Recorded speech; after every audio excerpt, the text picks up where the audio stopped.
but a lavish flat in Gurgaon's luxurious DLF Carmelias.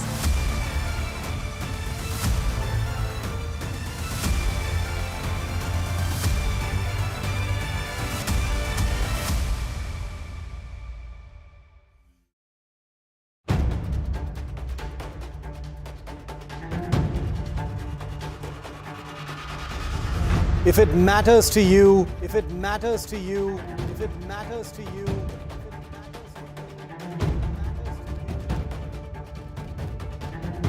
it matters to India, it matters to India, it matters to India.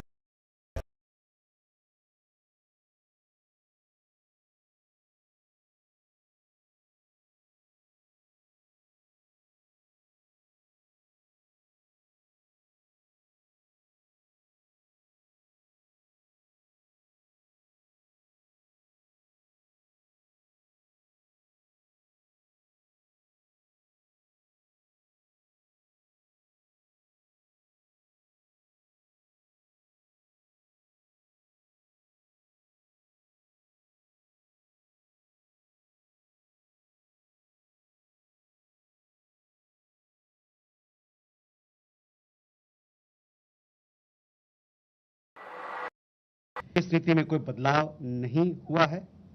जैसा कि आप जानते हैं, लंबित मामला केवल पाकिस्तान द्वारा अवैध रूप से कब्जा किए गए भारतीय क्षेत्र को खाली करने का है। Siddhant, you had another question regarding ceasefire and what sort of role other countries played, etc. See, the specific date, time and wording of the understanding was worked out between the DGMOs of the two countries at their phone call on 10th May 2025.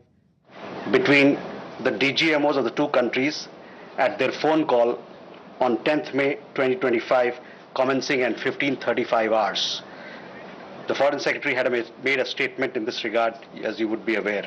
The request for this call was received by MEA from the Pakistani High Commission at 12:37 hours. The Pakistani side had initial difficulties connecting the hotline due to connecting to the Indian side due to technical difficulties. The timing was then decided based on the availability of the Indian DGMO at 15:35 hours. You will of course appreciate that early on 10th morning, we had mounted an extremely effective attack on key Pakistani Air Force bases. That was the reason they were now willing to stop firing and military action. Let me be clear, it was the force of Indian arms that compelled Pakistan to stop its firing. As regards conversations with other nations, the message from India was clear and consistent, and exactly the same message that we were conveying. Conversations with other nations, the message from India was clear and consistent, and exactly the same message that we were conveying from public platforms was the one conveyed in private conversations. It was that India was responding to the 22nd April terrorist attack by targeting the terrorist infrastructure. However, if the Pakistani armed forces fire, Indian armed forces will fire back. If Pakistan stops, India will also stop. This was also the message that was conveyed to the Pakistani side at the time of the commencement of Operation Sindhur, which was not heeded to by the Pakistani side at that time. It is natural that many foreign leaders who heard this from us would have shared it with their Pakistani interlocutors. Jessica, you had a question on IWT. The other day you saw that after the CCS decision, this Indus Water Treaty has been put in abeyance. I would also like to take you back a little. The IWT, the Indus Water Treaty, was concluded in the spirit of goodwill and friendship as specified in the preamble of the treaty. However, Pakistan has held these principles in abeyance by its promotion of cross-border terrorism for several decades now. Now, as per CCS decision that I referred to of 23rd April, India will keep the treaty in abeyance until Pakistan credibly and irrevocably abjures its support for cross-border terrorism. Please also note that climate change, demographic shifts, and technological changes have created new realities on ground as well. Kandarmi had a question regarding trade matters. From the time of Operation Sindhur, commenced on 7th May, till the understanding on cessation of firing and military action on 10th May, there were conversations between Indian and US leaders on the evolving military situation.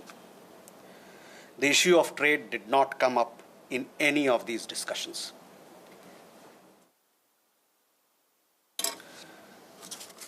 Siddhant, you had a question on the latest statement issued by the Pakistan Foreign Office. We have seen the statement made by the Pakistani side that a nation which has nurtured terrorism on an industrial scale should think that it can escape the consequences is fooling itself. The terrorist infrastructure sites that India destroyed were responsible not only for the deaths of Indians, but of many other innocents around the world. There is now a new normal. The sooner Pakistan gets it, the better it is. Shall we take more questions? Aditya?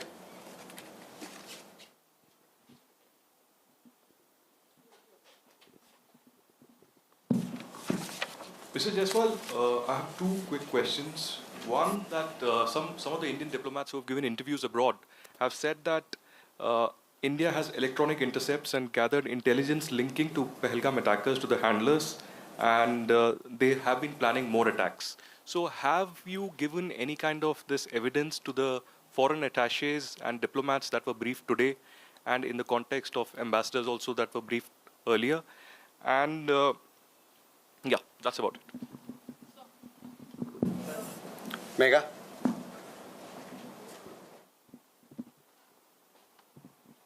Good evening, sir. Megha from NewsAx. My question is that India, it's being reported, is going to be sending a team to the UNSC 1267 Sanctions Committee. The meeting is going to be held later in the week, and the purpose for it is to declare the TRF as a globally designated terrorist organization. If you could shed more light into this. Okay. Rishabh?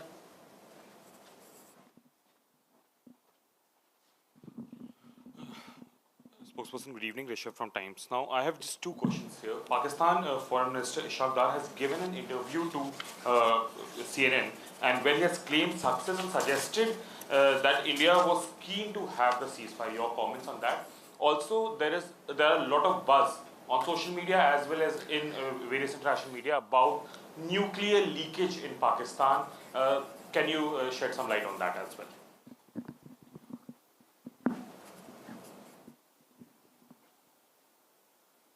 Manas?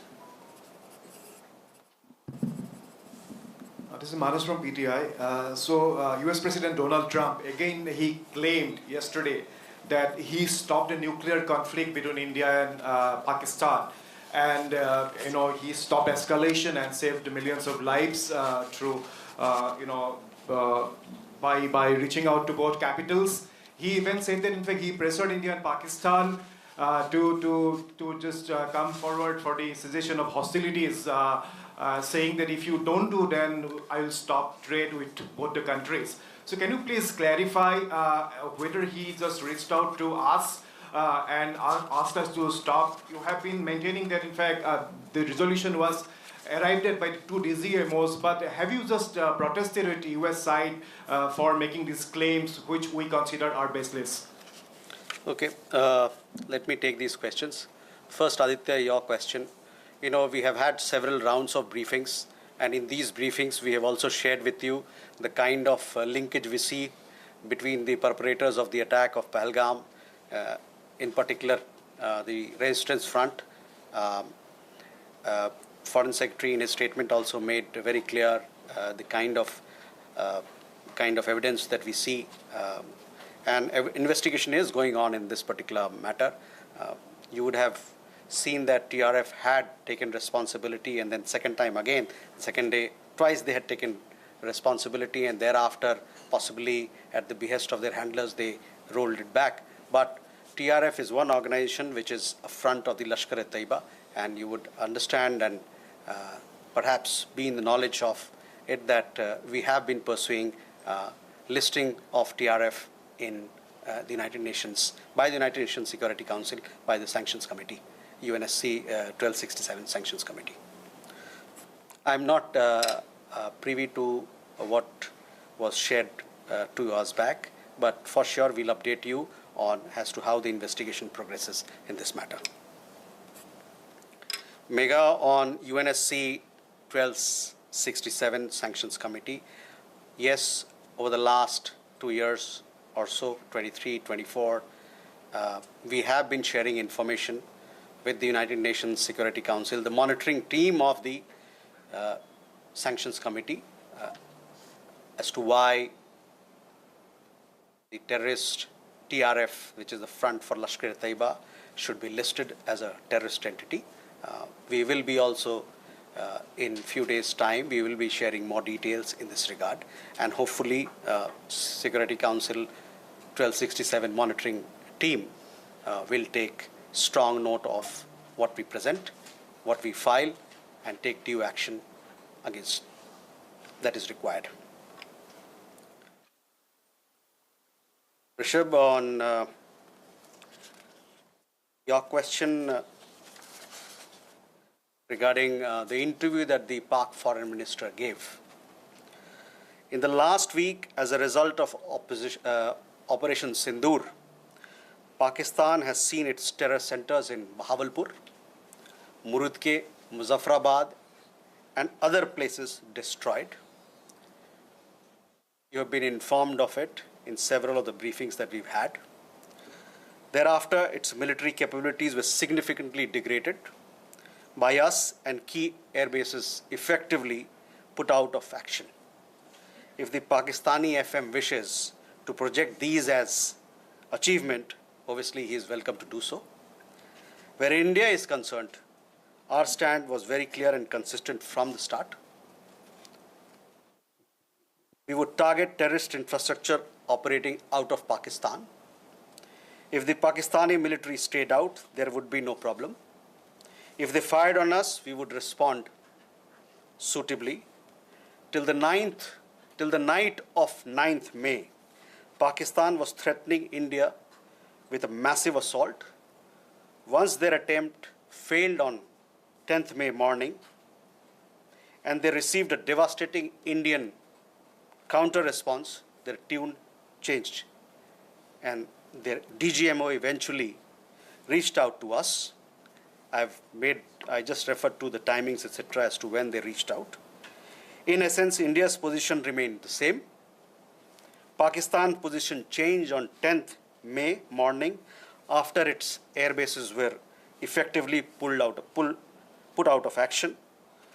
All you have to do is to look at who called who to negotiate the terms of the cessation of firing. By the way, we are living in a day and age where you have satellite pictures available commercially.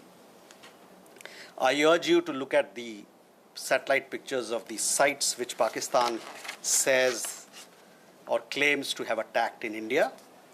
Contrast it with the sites and places which we successfully targeted and destroyed. That will give you a clear answer. Claiming victory is an old habit. 1975 की बात यही थी, 71 की बात यही रही, 1999 Kargil ball में भी यही राग आलापा, तो पाकिस्तान का तो पुराना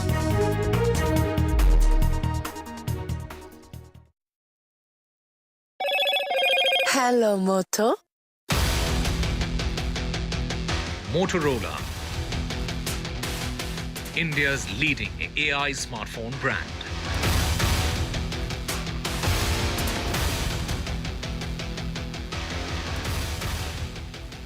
Modi has put out on X a post saying interacted with the air warriors and soldiers of Air Force Station Adampur. Their courage, professionalism in protecting our nation are commendable.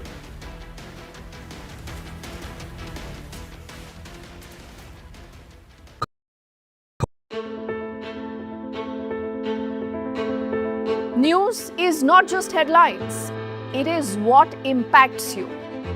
And news should never be mistaken for noise. What matters is the reality. Accurate, in-depth, and with the right perspective. For over 20 years, I have been a journalist, and never has clarity mattered more than now. At Newsnight, we go beyond the surface. We dissect the details, challenge the narratives, and bring you the unparalleled clarity you deserve in a world clouded by misinformation. We are bold, we are direct. Newsnight, for the news in your interest. Only on NDTV 24/7. In today's interconnected world, India's voice is more crucial than ever. When India speaks, the world listens. At NDTV World, we are that voice, bringing you intelligent and insightful news from India and beyond. From geopolitics and diplomacy to economic shifts, migrations, tech disruptions, and the stories of our diaspora. We cover the news that shapes our global future. NDTV World, your new home for global news, is here.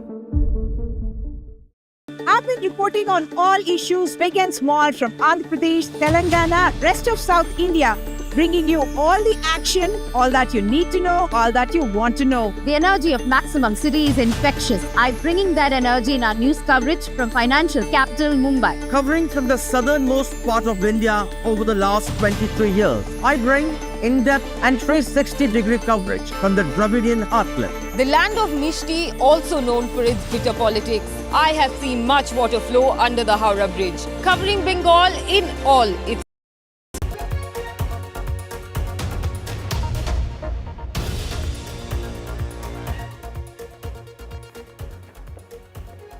Very good evening and welcome to Nationwide, your one-stop destination, ladies and gentlemen, here on NDTV for all the top stories across the country right now, packed in this action-packed hour, which I'm going to bring to you. Let's very quickly start with the headlines at top of 6 on Nationwide.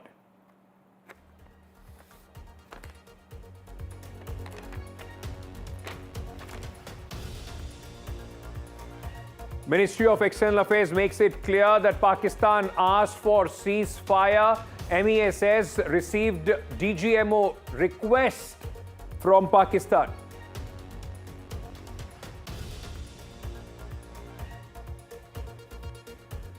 Prime Minister Modi addresses Air Force heroes at Adampur station. Prime Minister says, you have created history. No place in Pakistan is now safe for terrorists.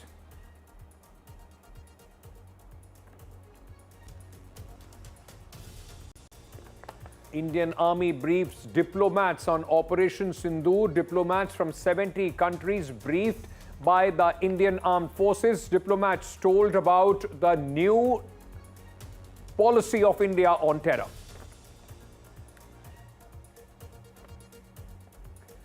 Three terrorists killed in Shopian encounter. Forces engaged in gunfight with terrorists.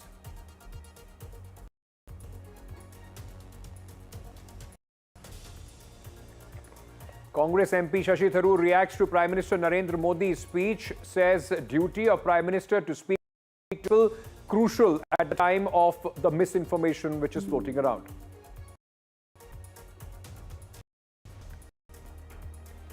Donald Trump arrives in Saudi Arabia, meets Mohammed bin Salman, Trump offers to join Russia-Ukraine peace talks in Turkey.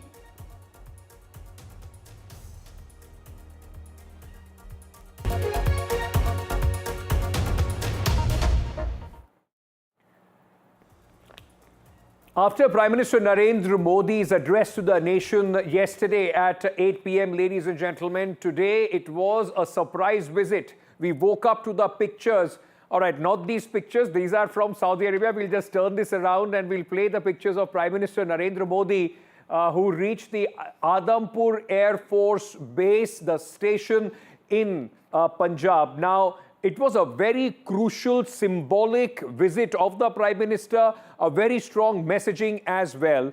And let's just hold on to this for a second. Let me just, in fact, elaborate further. Remember, this is the same Adampur Air Force Base, ladies and gentlemen, which the Pakistani propaganda had time and again come out and said has been hit hard by Pakistan. And, you know, the Prime Minister took it upon himself to fact-check Pakistan, and that's what I'm beginning nationwide this evening with. Now, let me tell you how Prime Minister, one by one, laid threadbare the propaganda and the lies spread by Pakistan on their abilities to hit out in India. Number one, Pakistan said that the lie number one from Pakistan was that the Adampur airbase has been hit. Runway has been completely, shattered. It won't be operational at all. Let me play out those visuals where the Prime Minister landing on the very same runway.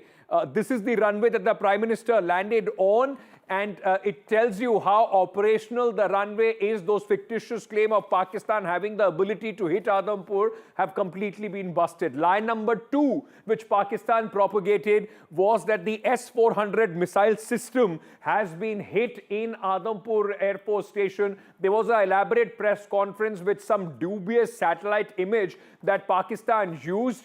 Look at this, Prime Minister, and this is a symbolic picture in that sense, standing right in front of the S-400 air defense system. It tells you, that not only the systems are intact, but how Pakistan tries to, in fact, throw this kind of propaganda towards, to try and muddy the waters. Lie number three, which was fact-checked by Prime Minister himself. Pakistani missiles destroyed aircrafts on the Adampur air base. Look at that, these aircrafts which are standing right behind the Prime Minister while he was speaking. One more picture of the aircrafts all intact on the runway as far as Adampur is concerned. So absolutely no water in these lies propagated by Pakistan. Another lie which was busted by the Prime Minister, lie number 4 of Pakistan, 60 airmen were killed in Adampur. This is not the images that you will see of our absolutely overcharged airmen if they would have lost their comrades in battle. Prime Minister Modi with the airmen surrounding him, and the loud shout of Bharat Mata Ki Jai, I'm sure, was heard in Pakistan as well. Now, ladies and gentlemen, while in his own way the Prime Minister chose to bust these lies, it's also a challenge which has been thrown at Shehbaz Sharif and Asif Munir, the Pakistani army chief, and the Prime Minister of Pakistan, Shehbaz Sharif. If you think India was not able to hit you, we would love a picture, a stroll on the runway of the Rahim Yar Khan airport or the airbase of the Pakistani army, which is not very far away from where Shehbaz Sharif and Asif Munir lives. Why don't we see some pictures of you strolling there? They won't be able to do it because it has been proven beyond any doubt how India hit 11 different air bases and air systems of Pakistan in its counter-retaliation. Shiv Arur, my colleague, joins me at this moment for more on this. Shiv, it's Prime Minister busting Pakistan's propaganda so casually, walking into Adampur Air Base and, of course, speaking to the airmen. A very strong message being sent there and possibly an open challenge to the Pakistanis to do the same. Incredible, that list of misinformation that has been busted that you just read out for our viewers, Ankit. And nothing really smashes narrative, nothing really smashes misinformation, does it, like doing it in the flesh. Pakistan has spent so much time in a fantasy world, imagining, a fictitious Adampur going up in flames, radar sites busted, S-400 destroyed, aircraft burning on the ground, 60 personnel killed, runway out of circulation, base completely reduced to rubble and won't be repaired for more than a year. And then you have these shining pictures of Narendra Modi at the base itself. This sort of writes itself. And I think Pakistan kind of walked into this one. They probably didn't realize, under all the chaos of combat, they probably didn't realize that, a lie can only go so far. Ultimately, it can be disproven by the reality. And I think that's the reason why Prime Minister Modi must have personally chosen to go to Adampur, Ankit, for those two reasons. A, Adampur, as he said in his speech, is front and center in Operation Sindhur. The aircraft, the missiles, the radar controllers, they're all part of Operation Sindhur. And I'm tempted to believe that those aircraft that were behind the Prime Minister probably even fired some of the missiles that landed in Pakistan over the last 5 to 6 days. But beyond that, I think the message that goes out is that Pakistan has been fixated with trying to sell its domestic population something that is wholly untrue, wholly fictitious. And the Prime Minister, up front, first-hand, life-size, was able to bust that myth. That's exactly what he did in Adampur today. Sure. Let me ask you, one, of course, like you've also been speaking about, and we have put out how the Pakistan lies have been busted, but there was also a message in that speech.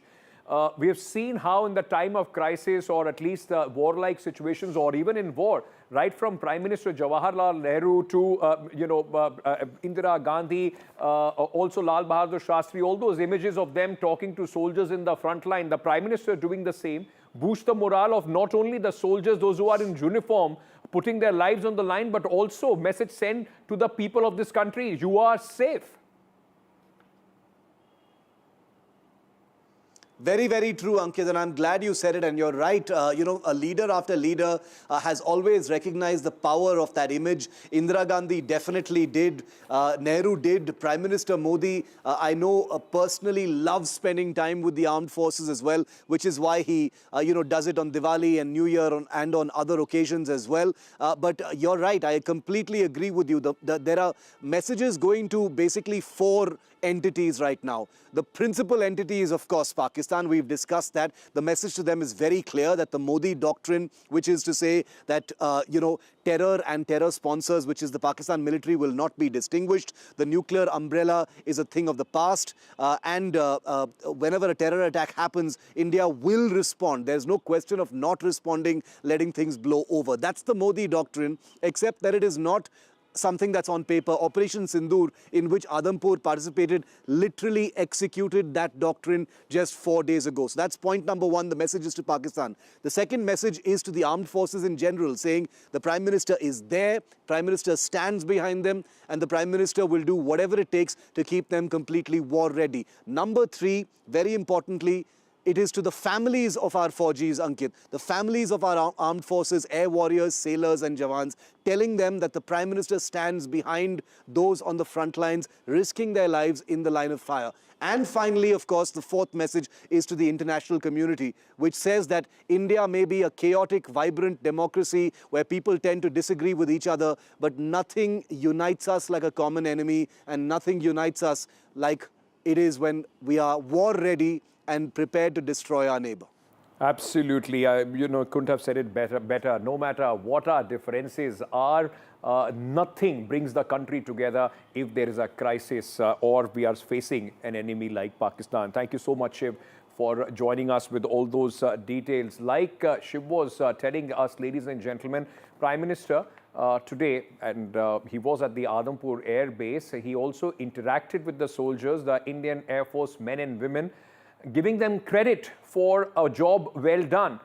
And a very strong message was once again, it resonated from the Adampur airfield towards Pakistan, that a new doctrine of engagement has now come in force in India.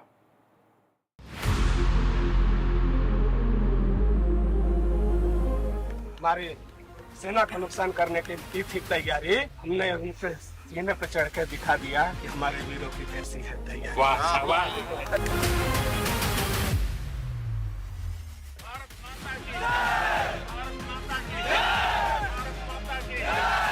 Bharat माता की जय मैदान में भी गूंजती है और mission में भी।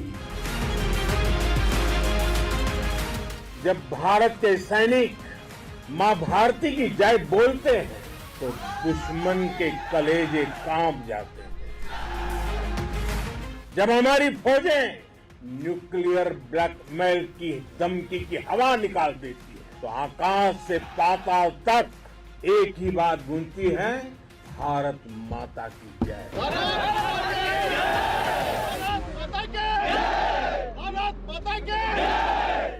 मैं वीरों की इस धरती से आज एयरफोर्स, नेवी और आर्मी के सभी जाबाजों, बीएसएफ के अपने शूरवीरों को सैल्यूट करता हूं।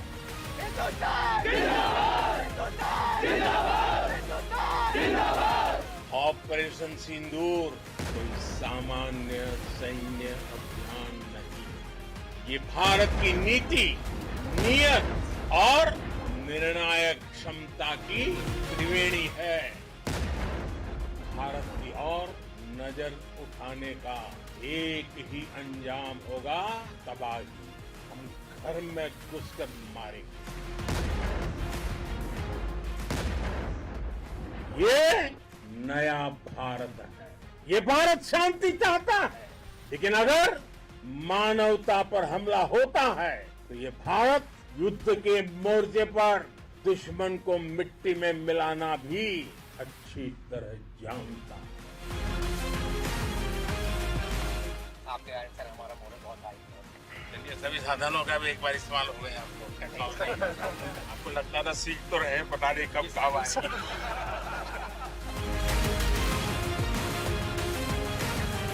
ये जो काम हुआ और जम्मू कश्मीर का किसी ने नहीं किया, उसके लिए हम आभारी हैं सब। इस दिन में यहाँ के सेनाओं में, यहाँ के जवानों में दिन रात कटा से रह करके दुश्मनों से लड़ने का जज्बा जो भरपूर है, ये हर कदम पे आपका साथ निभाने वाला वायुसेना स्टेशन आदमपुर। शाबाश। आग लगा दूंगा कलम से दुश्मनों सावधान, एक परमाणु बम से कम नहीं भारत का नौजवान। जब से आपका नेतृत्व शुरू हुआ तब से हम अरे आपके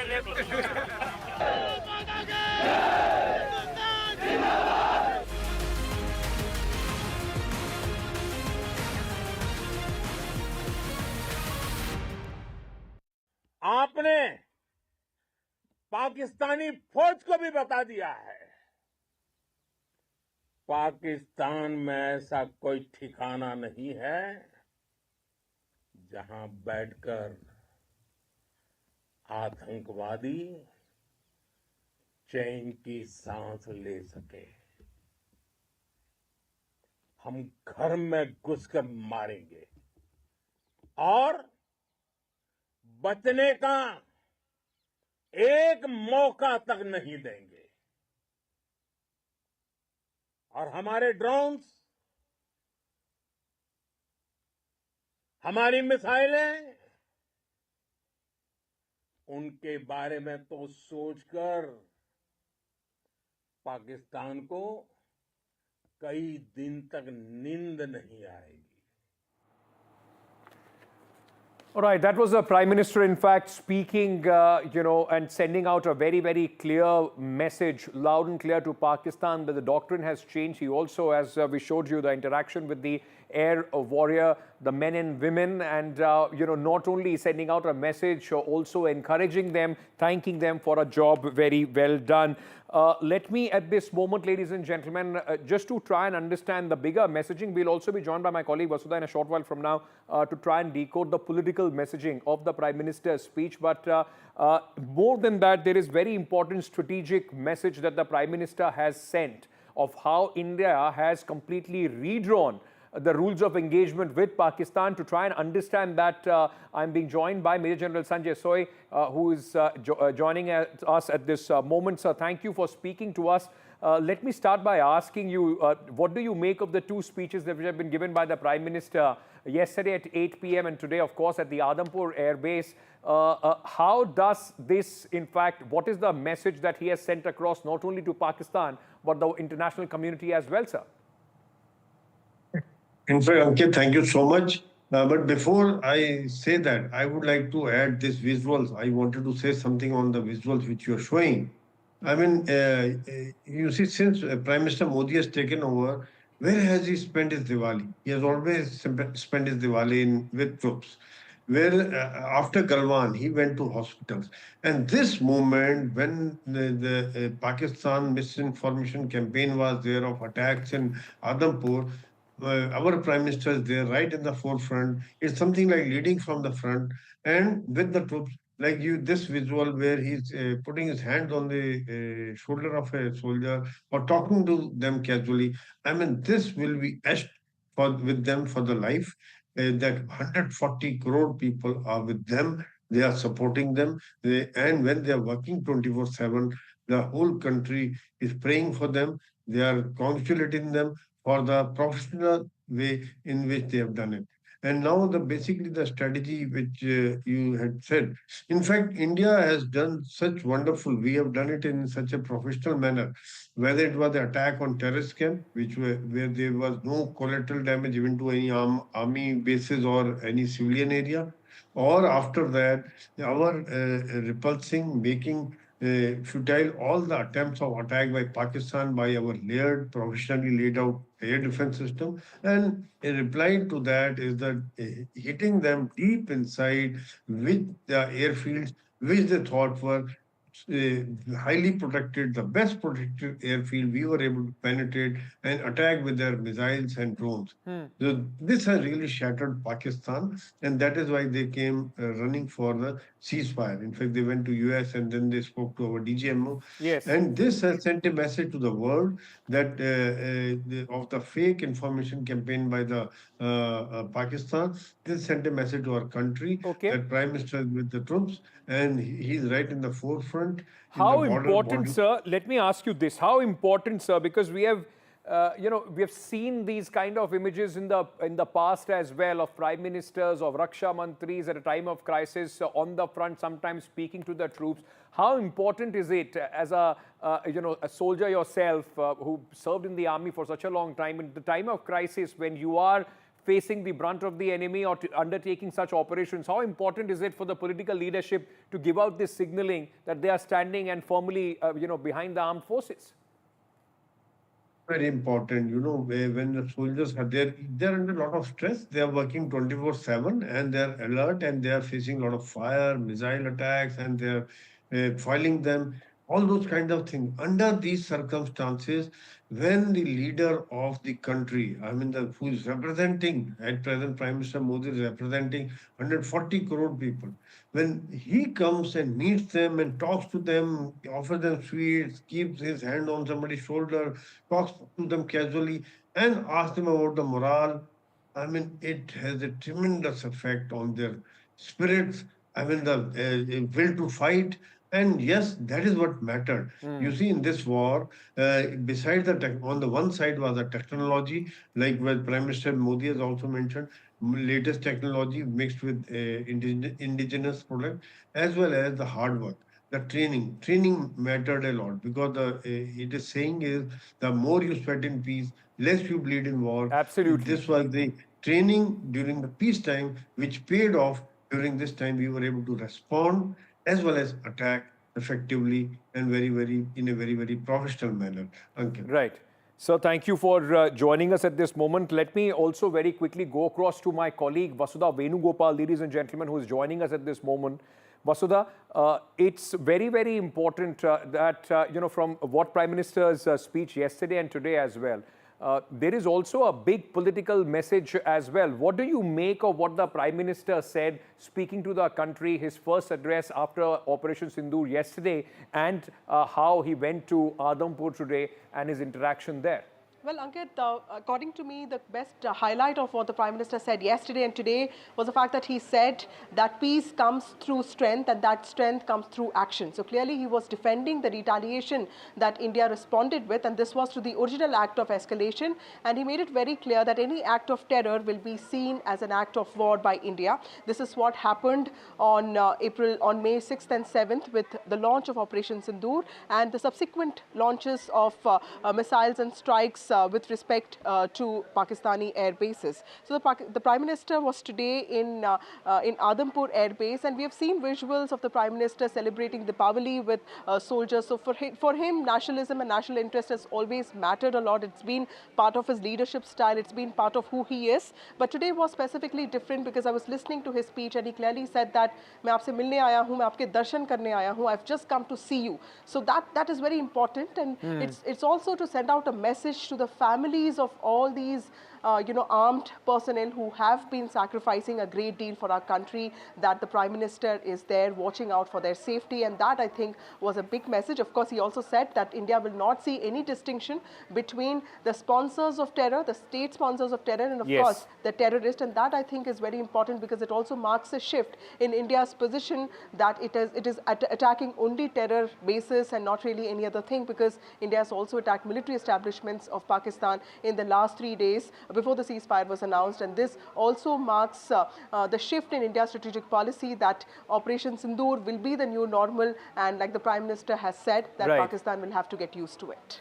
A new doctrine has been, in fact, as we've been saying about it again and again, a new doctrine has been imposed as far as India-Pakistan engagement is concerned. So thank you for joining us with all those details at this moment. Ladies and gentlemen, we now have on one hand the propaganda of Pakistan and on the other hand the clearest satellite imagery released so far of Operation Sindoor against Pakistan.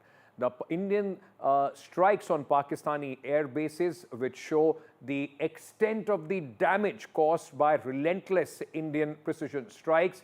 These images that you are seeing, in fact, include the air bases in Suku, the Noor Khan Air Base in Rawalpindi, Rahim Yar Khan Air Base in South Punjab, and many others. My colleague Vishnu Shom has more details. All right, well, let's first start looking at the map and then we bring in the images. I'm just pointing out all of the air bases which we are looking at. Noor Khan right next to Islamabad itself, Sargodha, Rahim Yar Khan, Sukur, Jacobabad and Bholari over here. But let's bring up the first set of images which we have of Jacobabad. And what we are doing is showing you this particular area. We marked it out. This is a before image where you can see this hangar entirely intact, the image from the 30th of April, this image from the 11th of April, which as you can see over here, shows this hangar completely destroyed. But let's bring you more details, a full close-up of that image. And here you can see the hangar destroyed and debris as well. This would likely be a BrahMos or a Scalp missile which took this out. Remember, these are some of Pakistan's main air bases. Essentially, all of them have been hit. Let's move now to an image from Bholari. Again, this is the before image from the 27th of April 2025. Look at the hangar, it is intact over here. On the next image, on the 11th of May 2025, the hangar is completely destroyed. Let's move to a full-frame image of this and describe the damage. And this is perhaps the most vivid image, high-resolution satellite imagery that NDTV has acquired of this particular hangar. It shows that the entire part of this roof has been destroyed. There is debris on all sides. If there are aircraft inside this, and at this juncture we don't know if there were, then those would most certainly have been destroyed. This is a major strike. Let's go to Sukur at this stage. This is believed to be a UAV site. This is an image from the 3rd of May. This particular structure intact, but over here, this structure has been attacked. So the image from the 10th of May shows it being attacked. Let's bring you details of that. Let's zoom in now to the next image. This is that same structure which shows severe structural damage, possible burn and strike scars in this particular area. And then look at the vegetation over here. This is all black. This entire area is all black because there has been a substantial fire in this area and debris all across. So this has been entirely leveled. It has been completely flattened, this particular area. Let's now go to Noor Khan Air Force Base. This is one of the primary Air Force Base, April 25th, 2025. Focus on this box over here. And I'll take a look at what's happened on the 10th of May over here when you see this. Several buildings, in fact, 2 of them have been destroyed. I'll come back over here for a moment. if you see these two buildings over here, right? Zoom into this image over here. These two buildings right over here, 1 and 2.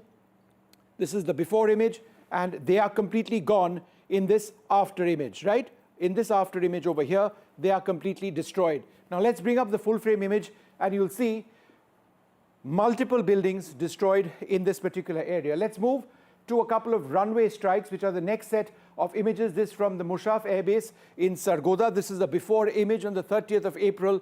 And here India has cratered that runway. By cratering a runway, you're making it inoperational for use. The Pakistan Air Force at some stage realized that they would be grounded. They came to the ceasefire table.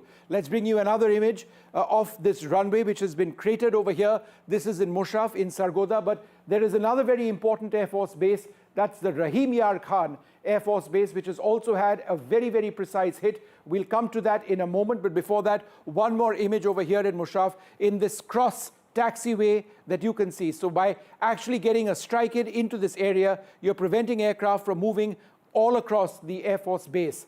And finally, let's move across, as I mentioned, to the Rahim Yar Khan base. This is a before image on the 10th of May. On the same day, before the strikes took place, this is one image, and this is after the strike took place. This has been cratered, and now we've actually got video of this particular area. Let's play out that video showing the strike over there, because you get a clear idea of just how deep it is. The satellite imagery doesn't show the depth, but that is what has taken place at Rahim Yar.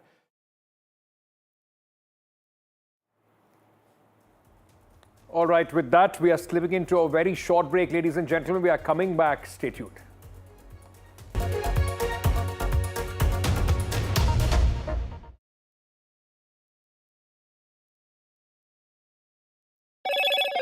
Hello, Moto. Motorola, India's leading AI smartphone brand.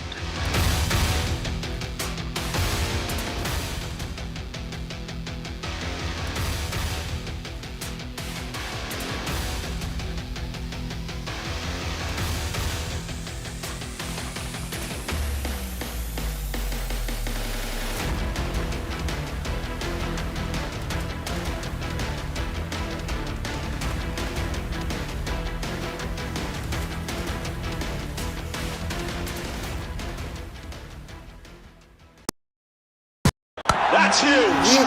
That is a biggie. It's out of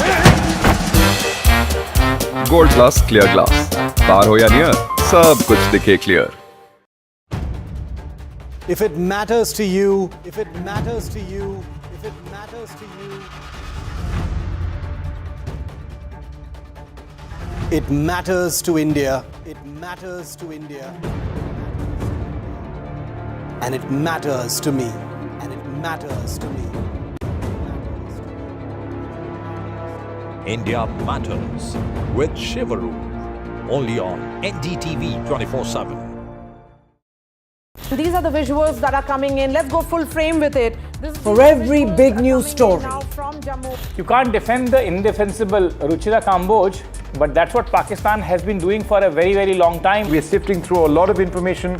Some is right, some is not right. But I think we are India tunes in to NDTV. In fact, on NDTV, like we've been doing for the last few hours, we've been for fast, clear, and credible news. We've also been, busting a lot of misinformation that's been coming in. When I was standing on the road, I saw these lights going off NDTV, in the sky, and I could hear where credibility sounds of like comes what sound first. like blasts happening. When Pakistan started shelling and first shell landed here, you can see this.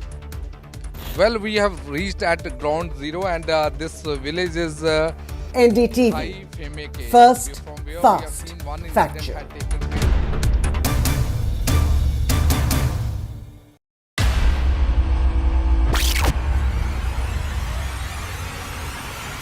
The last 1 month, if you see, the share prices of Gensol Engineering has fallen more than 58%. Why are the rating firms calling the debt payments as default? We have two credible credit rating agencies on March 4th coming and downgrading the stock to D. Statements are consistently being proven wrong, and transactions are being taken place which are different from what they were originally pictured to be. The company claimed it would roll out 6,400 electric vehicles. But what it has rolled out is a shocking scam. Funds meant for the project were funneled allegedly back to the promoters, the Junkie brothers. What did the money buy?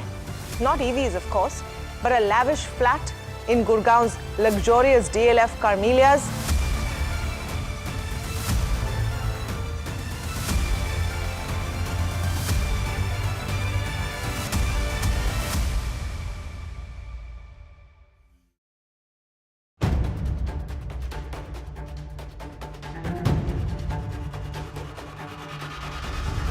If it matters to you, if it matters to you, if it matters to you,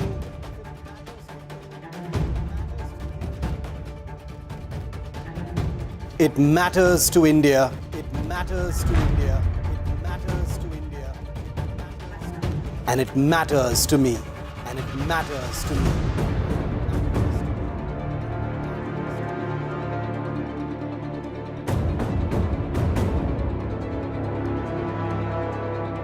India Matters with Shivaru, only on NDTV 24/7.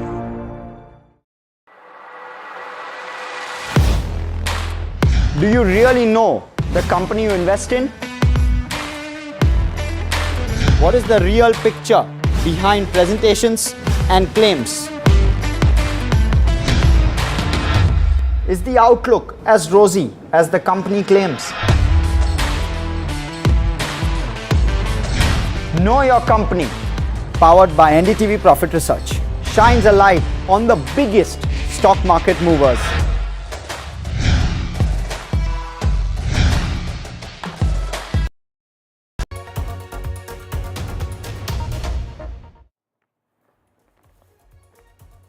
Welcome back, ladies and gentlemen. Some news, in fact, coming in from Jammu and Kashmir, where security forces neutralized 3 terrorists in Shopian. These are the visuals of earlier when the operation started, and of course the end result that you see here, these terrorists have been neutralized. It is believed that 2 of them are also foreign terrorists.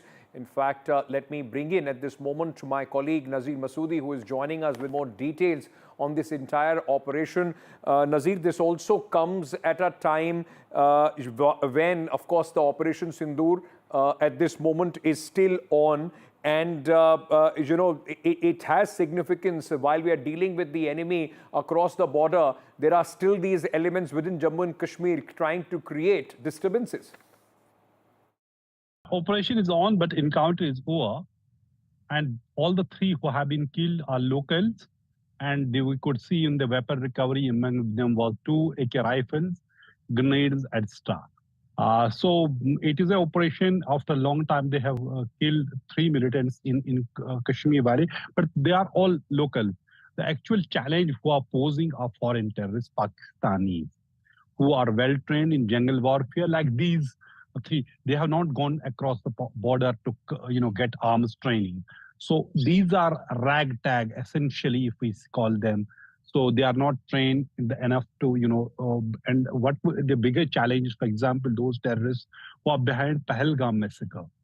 They're Pakistani terrorists.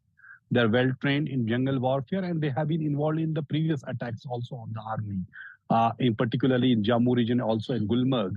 Also, so that while this is an operation which has been completed, there was initially it was thought 2 of them may be foreigners or Pakistani terrorists, but they appear to be local recruits who have joined militancy over the last 1 year or so, or 2 years.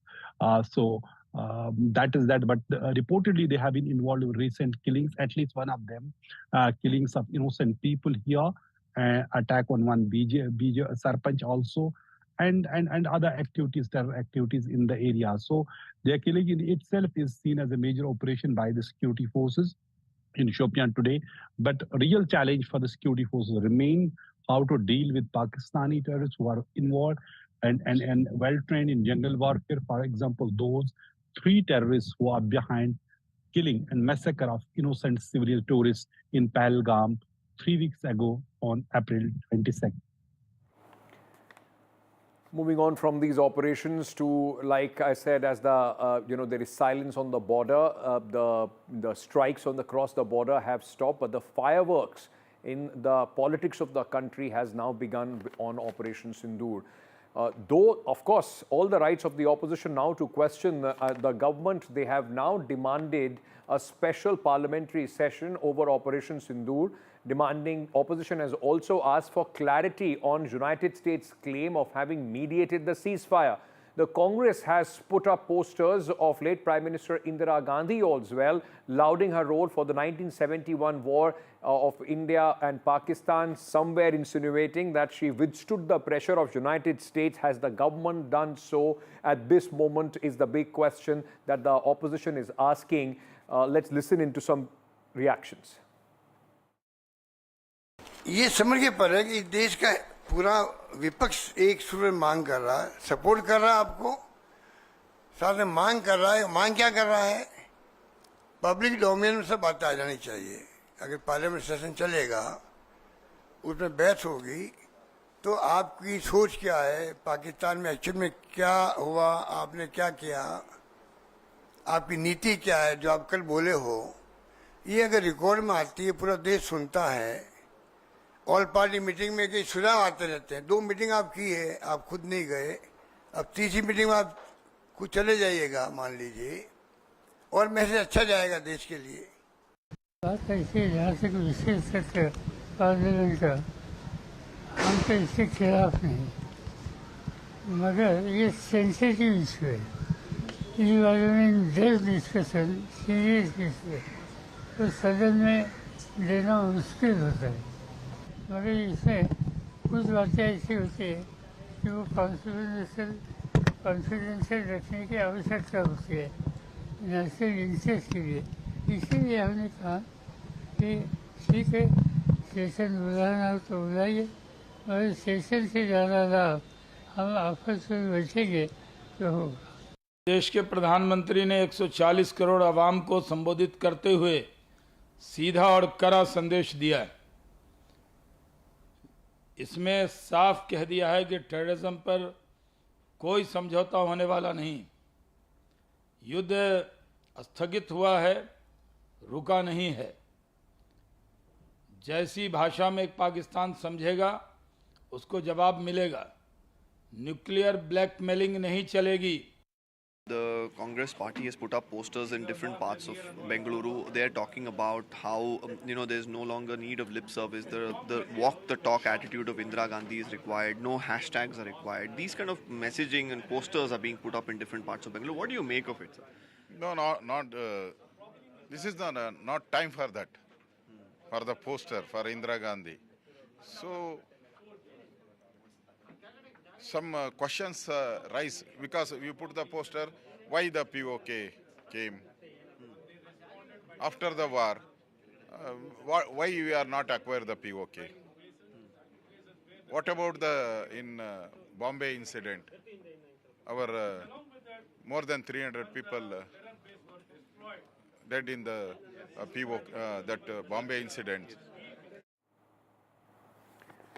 Meanwhile, now, Ministry of External Affairs in its press conference has clarified, or at least has tried to present some clarity as far as this whole question about whether Donald Trump mediated these talks or who approached America, whether it was India or Pakistan. The Ministry of External Affairs has also spoken about the trade deal as far as ceasefire is concerned. They have said that there has been no talks on trade with United States. Talks with the United States was only on the military situation which the country was at that moment facing. From the time of Operation Sindoor commenced on 7th May till the understanding on cessation of firing and military action on 10th May, there were conversations between Indian and US leaders on the evolving military situation. The issue of trade did not come up in any of these discussions. Time and wording of the understanding was worked out between the DGMOs of the two countries at their phone call on 10th May 2025, commencing at 15:35 hours. The Foreign Secretary had made a statement in this regard, as you would be aware. The request for this call was received by MEA from the Pakistani High Commission at 12:37 hours. the Pakistani side had initial difficulties connecting the hotline connecting to the Indian side due to technical difficulties. The timing was then decided based on the availability of the Indian DGMO at 15:35 hours. You will of course appreciate that early on 10th morning, we had mounted an extremely effective attack on key Pakistani Air Force bases. That was the reason they were now willing to stop firing and military action. Let me be clear, it was the force of Indian arms that compelled Pakistan to stop its firing.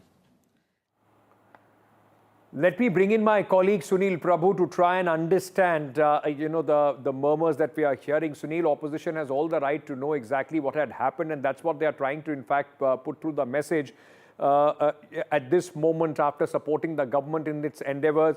What are you picking up on this demand? Because there are also these divisions that we are seeing on the whole demand of a special parliamentary session in the opposition camp. That's right. As you rightly pointed out, Sharad Pawar himself saying that this can be, because it's sensitive in nature, and he's been the defense minister, so you understand the implications of this. It can be on, a one-to-one basis with a select group of opposition leaders and not necessarily to discuss in parliament. As you're well aware, even in the wake of the Indo-China fracas that took place in Ladakh, we haven't had a single discussion in parliament, despite the fact that Nehru in 1961 did have a discussion during the time when there was, a war that was taking place. Be that as it may, I think everybody wants greater accountability, greater transparency.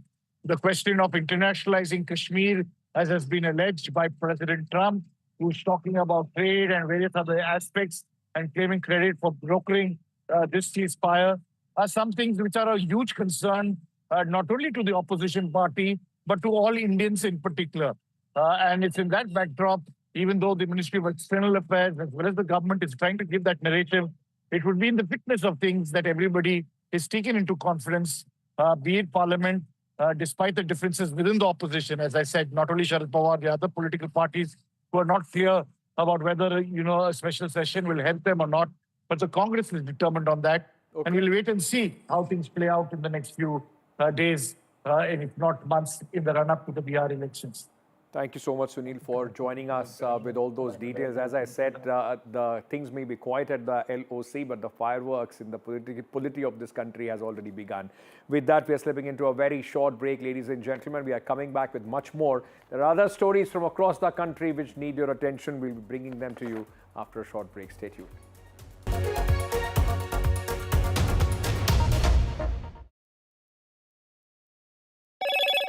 Hello, Moto. Motorola, India's leading AI smartphone brand.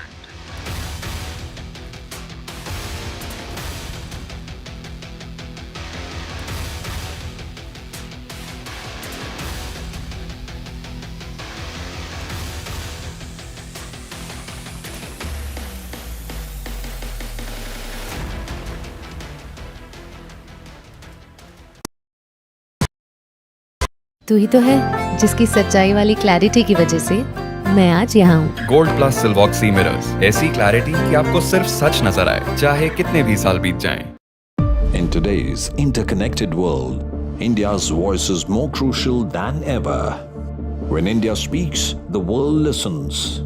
At NDTV World, we are that voice, bringing you intelligent and insightful news from India and beyond. From geopolitics and diplomacy to economic shifts, migrations, tech disruptions, and the stories of our diaspora, we cover the news that shapes our global future. NDTV World, your new home for global news, is here. I've been reporting on all issues big and small from Andhra Pradesh, Telangana, rest of South India. bringing you all the action, all that you need to know, all that you want to know. The energy of maximum city is infectious. I'm bringing that energy in our news coverage from financial capital Mumbai. Covering from the southernmost part of India over the last 23 years, I bring in-depth and 360-degree coverage from the Dravidian heartland. The land of Mishti, also known for its bitter politics. I have seen much water flow under the Howrah Bridge.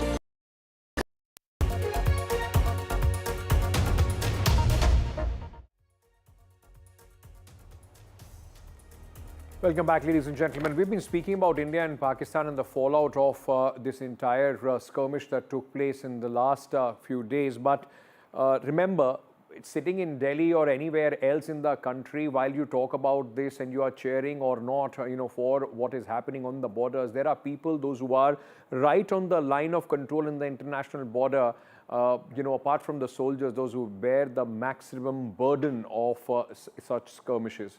What is the life on the border in Punjab after the ceasefire? My colleague Gurpreet with this report. NDTV team has been traveling from district Firozpur to Fazilka and then Muxar, and finally it has come to Moga. We are showing all these pictures that how the life has already turned back to normal. We can see the whole market is open at this point of time. The people are doing their routine work, and we have some of our residents from Moga. We will talk to them to understand what is the real situation here. First of all, we will talk to this little kid who has just joined the school after 4 days leave. We will talk to her. What is your name? My name is Peher Kargil. In which class do you read? I study in 2nd grade. After how many days you have gone to school? After 4 days I have gone to school. And did you enjoy your school today? Yes, I enjoyed it very much. And did you get scared when there was war-like situation between India and Pakistan? Yes, I got scared when the blackout practice was going to happen. Okay, well, we can see this girl who was saying, no, everything is normal and peaceful in your school, in your house, in the market. Yes, it is very peaceful. So, well, we can see, and here everything is very peaceful, and we will talk to another person who also from Moga. तो मोगा में बिल्कुल peaceful हो चुका है. पहले blackout भी हुआ, काफ़ी टेंस सिचुएशन भी रही यहाँ पे. हाँ जी, अब बिल्कुल पीस है. आगे वॉर लाइक सिचुएशन के लिए ब्लैकआउट के पहले वो था, अब बिल्कुल शांति है. तो पहले लोगों की स्ट्रेस थी, लोग यहाँ से बाहर जा रहे थे, कहीं ना कहीं लोगों को अपना बेस शिफ्ट करे, लेकिन अब बिल्कुल कोई एडमिनिस्ट्रेशन की तरफ ब्लैकआउट नहीं है, कोई बाहर निकलने की कोई रिस्ट्रिक्शन नहीं है. नहीं, अभी बिल्कुल ठीक है. पहले तो ब्लैकआउट करके ये लाइटें भी बंद करवा रहा था एडमिनिस्ट्रेशन, पर अब बिल्कुल कोई सकता ही नहीं, बिल्कुल ओके है, शांति है. तो बिल्कुल life is very normal here. So we have more people. तो अभी बिल्कुल लाइफ है, क्योंकि देख रहे हैं मार्केट खुली हुई है, नॉर्मल लोग अपना रूटीन में काम कर रहे हैं, क्योंकि पहले काफ़ी स्ट्रेसफुल दिन रहे हैं. जब यहाँ पे सिचुएशन थोड़ी सी इंडिया और पाकिस्तान में वॉर लाइक हुई थी, तब लोगों को कई रिस्ट्रिक्शन लगी. हाँ जी सर, अब सब कुछ ठीक है, नॉर्मल है. तो आप अपना काम कर रहे हैं रूटीन में? हाँ जी, रूटीन में हो रहा है. कोई बाहर जाने की, कोई एडमिनिस्ट्रेशन की तरफ ब्लैकआउट या रात को लाइटें बंद करने की कोई ऐसी इंस्ट्रक्शन तो नहीं है? नहीं सर, अब तो कोई प्रॉब्लम नहीं है, कोई प्रॉब्लम नहीं है. तो आप भी so well, we can see these are the residents of Moga who have already explained that everything is normal and peaceful here in the city, and administration has not imposed any restriction on the resident, whether they are going out of their houses, whether they are doing their job. But overall, we have seen on the ground the situation is quite normal here in Moga. Meanwhile, some sad story coming in from Punjab, where 17 people died after consuming spurious liquor in 4 villages of Amritsar district. The deceased include 3 youth, each from the villages in Amritsar. The kingpin among the 10 people have been arrested. In fact, DSP and SHO of the area have been suspended by the government for negligence. The probe reveals that methanol was mixed in this spurious liquor. It was procured from online, and then it was mixed in this liquor. This is what the DGP of Punjab, Gaurav Yadav, has said. Further investigation at this moment is going on. Majitha ਤੇ ਥਾਣਾ ਕੱਥੂ ਨੰਗਲ ਦੇ ਕਈ ਪਿੰਡਾਂ ਦੇ ਵਿੱਚ ਇੱਕ ਬਹੁਤ ਮੰਦਭਾਗੀ ਦੁਖਦਾਇਕ ਘਟਨਾ ਘਟੀ ਕਿ ਜ਼ਹਿਰੀਲੀ ਸ਼ਰਾਬ ਪੀਣ ਨਾਲ ਹੁਣ ਤੱਕ ਜੋ ਸਾਡੇ ਕੋਲ ਰਿਪੋਰਟ ਹੈ 17 ਦੇ ਕਰੀਬ ਅਣਹੋਈਆਂ ਮੌਤਾਂ ਹੋਈਆਂ। ਇੱਕ ਮਤਲਬ ਕਤਲ ਹੀ ਨੇ, ਅਸਲ 'ਚ ਮੌਤਾਂ ਨਹੀਂ ਕਿ ਅਸੀਂ ਹੁਣ ਤੱਕ 10 ਜਿਹੜੇ ਦੋਸ਼ੀ ਨੇ ਉਹਨਾਂ ਨੂੰ ਫੜ ਚੁੱਕੇ ਹਾਂ ਤੇ ਜਿਹੜੇ ਸਪਲਾਈ ਕਰਦੇ ਸੀ ਜਾਂ ਜਿਹੜੇ ਜਿੱਥੋਂ ਤੱਕ ਲੈ ਕੇ ਆਉਂਦੇ ਸੀ ਚੇਨ ਦਾ ਪਤਾ ਲੱਗੀ ਜਾਂਦਾ ਕੌਣ ਕਿਹਨੂੰ ਸਪੋਰਟ ਕਰਦਾ ਸੀ। ਦਿੱਲੀ ਤੱਕ ਵੀ ਤਾਰ ਜੁੜੇ ਨੇ, ਦਿੱਲੀ ਵੀ ਸਾਡੀ ਟੀਮ ਗਈ ਹੋਈ ਹੈ। Meanwhile, a day after announcing his retirement from Test cricket, India's star batsman, former captain Virat Kohli, is on a spiritual journey. He reached Vrindavan with his wife Anushka Sharma. The couple called on renowned spiritual leader Premanand Maharaj at Vrindavan Dham to seek their blessings.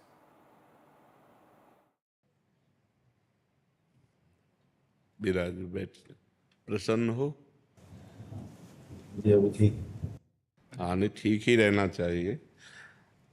हम आपको अपने प्रभु का विधान बताते हैं थोड़ा सा।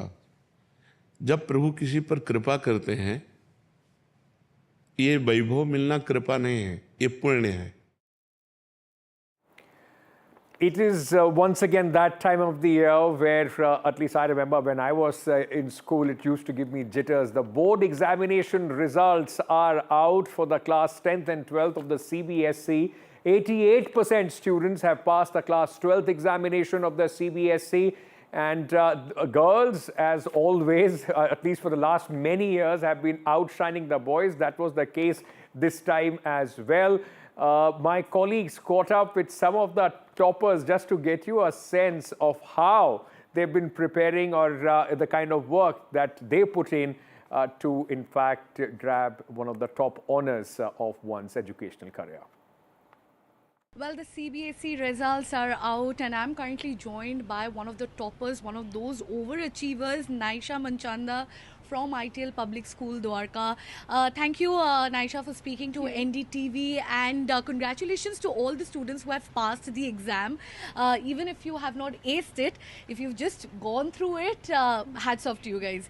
But Naisha, my first question to you is, of course, you've scored 99.75% with a perfect score in all 3 subjects. Which one is your favorite? Psychology. That is why is psychology your favorite? I think I really like learning about how people's minds work and, you know, all of the things that go into human behavior, and that has always fascinated me. So getting to, you know, learn about it in real time, it's the best thing ever. So did you fall in love with this subject in your +2? Yeah, I did actually. I think I fell in love with it in 11th only. And I think I fell in love with it even more while I was learning it in class 12th. Right. So what interested in you in psychology? Is it the teacher who taught you, or it is the concepts, the theories? What exactly, you know, helped you fall in love with the subject? Actually, it was both the theory and as well as our teacher. She used to, you know, make us read all these case studies. She used to discuss them in classes, and I think that was really interesting, and that, you know, developed my interest more in the subject. So it was both. All right, that was one of the toppers of the CBSE. All the best to all those who have succeeded. But remember, ladies and gentlemen, this is just one step in a very long life for all of you, those who have, in fact, given 10th and 12th exam. So whether you have done very, very well over your expectations or not, life will give you many, many more chances. Just work hard towards them. Thank you so much for being with us.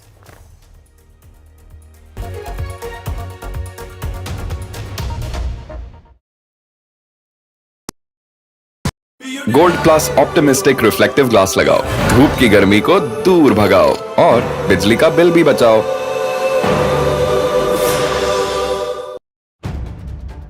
If it matters to you, if it matters to you, if it matters to you, it matters to India, it matters to India, and it matters to me, and it matters to me.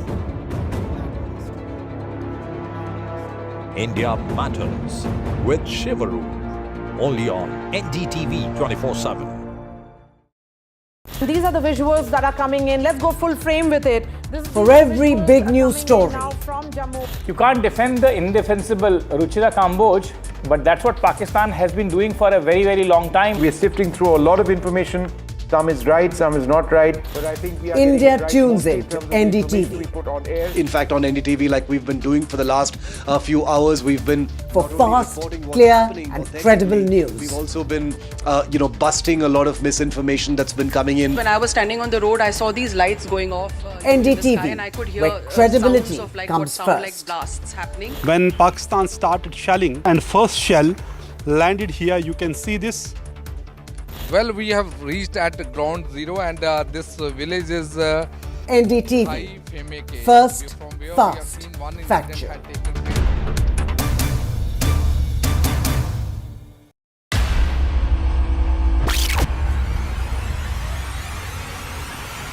The last 1 month, if you see, the share prices of Gensol Engineering has fallen more than 58%. Why are the rating firms calling the debt payments as default? We have two credible credit rating agencies on March 4th coming and downgrading the stock to D. Statements are consistently being proven wrong, and transactions are being taken place which are different from what they were originally pictured to be.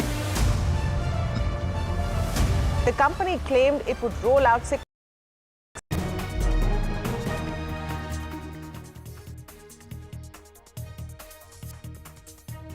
Hello and welcome to The Southern View. I'm Virat. Mots lined up on the show this evening, including a special focus on justice delivered in the Pollachi sex case of 2019 in Tamil Nadu. But first, the headlines we're tracking this hour. Prime Minister sends out a strong strategic message from the Adampur base, tells the forces they've created history. Ministry of External Affairs categorically request for the ceasefire came from Pakistan and there is no change in India's Kashmir.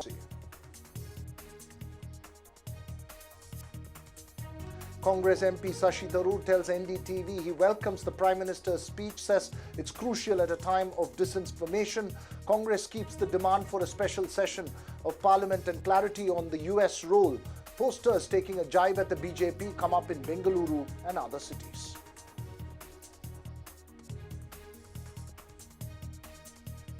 US President Donald Trump lands in Saudi Arabia, meets the Crown Prince, offers to join the Russia-Ukraine peace talks in Turkey.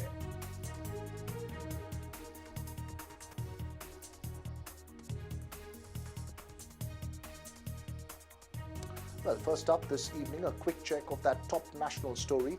The Prime Minister today visited the Adampur Air Base in Punjab and sent out a strong message, both in terms of symbolism and strategic messaging. Strategically important, as the Adampur base is one that was under attack from Pakistan and there were claims that it was affected, and the Prime Minister's visit a categorical demonstration that the base was intact and the Indian defence systems repelled any attack. He praised the IAF personnel and declared that we have crushed terrorists in their home, with an S-400 missile defense system intact in the background as the Prime Minister posed for cameras. His visit to the airbase aimed at reiterating a victory for India.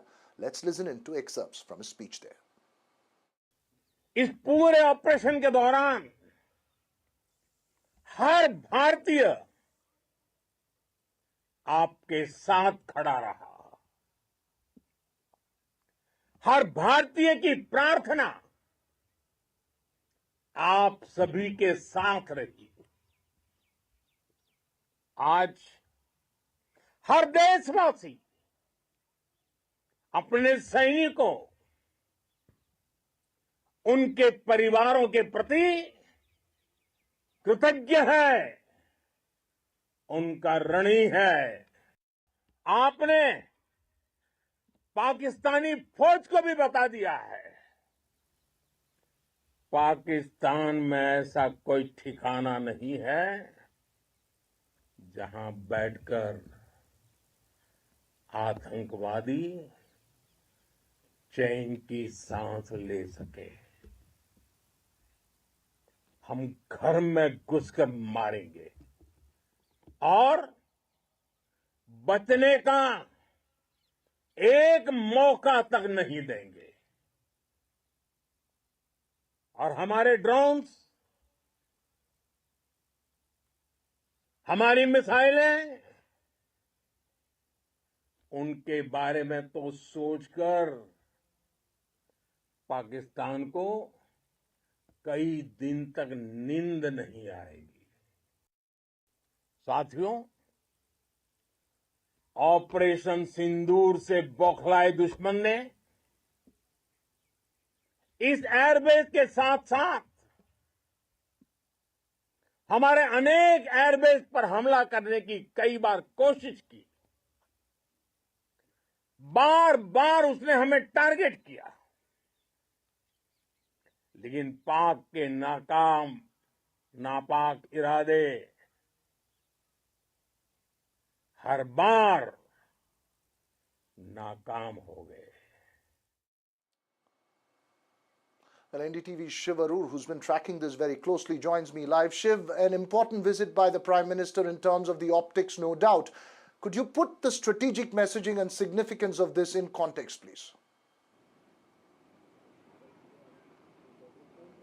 Virat, thank you very much for having me on your show. And I just wanted to, before I answer your question, since your show is called The Southern View, you know, the Indian military is not parochial or represented by one region, but a fun fact about Operation Sindhur is that one of the squadrons that actually delivered the BrahMos missiles that hit many of those Pakistani bases is based in Tanjavur in Tamil Nadu. So that's just an interesting piece of information that I'm able to share with our viewers, and we have the permission to do that since the BrahMos has become a big talking point as far as the weaponry used. But as far as the strategic messaging was concerned, it hit many different levels in my view. You had the Prime Minister, first of all, being in Adampur, which is a base that Pakistan had seemed to be fixated upon, you know, with wave after wave of misinformation about damage caused there, aircraft burning, rubble actually taking place, etc. And therefore it was important, I think, for the Prime Minister that he personally chose to actually be in Adampur because he knew about how Pakistan had used a lot of propaganda to put the spotlight on Adampur. Adampur, Veeraraghav, also has a great deal of history. This has been the base that has been a staging ground for precision strikes inside Pakistan, not just now during Operation Sindhur, but in the 65 and 1971 wars as well.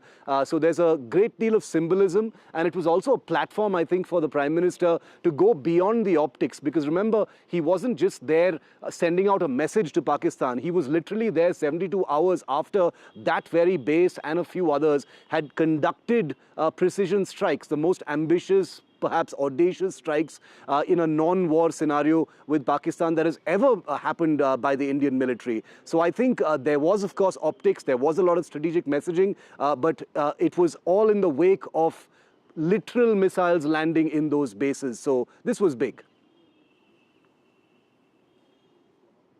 Right, this was big, and thanks Shiv for putting that Tanjavur connection as well. I'm sure, as you point out rightly, there is no southern view which is different from the rest of the views from this country on this issue. But yes, Tanjavur, an interesting snippet of information from you. Thanks very much for those details there. Meanwhile, as the BJP prepares for the Triranga Yatra across the country, the opposition led by the Congress has been demanding answers to some key questions, including the claimed involvement of the US in brokering peace in the ongoing situation, and has asked for a special session of Parliament. Congress posters taking a jibe at the BJP and pointing into the victory in 1971 under Indira Gandhi have come up in many parts of the country, including in Bengaluru. Listen in to some of the opposition reactions, but before that, my colleague Deepak Bhupanna puts the issue in perspective. The Congress party has put up posters in different parts of Bengaluru. They're talking about how, you know, there's no longer need of lip service. The walk the talk attitude of Indira Gandhi is required. No hashtags are required. These kind of messaging and posters are being put up in different parts of Bengaluru. What do you make of it, sir? No, not. This is not time for that. For the poster for Indira Gandhi. So some questions rise because you put the poster. Why the POK came after the war? Why we are not acquire the POK? What about the in Bombay incident? Our more than 300 people dead in the Bombay incident. Why there is no action? Modi taking immediate action. So this question will be raised, many questions regarding that Indira Gandhi period and Sindhu water dispute. Why not that continuing same thing? After Modi, you stop now. So all the questions are with the Congress also. But this is the not time. This is the not time. We have only time is support to our armed force. ये समझ के पर है कि देश का पूरा विपक्ष एक सुर में मांग कर रहा है, सपोर्ट कर रहा है आपको, साथ में मांग कर रहा है। मांग क्या कर रहा है? पब्लिक डोमेन में सब बातें आ जानी चाहिए। अगर पार्लियामेंट सेशन चलेगा, उसमें बहस होगी, तो आपकी सोच क्या है, पाकिस्तान में एक्चुअल में क्या हुआ, आपने क्या किया, आपकी नीति क्या है, जो आप कल बोले हो, ये अगर रिकॉर्ड में आती है, पूरा देश सुनता है। ऑल पार्टी मीटिंग में कई सुझाव आते रहते हैं। 2 मीटिंग आप की है, आप खुद नहीं गए, अब तीसरी मीटिंग में आप कुछ चले जाइएगा मान लीजिए, और मैसेज अच्छा जाएगा देश के लिए। बात ऐसी है जहाँ से कोई विशेष पार्लियामेंट का हम तो इसके खिलाफ नहीं, मगर ये सेंसिटिव इशू है, इस बारे में डेप्थ डिस्कशन सीरियस इशू है, तो सदन में देना मुश्किल होता है। मगर इसमें कुछ बातें ऐसी होती है कि वो कॉन्फिडेंशियल रखने की आवश्यकता होती है नेशनल इंटरेस्ट के लिए। इसीलिए हमने कहा कि ठीक है, सेशन बुलाना हो तो बुलाइए, मगर सेशन से ज़्यादा लाभ हम आपस में बैठेंगे तो होगा। Well, multiple different points of view there. We'll keep a close watch on how the political reactions develop over the next coming days. But now to the top story from Tamil Nadu. Justice delivered finally in the Pollachi sexual assault case of 2019. A sessions court in Coimbatore handed multiple life sentences till death for 9 convicts. At least 8 women, including a college student, were sexually assaulted, gang raped, and then blackmailed for sexual favors and money by the convicts. And the case had hit the headlines in 2019 after the alleged involvement of an AIADMK functionary as well. The case had shocked the state, and the verdict is a huge success for the prosecution, which provided the court with extensive digital evidence and even convinced the women to depose before the court and protected their identities after the case was taken over by the CBI. While the involvement of the AIADMK functionary did lead to a political exchange, the case is being seen as a landmark case in the state in terms of addressing women's safety and also how to go about prosecution. Listen in to some of the reactions. CBI விசாரணை வந்ததுக்கு அப்புறம் எந்த விதமான பெண்களோட பாதிக்கப்பட்ட பெண்களோட விவரங்கள் வெளியே வராம ரகசியமான முறையில் நடைபெற்று இந்த வழக்கு வந்து சாட்சி கொடுக்கிற வரைக்கும் அவங்க சுதந்திரமா வந்திருக்காங்கன்றது CBIயோட இன்வெஸ்டிகேஷன் வந்து ஒரு ப்ளஸ் பாயிண்ட். எப்படி நடந்துது சார்? ஏன்னா இவ்வளவு அவங்க ஃபேமிலிக்கே தெரியாத அளவுக்கு நீங்க கொண்டு வந்து அதுதான் வந்து CBI வந்து ரகசிய குழுக்கள் அமைத்து அவங்க குடும்ப நபர்களுக்கு தெரியாம ரகசியமா அவங்களை பர்சூட் பண்ணி அவங்களுக்கு கவுன்சிலிங் கொடுக்குறவங்களுக்கு கவுன்சிலிங் கொடுத்து அவங்களை சமாதானப்படுத்தி அவங்க ரகசியங்கள் காக்கப்படும் என்ற உறுதிமொழியை கொடுத்து அவங்களுக்கு வந்து பலவிதமான ஒரு தைரியமும் கொடுத்து தான் இந்த வழக்குல வந்து நாங்க கொண்டு வந்திருக்க பாதுகாப்பு. இந்த வழக்கு வந்து எப்படின்னா ஒரு 8 வழக்க ஒண்ணா விசாரிச்ச வழக்கு இது.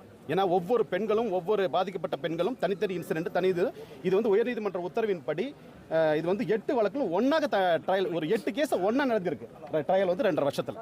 ADMK government today has been put to shame because they tried to protect these people who committed these crimes against women.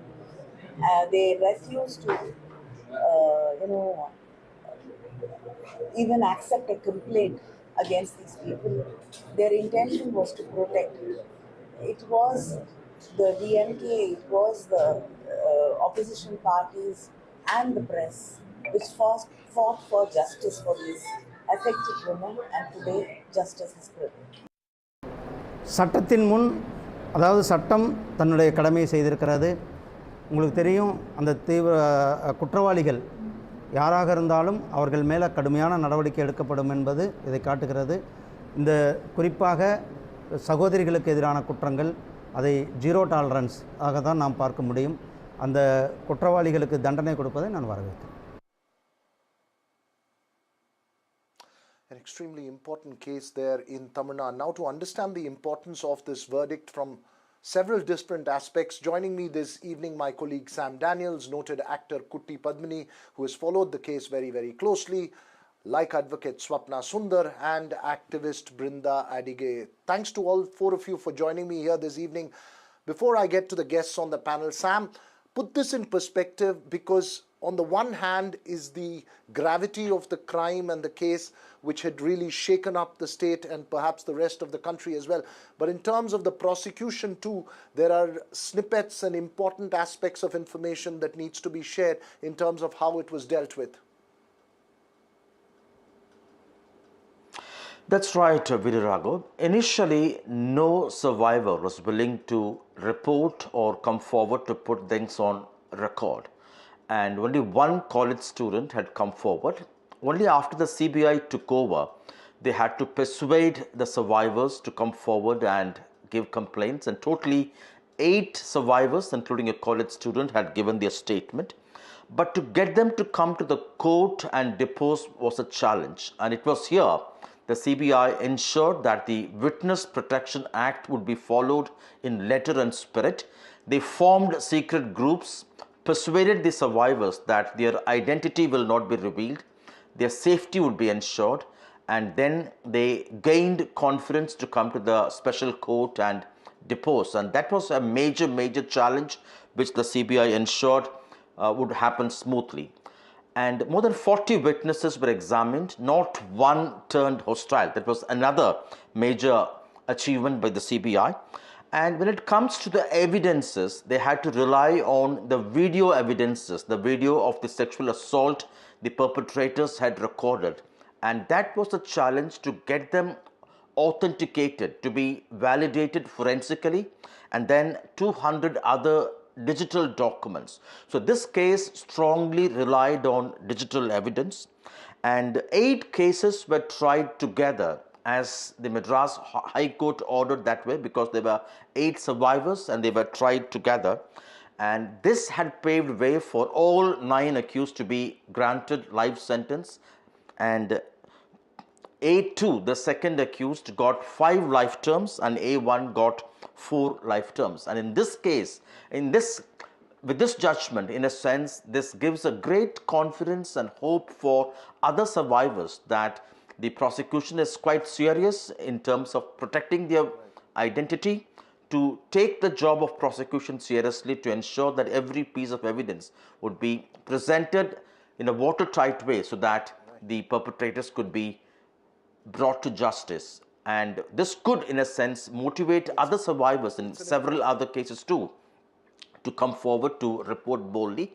Although in this case, the suspicion is that there could be more than 100 survivors. Although only 8 had come forward, they have made sure that the perpetrators will not go scot-free.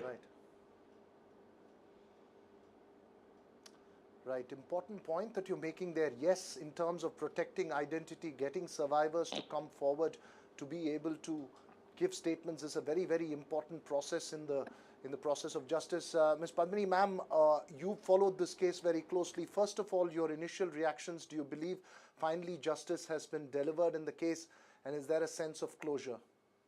Yes, I'm very happy. A big salute to the CBI and a very big namaskar to the Judge Nandini Devi, because not only following it closely, I was praying also, because only such things happen, the girls can be saved. Day by day, everywhere, these kind of things are occurring. And these guys not only stopped with Pollachi, it was happening, and they actually went up to Pondicherry, E Road, even other places. So there are more than 150 to 200 girls who have been, betrayed by these guys. But fortunately, at least these 8 girls came forward, thanks to CBI and thanks to the parents of the girls to give them the courage. So unless you come out and you give your verdict, how can they be punished? So I'm extremely happy about it. And I want more and more girls to come out when they get cheated. Okay, for some reason you get lured, you get cheated. But don't sit back. Please come forward. Punish them so that other girls can be saved. Otherwise, they are not going to stop. It's going to continue. So at least save the other girls. You have lost it, but save the other girls. This is what I wanted to always, tell the public. In my channel also, I keep motivating women. Don't sit back. Please come forward and go and, find a solution. So I'm extremely happy, sir.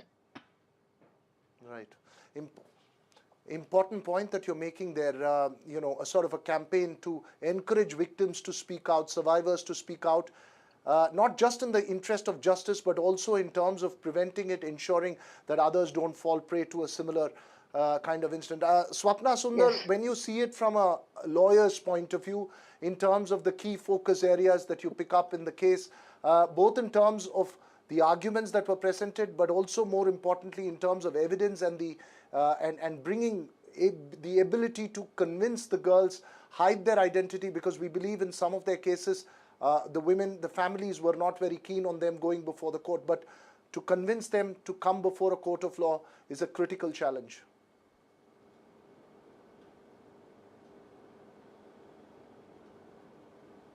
Ma'am, you need to unmute yourself, ma'am. Thank you. Yes, it is indeed a critical challenge and an extremely important one.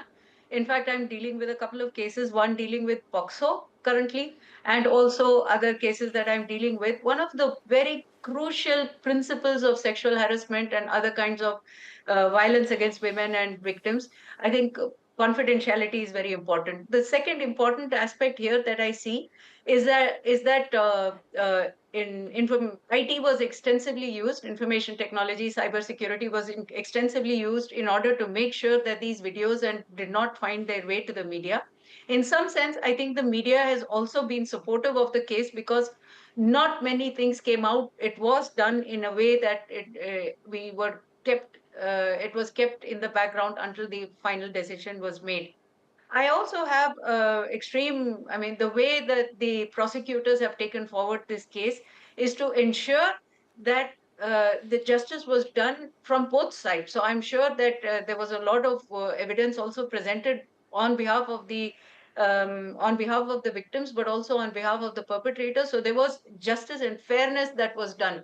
I feel that that is equally important in ensuring that there is credibility created and that the prosecution and the government have received the accolades that they deserve. I've also seen how in the early part of this case there was a lot of support from IDWA that was provided to the families and the survivors, also from PUCL. I think women's organizations have stood up for them. 6 women actually in the early part of the case also approached the Madras High Court, which ensured confidentiality. So I think the way women's organizations have come together, empowered these women, and also, as Madam Putti Padmini was earlier mentioning, is an empowering statement for all women who undergo this kind of pain at some point in their lives. It is important that women's organizations like IDWA and PUCL be highlighted, or their role in this case be highlighted, because we need organizations like these to support women when they are in trouble. I know that parents often find it very difficult to support their their daughters when they come forward. But I think education has helped. The policies which are there in Tamil Nadu has helped girls to come forward.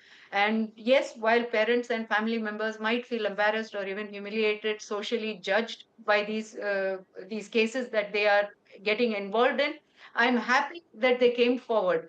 As I was saying, the other case that I am dealing with deals with younger aged women, and I'm seeing how the parents are coming forward to support them in this matter. So I think it's a huge victory, and I do thank the government for their support. Okay. Absolutely, absolutely. An important point that you're making there. In fact, multiple points that you've made there. I'm going to take one across to you, Brinda, which is, and I think Advocate Sundar was making a very, very important point, that is, in a case of this nature, ensuring that the videos never went out, ensuring that it did not get publicized and it was taken down right in time to ensure the identity of the victims, the survivors, was protected. That's a crucial aspect, apart from the other point that she was making about giving that emotional, psychological support to families and to survivors to be able to speak up when they are guaranteed that their identity will be protected. Absolutely. The entire case almost hinged on that confidentiality, because we know that in a country like ours, the woman is always blamed. We are a patriarchal society. And that being the case, parents as well as survivors always find it very difficult. But here, I think, like Madam pointed out, PUCL and IDA, as well as the support that they got from their own communities. I'm sure there was some support that was extended also from their families and extended families. That is just to show that if all of us come together, then we will be able to counter these kind of people. But that said, let us place on record that it is a long time. 2019 to 2025 is a very long time for individual survivors to actually be waiting for a verdict. Of course, they may not have gone many times to the court, but their lives also have come to a standstill. How many of them were able to go on, move on, go forward? Very many times there was also at one point there was a geo issued where one survivor's name as well as the college name was also put out. Now no action has been taken on those people. So that is a government order. So this is something that we want to ask, is saying what you are doing is as per law and policy, and no charity that is being done to survivors. And if any agency, the state agency, violates any of these clauses in the law, those state agency functionaries must be pulled up. So this case is a fantastic trailblazer. It is an example to show that when the state agencies come together, they can deliver, bring these people to justice. But we also want to talk about fast-tracking these cases. It is not important that you have to prolong it and give date after date all the time. You are looking at victim survivors. We are looking at young girls, and they have lives to move on, to take it forward. And there is a lot of mental trauma that they are going through. So their mental health is also at stake. And I think it is time now, in this age and time when we have technology, circumstantial evidence, that fast track of such cases is very, very serious issue.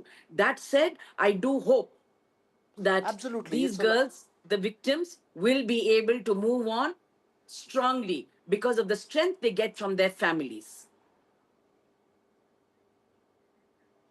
Right. Important points that all of you have made there. Unfortunately, I've run out of time. I wish we could have heard from you more in terms of what the survivors have had to share in terms of their reactions, but unfortunately we've run completely out of time. But thanks to all four of you for joining us here on the Southern View this evening on an extremely important judgment in an extremely important case from Tamil Nadu. That's all we have time for on the show this evening. News and updates continue right here on NDTV. Thanks for watching.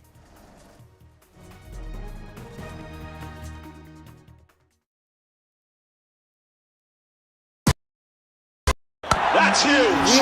That is a biggie. It's out of Gold Plus Clear Glass. Far ho ya near, sab kuch dikhe clear. Do you really know the company you invest in? What is the real picture behind presentations and claims? Is the outlook as rosy as the company claims? Know Your Company, powered by NDTV Profit Research, shines a light on the biggest stock market movers.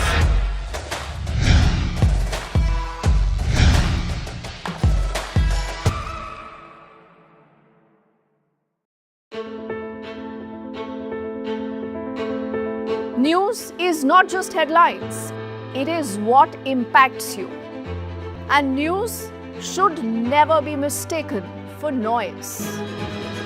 What matters is the reality. Accurate, in-depth, and with the right perspective.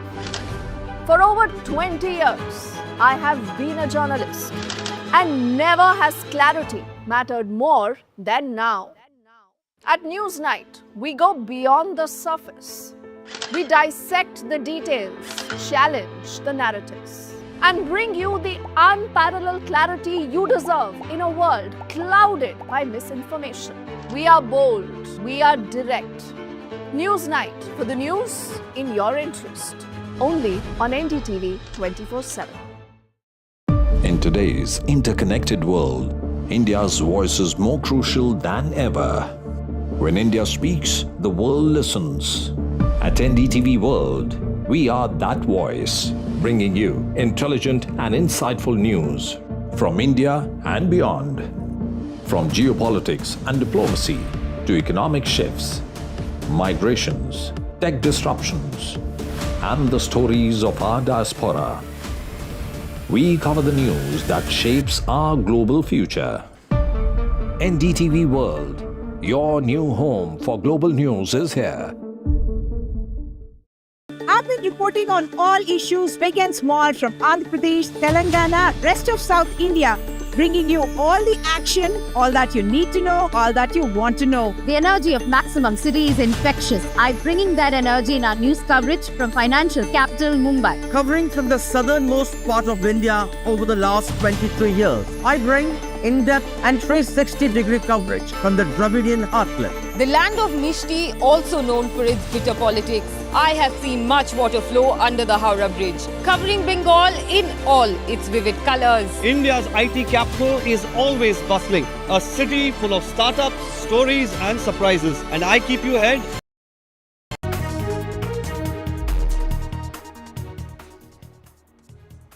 Hello ladies and gentlemen, you're watching NDTV. Prime Minister Narendra Modi visited the Adampur Air Force Station in Punjab today morning, marking his first public interaction with armed forces personnel after the recent ceasefire understanding between India and Pakistan. Now, Operation Sindhur wasn't just an ordinary move by the Indian Armed Forces. It was through Operation Sindhur that the whole world got to see India's resolve turn into action. That's what the Prime Minister said today. But Operation Sindhur has also sparked a fierce political debate in India. The BJP praises it as a bold move under Prime Minister Modi's leadership. Armed forces have also presented evidence of how superior India's military efforts were compared to Pakistan, not just targeting and successfully blowing up 9 terror bases, but also inflicting significant damage to Pakistan's air bases. Now, Congress, on the other hand, has accused the BJP for taking credit for Operation Sindhur, saying that nationalism is the need of the hour, not politics. It's also flagged the diplomatic fallout of Donald Trump seeking to mediate on Kashmir. Now, the Congress has also demanded a special session of the Parliament to discuss Operation Sindhur, but the opposition is divided on this, as leaders such as Sharad Pawar of the NCP, led by Sharad Pawar, have said that an all-party meeting would be enough, as security details of Operation Sindhur should not be discussed in open. Now, how is Operation Sindhur influencing discourse in the country is what we discuss tonight.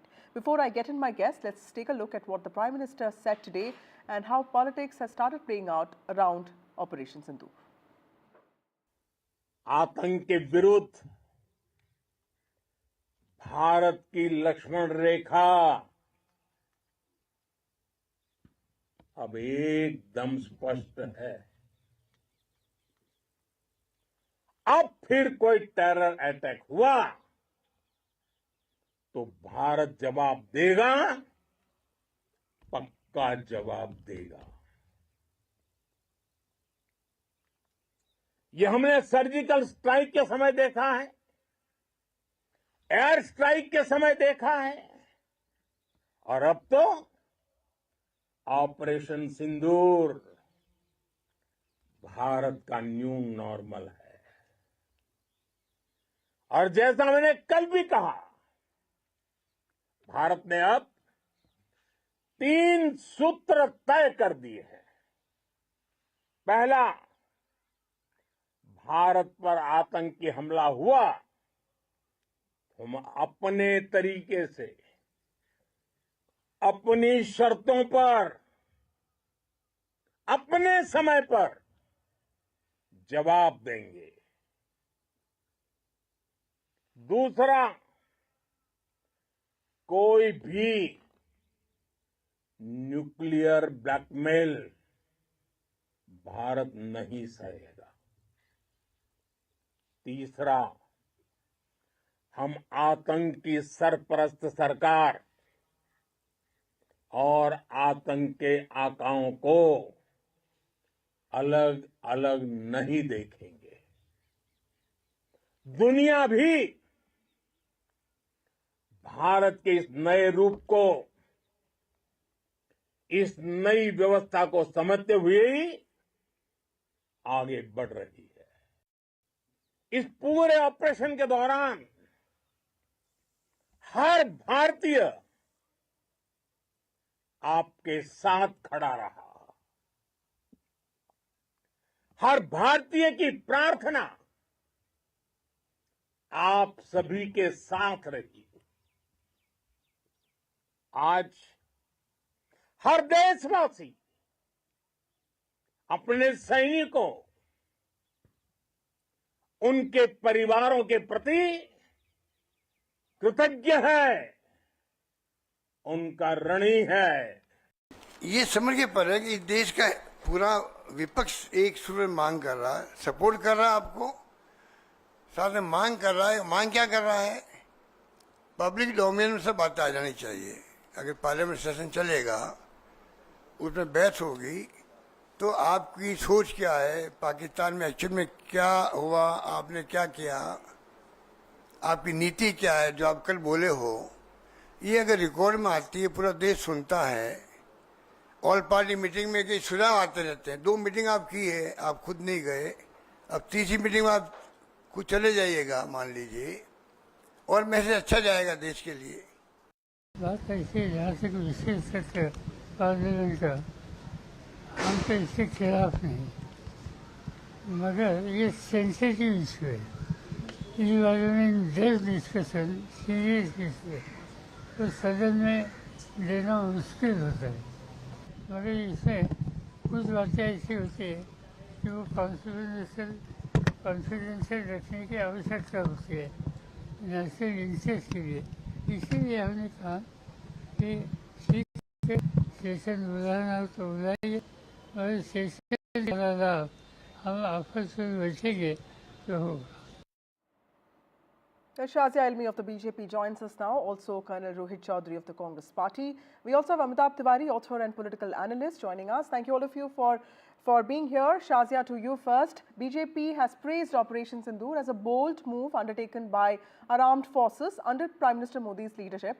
But the Congress has lauded the armed forces but accused the BJP of politicizing military action. How would you look at this?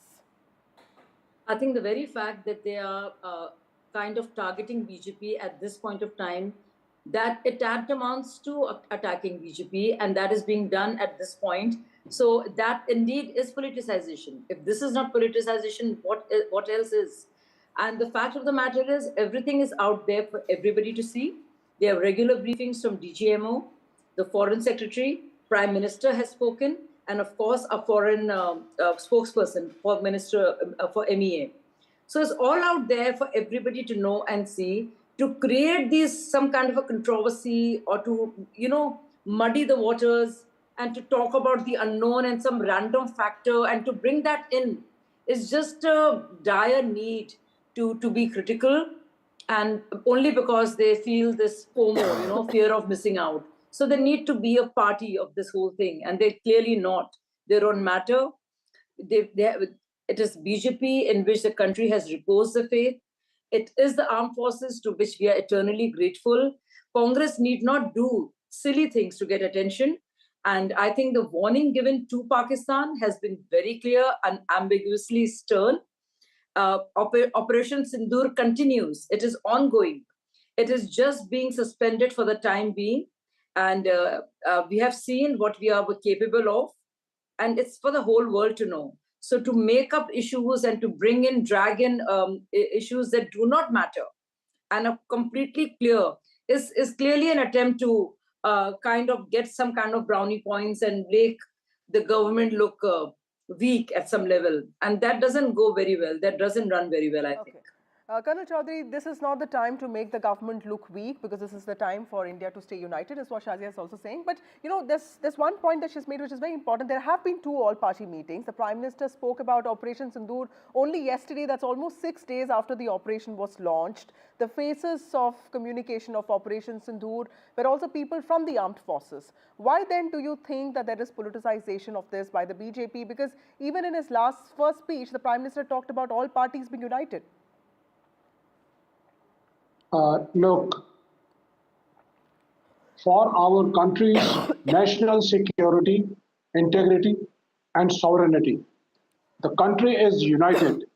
After the Pahalgam attack, the terrorist attack where we lost 26 innocent lives, After that, Congress Working Committee meeting was immediately called, whereas the Prime Minister went to Bihar.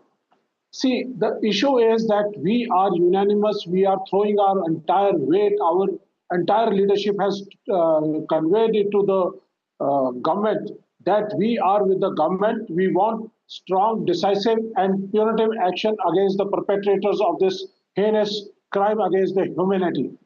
And it is not acceptable at all. Now we welcome that when the entire nation, all 146 crore people, the defense forces, the government, the opposition, Congress party, everybody is united. And we welcome the Operation Sindhur, which was launched on the night or intervening night of 6th and 7th May. And our defense forces have delivered their military objective. There are in any action, military action, there are two objectives. One is military objective, and the other one is political objective. Military was given task. Our military was capable. Today it is capable, and in 1971 also it was capable, and we bifurcated the Pakistan and created two nations out of one. Today, after 54 years, we are much stronger in terms of technology, capabilities, our air defense system, our satellite system, communication systems, our gun power, our tank power, our air power, everything we outfield the Pakistanis. From 2006 onwards, when the UPA government, we started look east policy. We did not go for Pakistan. We never compared them or taken them as our adversaries. They are no you also give a lot of credit to Indira Gandhi. Without political will, there is not any action that is possible. Shazia, would you like to respond to that? No. I just want to complete within 30 okay, seconds. Let Shazia finish. I'll come to you, Colonel Chaudhary. Yeah, Colonel Chaudhary, I'll come to you. Let Shazia counter your point. Yeah. So with your consent, I mean, I can go into details of what the situation in 71 was like, or even further down the road on 65. But as of now, when we do these big strikes on Pakistan air bases, we're looking at 9 of them. When you look at figures of more than 100 absolutely dreaded extremists and terrorists there. I mean, and you also look at the kind of support we have internationally as compared to where we were, even vis-a-vis United Nations Security Council and today. There are huge discrepancies and differences. So let's not compare only because we feel the need to compare. This because Prime Minister Modi is being lauded, that Congress must feel the need to somehow bring Indira Gandhi into the picture. There is no need to do this. It is not some competition going on. This is our own country. This is our Prime Minister. She was a Prime Minister then. He is a Prime Minister now. It's important to also understand that the India of 1971 was also different from the India of 2025, isn't it? Correct. Colonel Chaudhary. And this last point I want to make, something small. Sir, okay, let Colonel Chaudhary respond. Shazia, I'll come back to you. 10 seconds, 10 okay, seconds. I will come back to you, Shazia. Let him respond, yeah. No, my last point is, and I will not speak any further, for the first time we're seeing, and the big takeaway for me and for most of us is, if there are talks and terror will not go together. It will only be POK and terror. Kashmir is off the mat. It is not even discussed. For the first time, Kashmir is not the issue. It is not the centerpiece. We have changed the narrative, and the Indo-Pak doctrine has been permanently transformed, changed. It's got another shape altogether. So I think the contours of this narrative are totally different than they've ever been. How would you see this? This is a new normal, the new inflection point, the fact that our doctrine has only changed. How do you see this? See, this shift of this doctrine, I told you that it started off from 2006 onwards, when we started saying that Pakistan is no more an adversary. Now, the doctrine shifted. Probably you may not be aware. Since I'm from the forces, I am aware, right? So now the next thing which I want to say, the entire forces were ready, country was ready, and now all of a sudden we find that a US-sponsored ceasefire is announced. First, it is announced by the US President Donald Trump, and it took all of us by surprise. And it was a surprise and a shocker to previous chiefs, shocker to the service people, shocker to the foreign secretary. See the body language. In the morning briefing of 10th May, the mood was upbeat. The two lady officers and foreign secretary, they were in upbeat mood, and we were going inside Pakistan, chasing them, and our air force, military, everybody was in the attacking mode.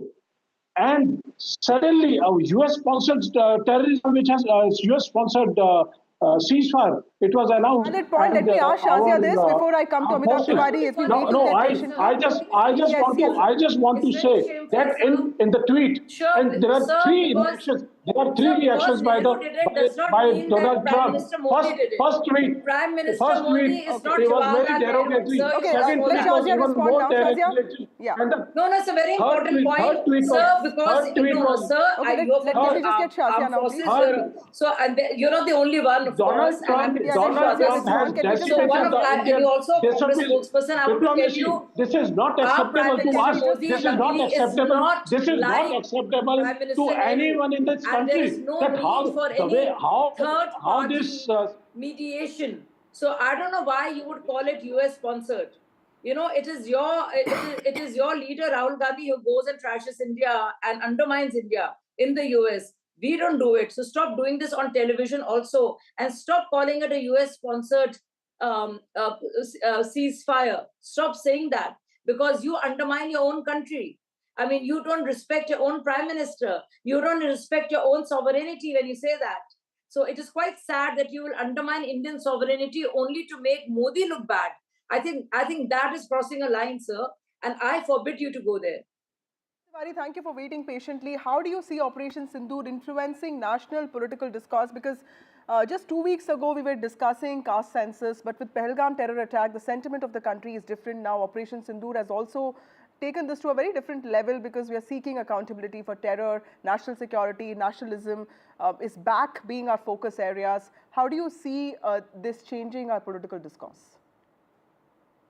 We clearly see the Operation Sindoor has been a huge success. And in any conflict or war, there are two aspects. One is political will, and the other is the capability of the armed forces. That was never in question. From 1971, India has never lost a war. So the only thing which has changed, perhaps compared to the last regime, is the political will. Even after 26/11, we had not given such a strong response to Pakistan, and that is a clear shift of strategy and the political will which people see. Now, the Congress, of course, is trying to compare this with 1971, wherein, of course, the military response was much stronger. However, the issue is that the 1971 happened 55 years ago, and that moment was witnessed only probably by the senior citizens of India now. So most of the young populace, or majority of the populace today, is not able to relate to that aspect. Now, all the political parties were supporting the government in its military endeavor. Now what has happened is that there is only one problem. The problem is, or the opposition is harping on the issue of the ceasefire. Now, whether ceasefire should have happened, not happened, again is a political decision which the government took, because it did not want to be sucked into a war with a rogue nation, because India has bigger goals to achieve, correct? And we had achieved most of the military objectives. Now the question is how this ceasefire was announced, and the handling of the announcement of the ceasefire perhaps is the bone of contention as to how the US president announced this earlier. The opposition is asking for a joint session of parliament, but there is division there, as you showed yourselves. Sharad Pawar perhaps is not agreeing to that, because a lot of secrets and confidential information need not be shared on the floor of the House. So the government needs to have a all-party meeting wherein it should try to take the opposition into confidence and explain as to why the ceasefire was done and how. Colonel Chaudhary, very quickly, closing remarks, sir.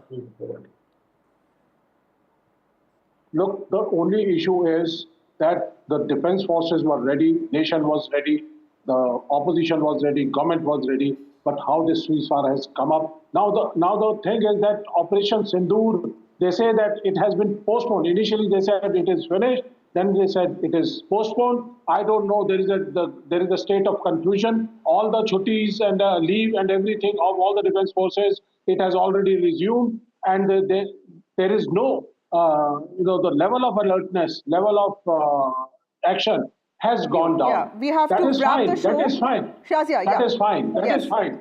But Shazia. that is fine. So but I at the think, same sir, time, yeah, that is fine.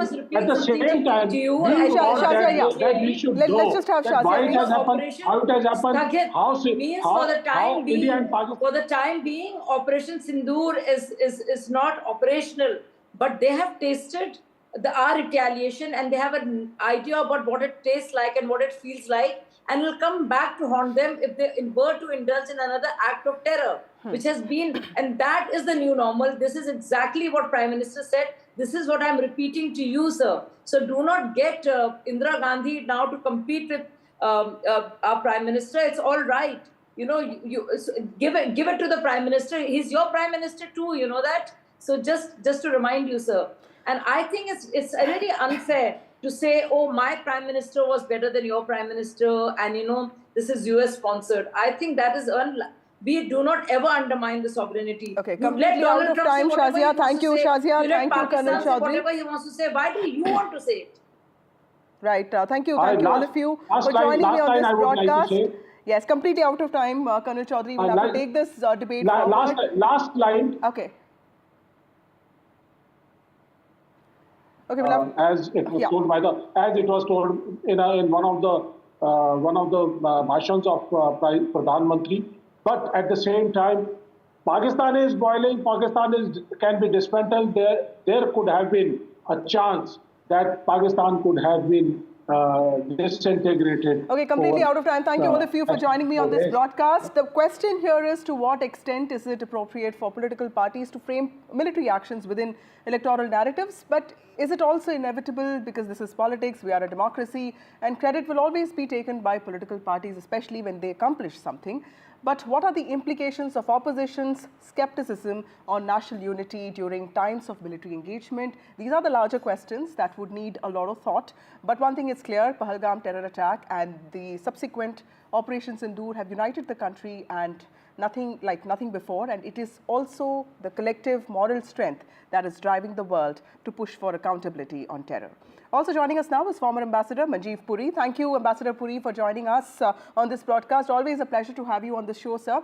My first question, how do you see the Prime Minister's visit to Adampur Air Base today and his emphasis on the fact that Operation Sindoor is not just ordinary military operation, it's a reflection of India's collective sentiment for justice after Pahalgam. He calls it a new normal, a new deterrent. How do you see this? Vasudha, thank you very much. Look, I want to make 2 or 3 points. First, the Honorable Prime Minister addressed the nation yesterday. He made it very clear that India had done what it had to do, but with precision and in a manner that was not escalating, but made the point very clear. You trifle with India, you do it at your own peril. And that was made very clear also in the DGMO's briefings, etc. Now, why did the Prime Minister go to Adampur immediately thereafter? Many reasons, but let me mention 2 or 3. One, it was absolutely important that he went and was between those who did everything for the nation, the armed forces. After all, it was they who took the action, who took not only defensive action, but took the action to the other side, hitting them where it pains, where it hurts, etc. He had to go and visit. Secondly, Adampur. You remember those stories that the base had been hit. So it was very important to go to Adampur. Thirdly, and I want to make this point, this is a bit of a political point. It was very good to go into the soil of Jammu and Kashmir. You know, that's where it all began. So there's lots of all of this. It's all part of messaging, but your points are extremely important. But Ambassador Puri, also let me ask you this one question that everyone wants to ask experts like you. You know, there is a sense that this ceasefire between India and Pakistan is very fragile. And while India has managed to strike terror bases, military bases, air bases, inflicting a lot of damage, there's also this larger question of conventional deterrence, the fact that this keeps happening with Pakistan. How can India manage to keep its growth story alive? Because we need jobs, we need opportunities. How can India be on guard all the time while focusing on its own aspirations? So, Vasudha, this is obviously, as they say, the million-dollar question. Look, Pakistan should also have had the same aspirations, isn't it? But it's a very peculiar country in the global context, where if I use this cliched expression, an army as a country, and it's not a small country. It's a country of nearly 200 million people, geographically, very strategically situated, and a country which has positioned itself as a client state for doing so many things. You know, their minister who made those statements, he may have made it in his own way. But the fact is that they have been offering themselves right for 75 years as a client state. So let's leave that aside. Let's remember, India is today the 4th largest economy in the world, not 5th largest. The IMF's latest World Economic Outlook has upgraded us from 5 to 4. We are the largest country in the world. Right. We are a country of consequence, and everybody knows that. Also, we are a country which is very large and which is contributing hugely to the world. Right. So I just want to make the point to you. Look, we have challenges. We have challenges to the north. We have challenges to the west. And it's not as if the maritime domain is absolutely quiet and so on and so forth. But this is the geography in which we are. Within this geography, we are the fastest growing economy in the south. We are doing well, and we need to remain focused on it while remaining completely, as they say in Hindi, statar to the national security challenge. Right. Thank you so much, Ambassador Puri, for joining us with those excellent lines. We are a country who also understands consequences. With that, Operation Sindhur, the Prime Minister has said that was never just about retribution. It was about redrawing the lines of tolerance that India will no longer allow to be crossed. And that is what the Prime Minister repeated today. With that, it's time for a short break for news and updates on the other side.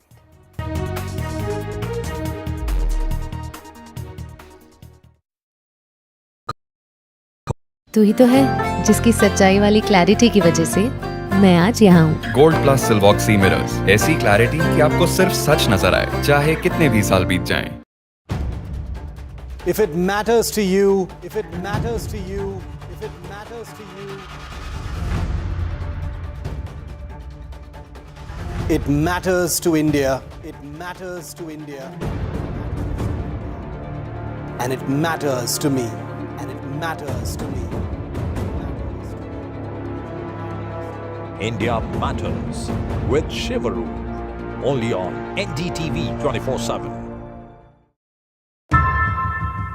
How often have you turned away from debates that descend into endless fights? We bring you a show where every question is answered, where every debate finds its resolution, where every story finds its conclusion, where opinions collide but facts prevail, where stories unfold with insights and trust. When the noise ends, the last word begins.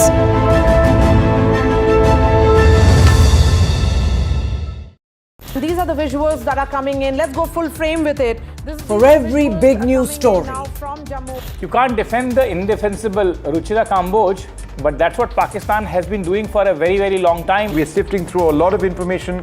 Some is right, some is not right. But I think we are India tunes in to NDTV. In fact, on NDTV, like we've been doing for the last few hours, we've been for fast, clear, and credible news. We've also been, busting a lot of misinformation that's been coming in. When I was standing on the road, I saw these lights going off NDTV, in the sky, and I could hear where credibility sounds of like comes what sound first. like blasts happening. When Pakistan started shelling and first shell landed here, you can see this.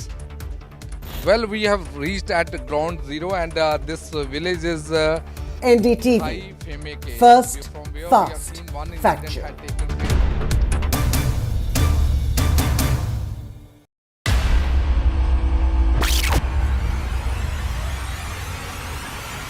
The last 1 month, if you see, the share prices of Gensol Engineering has fallen more than 58%. Why are the rating firms calling the debt payments as default? We have two credible credit rating agencies on March 4th coming and downgrading the stock to D. Statements are consistently being proven wrong, and transactions are being taken place which are different from what they were originally pictured to be. The company claimed it would roll out 6,400 electric vehicles.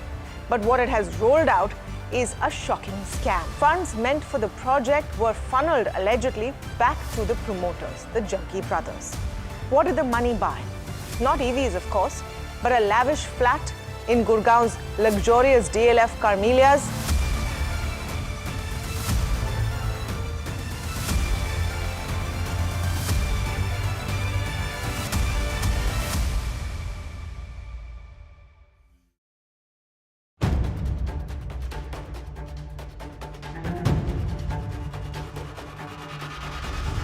If it matters to you, if it matters to you, if it matters to you,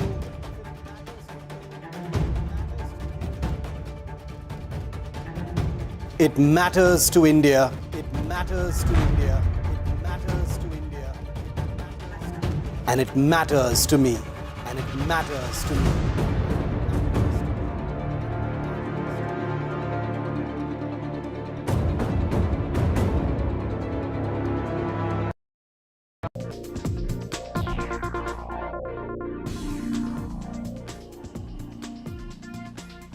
Hello and a very warm welcome to another episode of India Matters. This is a special broadcast as part of our continuing coverage from here in Jammu and Kashmir. And what a week it has been. It is 1 week today since Operation Sindhur began. The Indian Air Force's targeted strikes on terrorist camps in Pakistan, followed by targeted strikes, long-range offensive strikes using missiles against Pakistani military targets. It is being seen as the biggest non-war military action in India's history. And Prime Minister Modi today marked this huge milestone by landing in a surprise visit to Punjab's Adampur Air Force Base. This is a base very close to the international border in Air Force terms, and this is a base that was right on the front lines of Operation Sindhur. Its personnel flying missions, dropping bombs, firing missiles, and guiding the entire war as it played out. But there's another reason why the Prime Minister chose to go to Adampur, and that is because Pakistan has been fixated with Adampur. It has been peddling misinformation after misinformation, suggesting to its domestic public that Adampur has been destroyed, its aircraft are burning, that 60 personnel in Adampur have been killed in drone strikes, that S-400 missile systems have been targeted and disabled by Pakistani missiles. All of this completely demolished with a 1-hour visit by Prime Minister Modi to Adampur today. Why is Adampur so important? Why is Pakistan obsessed with Adampur? And why did Modi choose Adampur? Those questions will be answered today on India Matters. But first, listen to what the Prime Minister said. साथियों, operation Sindoor से बौखलाए दुश्मन ने इस airbase के साथ साथ हमारे अनेक एयरबेस पर हमला करने की कई बार कोशिश की। बार बार उसने हमें टारगेट किया, लेकिन पाक के नापाक इरादे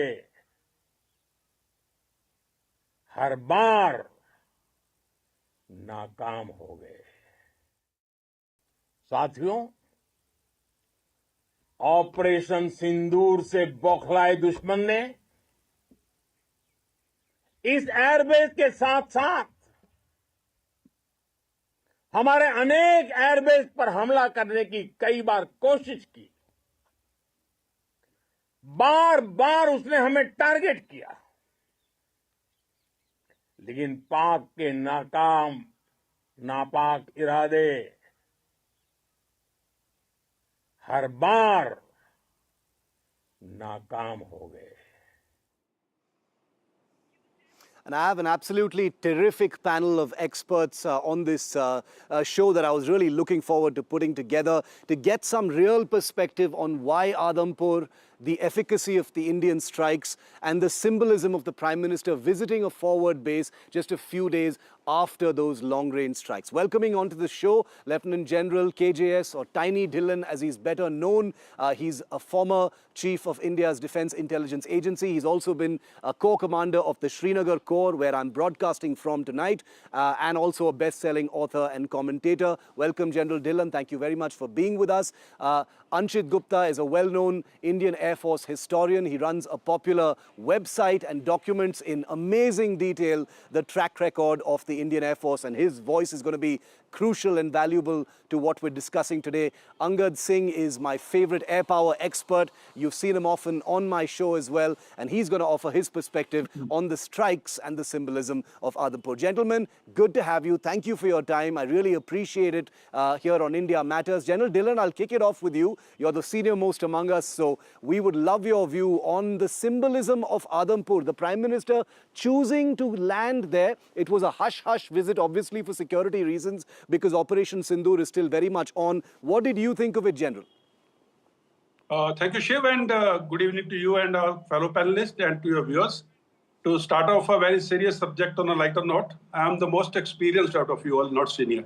So Adampur, why Adampur is chosen is very, very symbolic and very important for the audience to know. Before getting into the tactical and the strategic aspects, Adampur, a Prime Minister of a country visiting a forward air base when the Operation Sindhur is still going on. This shows our capability and ability to defend that air base where a person as senior as Prime Minister of the country is there when the operation is still going on. This shows our military's capabilities in the air defense as also their power to dominate the enemy in all domains. Now, Prime Minister visiting Adampur air base is very relevant because Pakistan, as you told in your commentary, Pakistan has been claiming that it has downed Adampur air base. It has taken so many casualties of the aircrafts. It has also hit the S-400 in this area and taken so many physical casualties of airmen. Yeah. And the smiles on the faces of the airmen, which were being telecast live in the afternoon, and now it has been shown on your screen, it only shows that not a single bird has been hit in this airbase. And this is the airbase which was doing the maximum damage to Pakistan. And Pakistan did not want this airbase to be up and about. So it's we have two Air Force experts on the panel, but from the point of view of the centrality of the Adampur air base to the whole area of operations, starting from Jammu and Kashmir, going right up to Run of Kutch and the area opposite. And the damage which has been done on the 10th morning on the most of air bases of Pakistan, this air base played a very pivotal role without going into details. So this is the opening comment. Very important for a Prime Minister to go to a forward air base when the operations are still on. Op Sindhur is still on. This is a very, very strong military message. Angad, why is Pakistan fixated with Adampur? You know, I'm not being facetious, but the sheer volume of misinformation that was particular to Adampur was something that one did notice. Is there any reason for that, this obsession with Adampur?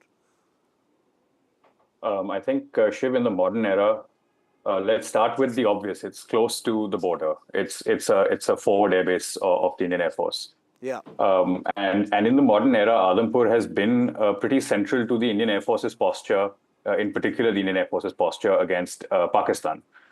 It houses MiG-29s, as we see on your visuals, which at induction and even today is one of the most formidable interceptor aircraft of the Indian Air Force, and now upgraded to a fully multi-role aircraft. It is also now hosting an S-400 unit, which is India's sort of crown jewel as far as air defense is concerned. But I think going back within the modern era, within the 21st or late 20th century, this is the base that has already once broken Pakistan's back in living memory. And that was, of course, during the 1999 Kargil conflict. This base hosted MiG-29s and most importantly, Mirage 2000s, which were the sort of central to the precision strike capability of the Indian Air Force at the time. So, you know, this base in living memory already is a bit of a thorn in Pakistan's side. Okay, so it is a thorn in Pakistan's side. That is a phrase that did come to mind as well. Anchit, goes back a little backward beyond just living memory to a time before many of us were born. General Dhillon must have been a very young man at that time. But the 65 and 71 wars as well, Anchit, could you throw some light on that? That also holds some answers as to why we're talking about Adampur today, why Pakistan has, considers it a thorn in their flesh, as Angad said, and why the Prime Minister chose to go there today. Absolutely, Shiv. And before I answer that, I must compliment you and Vishnu and NDTV for an absolutely wonderful coverage, unbiased and beautifully managed. Coming to this point, actually, thank you. It is 75 years of Adampur that is important. Just to give viewers a context, before 1947, air wars were fought on the Afghan border. So when the partition boundaries were drawn, there were hardly any air bases on the Indian side. We had Palam, we had Agra, and we had Ambala. Yeah. And in 1950, we set up Adampur and Halwara as the two primary bases to fight everything on the other side of Punjab. That was the strategic beauty of this particular base. And since that time, since 1950, Adampur and Halwara, and Adampur more so, has been at the center of the storm for Pakistan. In 65 war, we have already seen in recent memory Sky Force, the movie, come up. That was 1 squadron, 8 squadron, 32 squadron. The 3 Mistake squadrons were based out of Adampur at that time. They made sorties deep into Pakistan. They also did counter-air missions in support of the army. And they were attacked on the ground. We lost aircraft in Adampur in 65 war because Pakistan tried their hardest to break Adampur, but they could not. In moving forward, actually, 1971 is even more interesting. Adampur was given a nickname. It was called Randheer's Air Force. During the 1971 war, the entire western border was on fire. There was one particular base that was never hit. Pakis could not hit that base, and it was Adampur. Air Commodore Randheer Singh, later Air Marshal, was commanding Adampur at that time. The kind of preparation he did was so stringent, that no one could break it. There's a very interesting story. There was a Pakistani spy who was caught just before the December 1971 war. He was sent back with an idea to Pakistan that Adampur is heavily protected by surface-to-air missiles. In addition, No. 1 Squadron MiG-21s did caps dawn and dusk for the entire duration of the war. Not a single aircraft came near Adampur. Randheer Singh was given PVSM in 1971. Amazing. For a base commander to get PVSM is amazing. And that is the history of Adampur. Adampur has forever been in the storm. Defense ministers have visited Adampur before. And as Angad said, that continued with 1999, and 2025 has been similar. This is incredible. I mean, this kind of detail as to why Adampur is so important and evokes so much from a historical perspective is the reason why I'm so happy that, Anchit, you were able to join us. Before I head into a break, and I have more questions for all three of you, General Dhillon, I want to come to you about those smiling, happy faces of the air warriors at Adampur. They are in the middle of an operation, sir. They have just conducted Operation Sindhur. Aircraft from that base had probably fired some of those missiles, and the Prime Minister is there. What must have that felt like for the personnel there? It's important for Indians to be able to understand that from a soldier. Explain that to us, sir. Thank you, Shiv. Before I come to the question, amount of information about Adampur Air Base I've just gained in last about 7-8 minutes is incredible, because I have gone past Adampur Air Base. I've visited Adampur Air Base. I don't know how many times, maybe hundreds of times. And coming to know of that place from your channel, through you and the fellow panelists, Angad and Anchit, I think very, very informative show is going on. Now, coming to your question. The smiles on the faces of the airmen who are surrounding the Prime Minister and who are interacting with him. And mind you, the operation is going on. There are people who are manning the system, the people who are manning the air defense, and all the systems are in position, even when this visit was going on. And all those people who are supposed to be off duty at that time, those are the faces you are seeing. And they would have just come back from their duty, night shift or whatever, and see the smiles on their face. This is what a leadership can do. This is what the morale raising can happen when you see your leader amongst you. And when you are winning, nothing succeeds like success. When you are on the winning side, these are the smiles which you see. And Adampur Air Base today is on the winning side after what we did to Pakistan in last 1 week. I can only imagine what the levels of morale must be. You've just come out of a combat operation. The Prime Minister has visited you. There is no downplaying the strength and the symbolism of what we're seeing. But on the other side of this very short break, Angad, Achint and General Dillon will join me on looking forward. What next? What's going to happen next as far as Operation Sindhur is going to be? We'll talk about that after this break. Stay with us.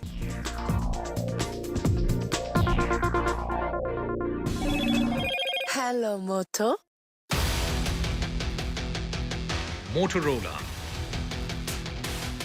India's leading AI smartphone brand.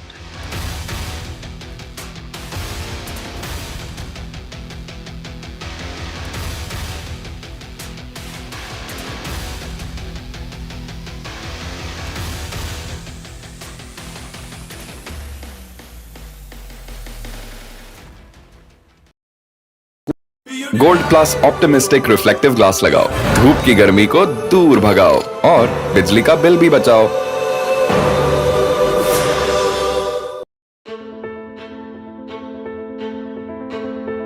News is not just headlines, it is what impacts you. And news should never be mistaken for noise. What matters is the reality. Accurate, in-depth, and with the right perspective. For over 20 years, I have been a journalist, and never has clarity mattered more than now. At Newsnight, we go beyond the surface. We dissect the details, challenge the narratives, and bring you the unparalleled clarity you deserve in a world clouded by misinformation. We are bold, we are direct. Newsnight, for the news in your interest. Only on NDTV 24/7. In today's interconnected world, India's voice is more crucial than ever. When India speaks, the world listens. At NDTV World, we are that voice, bringing you intelligent and insightful news from India and beyond. From geopolitics and diplomacy to economic shifts, migrations, tech disruptions, and the stories of our diaspora. We cover the news that shapes our global future. NDTV World, your new home for global news is here.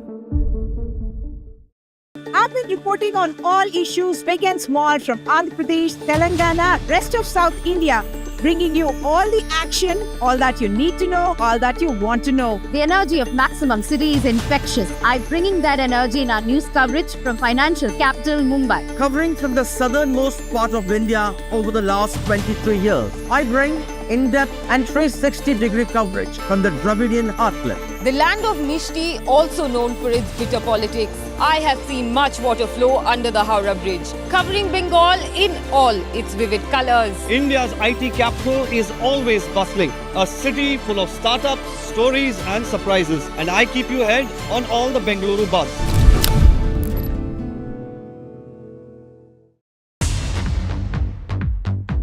More news that matters. Big exclusive. Tulsi Gabbard gunned down by Pakistan-backed cowards. When you interact with people on ground, you're able to reflect their sentiments much better. More debates that shake the system. More exclusives you won't find anywhere else. Not just another prime time. It's a prime time that's unmissable. If it matters to you, if it matters to you, if it matters to you, it matters to India. It matters to India. And it matters to me.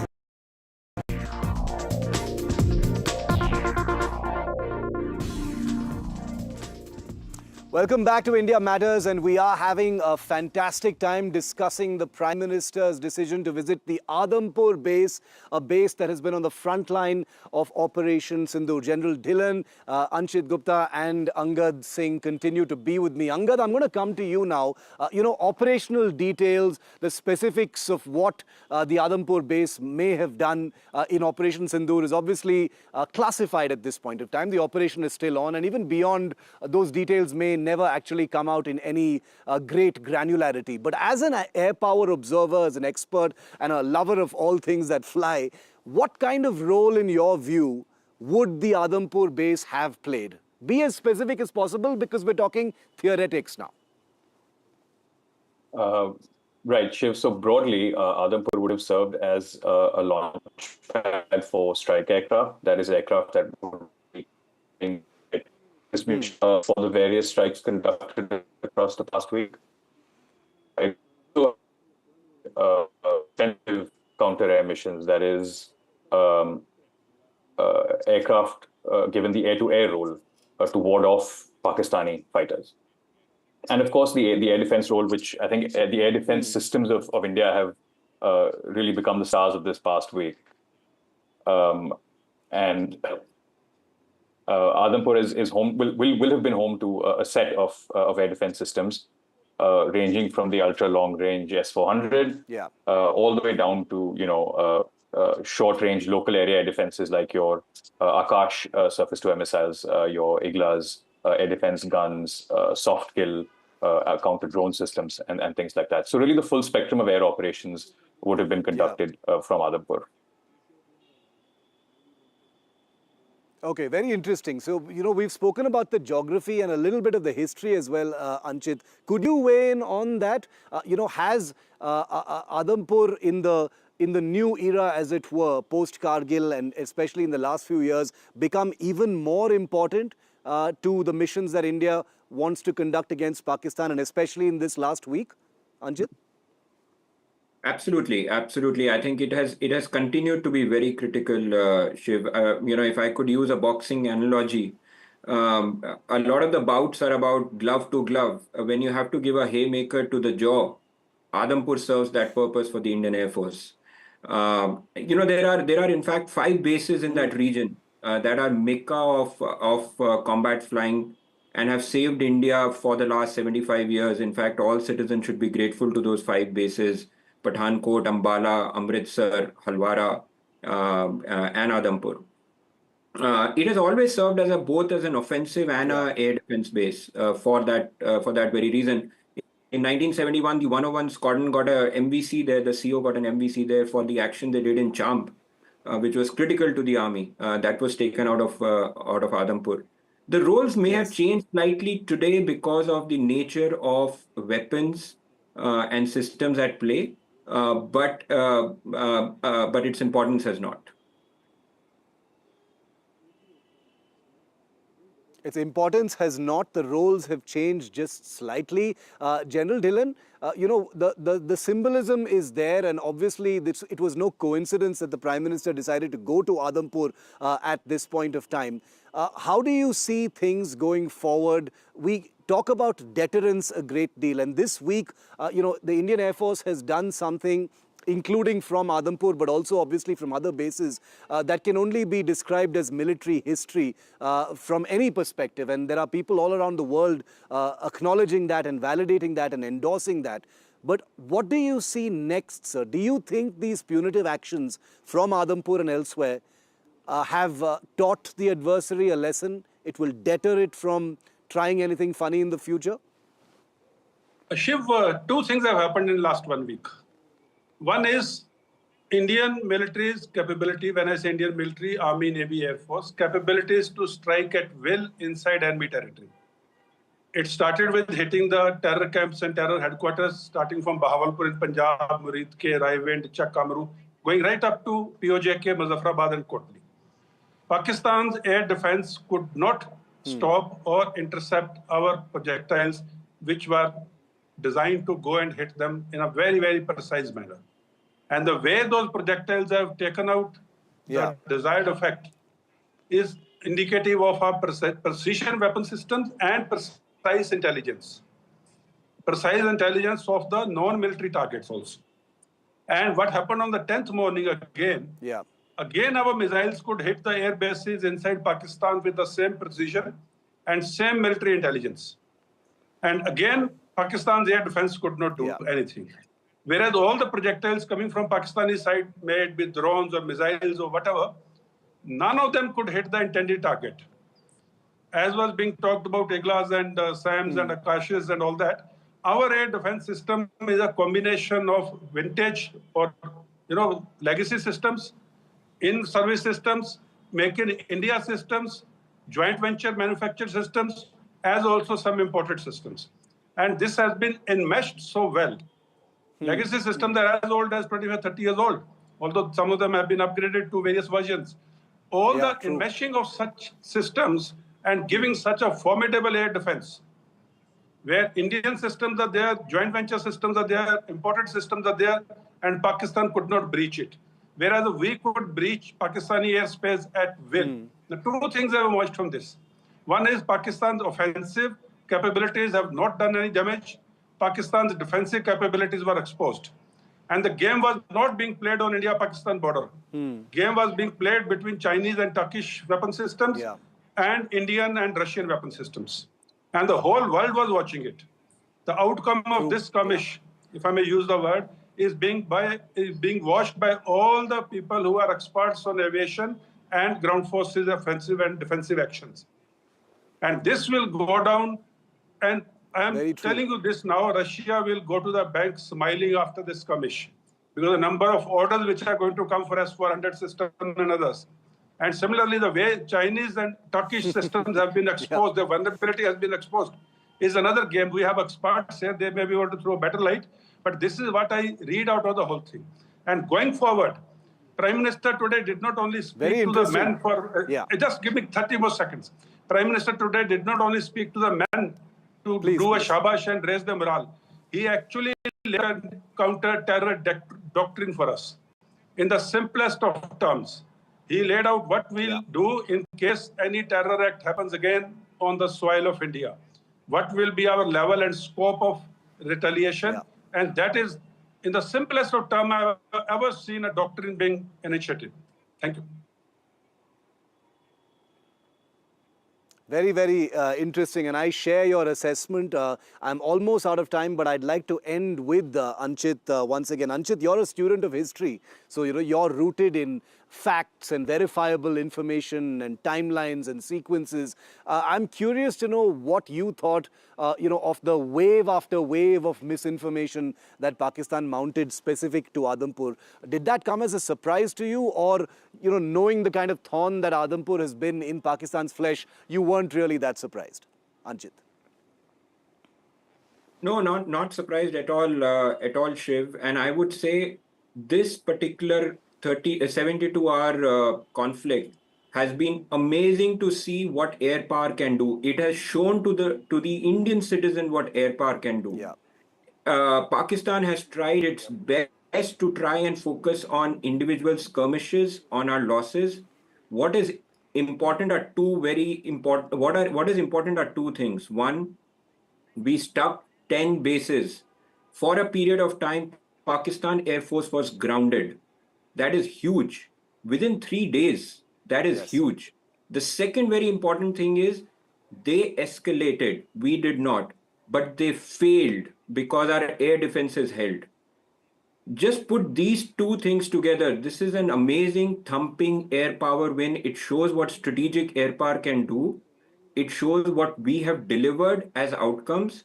And they want to distract us from that. Whether it is Adampur, whether it is saying we have lost aircraft, they want us to want this country to be distracted from the bigger picture. But the bigger picture is strike plus air defense in 3 days. The outcome is here for all of us to see.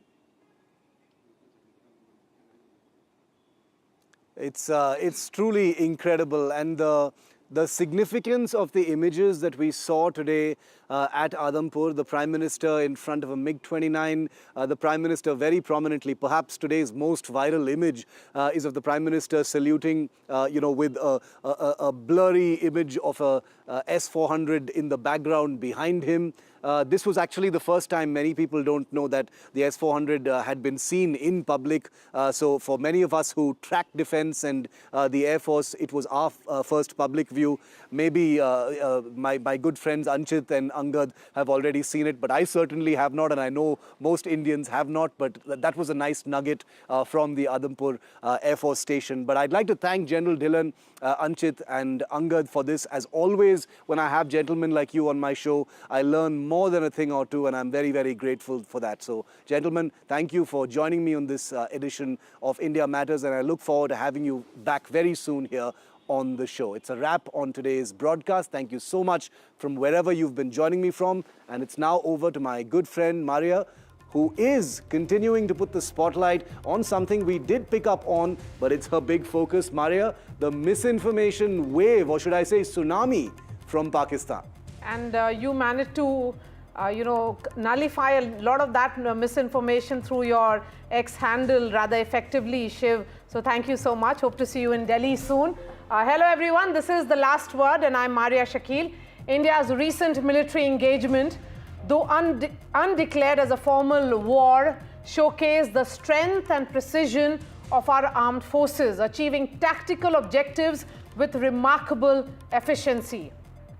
However, the absence of an unofficial declaration left room for narrative manipulation despite military success. Prime Minister Modi's first address to the nation and then his meeting with the soldiers today perhaps sent a direct message that there has been a success and the operations against Pakistan have only been kept in abeyance and the future will depend on their behavior. Prime Minister Modi was at Punjab's Adampur Air Base and he interacted with the soldiers. Remember, Adampur was among the Air Force stations that Pakistan attempted to attack on the intervening night of May 9th and 10th after India's Operation Sindhur. Pakistan also claimed that its hypersonic missiles fired from JF-17 fighter jets destroyed India's S-400 air defense system in Adampur, and you saw that clearly being displayed in that image of the Prime Minister himself. Here's how Prime Minister Modi actually punctured Pakistan's baseless allegations while boosting the morale of our air warriors.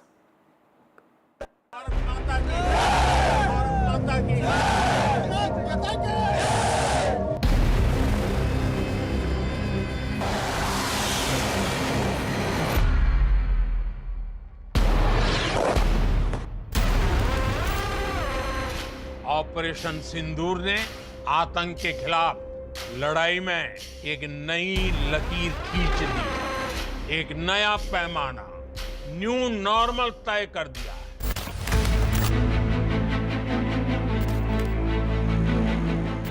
Prime Minister Narendra Modi taking the How's the Josh question to the airmen and women at the Adampur Air Force Base days after India brought Pakistan to its knees. The symbolism not lost on anyone. Operation Sindoor से बौखलाए दुश्मन ने इस airbase के साथ साथ हमारे अनेक एयरबेस पर हमला करने की कई बार कोशिश की। बार बार उसने हमें टारगेट किया, लेकिन पाक के नापाक इरादे हर बार नाकाम हो गए।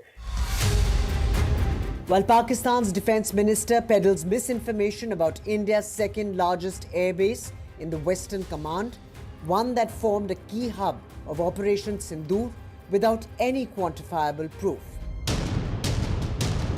India hit not only 9 terror hubs and numerous military installations in the heart of Pakistan, but also busted Pakistan's false propaganda with Prime Minister Modi's visit to Adampur IAF base, reiterating India's red line on terror. Bharat ने अब 3 सूत्र तय कर दिए हैं। पहला, भारत पर आतंकी हमला हुआ, हम अपने तरीके से, अपनी शर्तों पर, अपने समय पर जवाब देंगे। दूसरा, कोई भी न्यूक्लियर ब्लैकमेल भारत नहीं सहेगा। तीसरा, हम आतंकी सरपरस्त सरकार और आतंक के आकाओं को अलग अलग नहीं देखेंगे। On display at the base were a MiG-29 and a S-400 missile system, and of course the valor and high spirits of our brave warriors. Bharat माता की, भारत माता की। नेवी ने समुद्र पर अपना दबदबा बनाया, सेना ने बॉर्डर पर मजबूती दी और भारतीय वायुसेना ने अटैक भी किया और डिफेंड भी किया। बीएसएफ और दूसरे बलों ने भी अद्भुत क्षमताओं का प्रदर्शन किया है। Integrated air and land combat system ने शानदार काम किया और यही तो है jointness. Unlike Pakistan, India has provided proof of every move it has made. Transparency and zero tolerance have been the hallmark of India's stand on terror. Pakistan, on the other hand, has played the night rider in the subcontinent, not only sponsoring terror, but also standing by it. The question is, has the Operation Sindhur driven the point home, or will the pause need to be lifted to root out terrorism? Bureau Report, NDTV.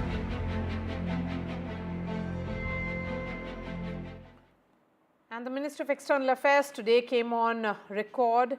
It perhaps clearly set the record straight on US intervention on mediation, as well as calling out Pakistan's nuclear blackmail. Pakistan position changed on 10th May morning after its air bases were effectively put out of action. All you have to do is to look at who called who to negotiate the terms of the cessation of firing. By the way, we are living in a day and age where you have satellite pictures available commercially. I urge you to look at the satellite pictures of the sites which Pakistan says or claims to have attacked in India. Contrast it with the sites and places which we successfully targeted and destroyed. That will give you a clear answer. Claiming victory is an old habit. The military action from our side was entirely in the conventional domain. This was also made very clear in the defense briefing yesterday. There were some questions also which were asked. There were some reports, however, that Pakistan National Command Authority will meet on 10th May, which we saw, but this was later denied by them. Pakistan FM has himself denied the nuclear angle on record. So, Rishabh, that also answers your question. As you know, India has a firm stance that it will not give in to nuclear blackmail or allow cross-border terrorism to be conducted invoking it. In conversations with various countries, we have also cautioned that their subscribing to such scenarios could hurt them in their own region. And joining us now is a former ambassador, Kanwal Sibal. We also have Lieutenant Colonel Atul Holkar, who is a geopolitics expert, and Jonah Blank is author and served as policy director for South and Southeast Asia on the US Senate for Foreign Relations Committee. Ambassador Sibal, beginning with you, sir. India has effectively put out proofs for the world there are imageries that have been put out. There is enough indication as to what has been the outcome, the new red line as we keep talking about. Then why is Pakistan continuing with its lies and bluster? Well, the interesting thing is that we've had to defend ourselves in terms of the media coverage that we have in the Western world about the outcome of the military exchanges between India and Pakistan, by our spokesman very rightly saying that now everything is available commercially with satellite imagery, and the people can themselves see whether Pakistani's claims of attacking our air bases have any merit, and compare that with the evidence we have put out, and then use the same imagery to arrive at the right conclusion. But the unfortunate part is that, barring some voices here and there, the Western media is buying the Pakistani initiative. Somehow they don't want the story to come out that in these exchanges, Pakistan got the worst end of this stick, and that Pakistan was pushed into a situation where it had to appeal to the United States of America to intervene and persuade India to declare a ceasefire. Now, this is unfortunate for a variety of reasons.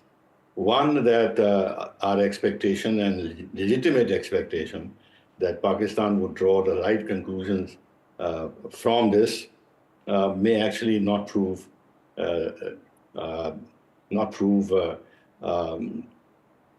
right, in the sense that the mood in Pakistan, the kind of story that they're telling themselves, the Prime Minister of Pakistan, the army chief, the street, all of them, and the social media that emanates from Pakistani sources in Pakistan and abroad, all seem to claim that either Pakistan got the upper hand or it was a draw.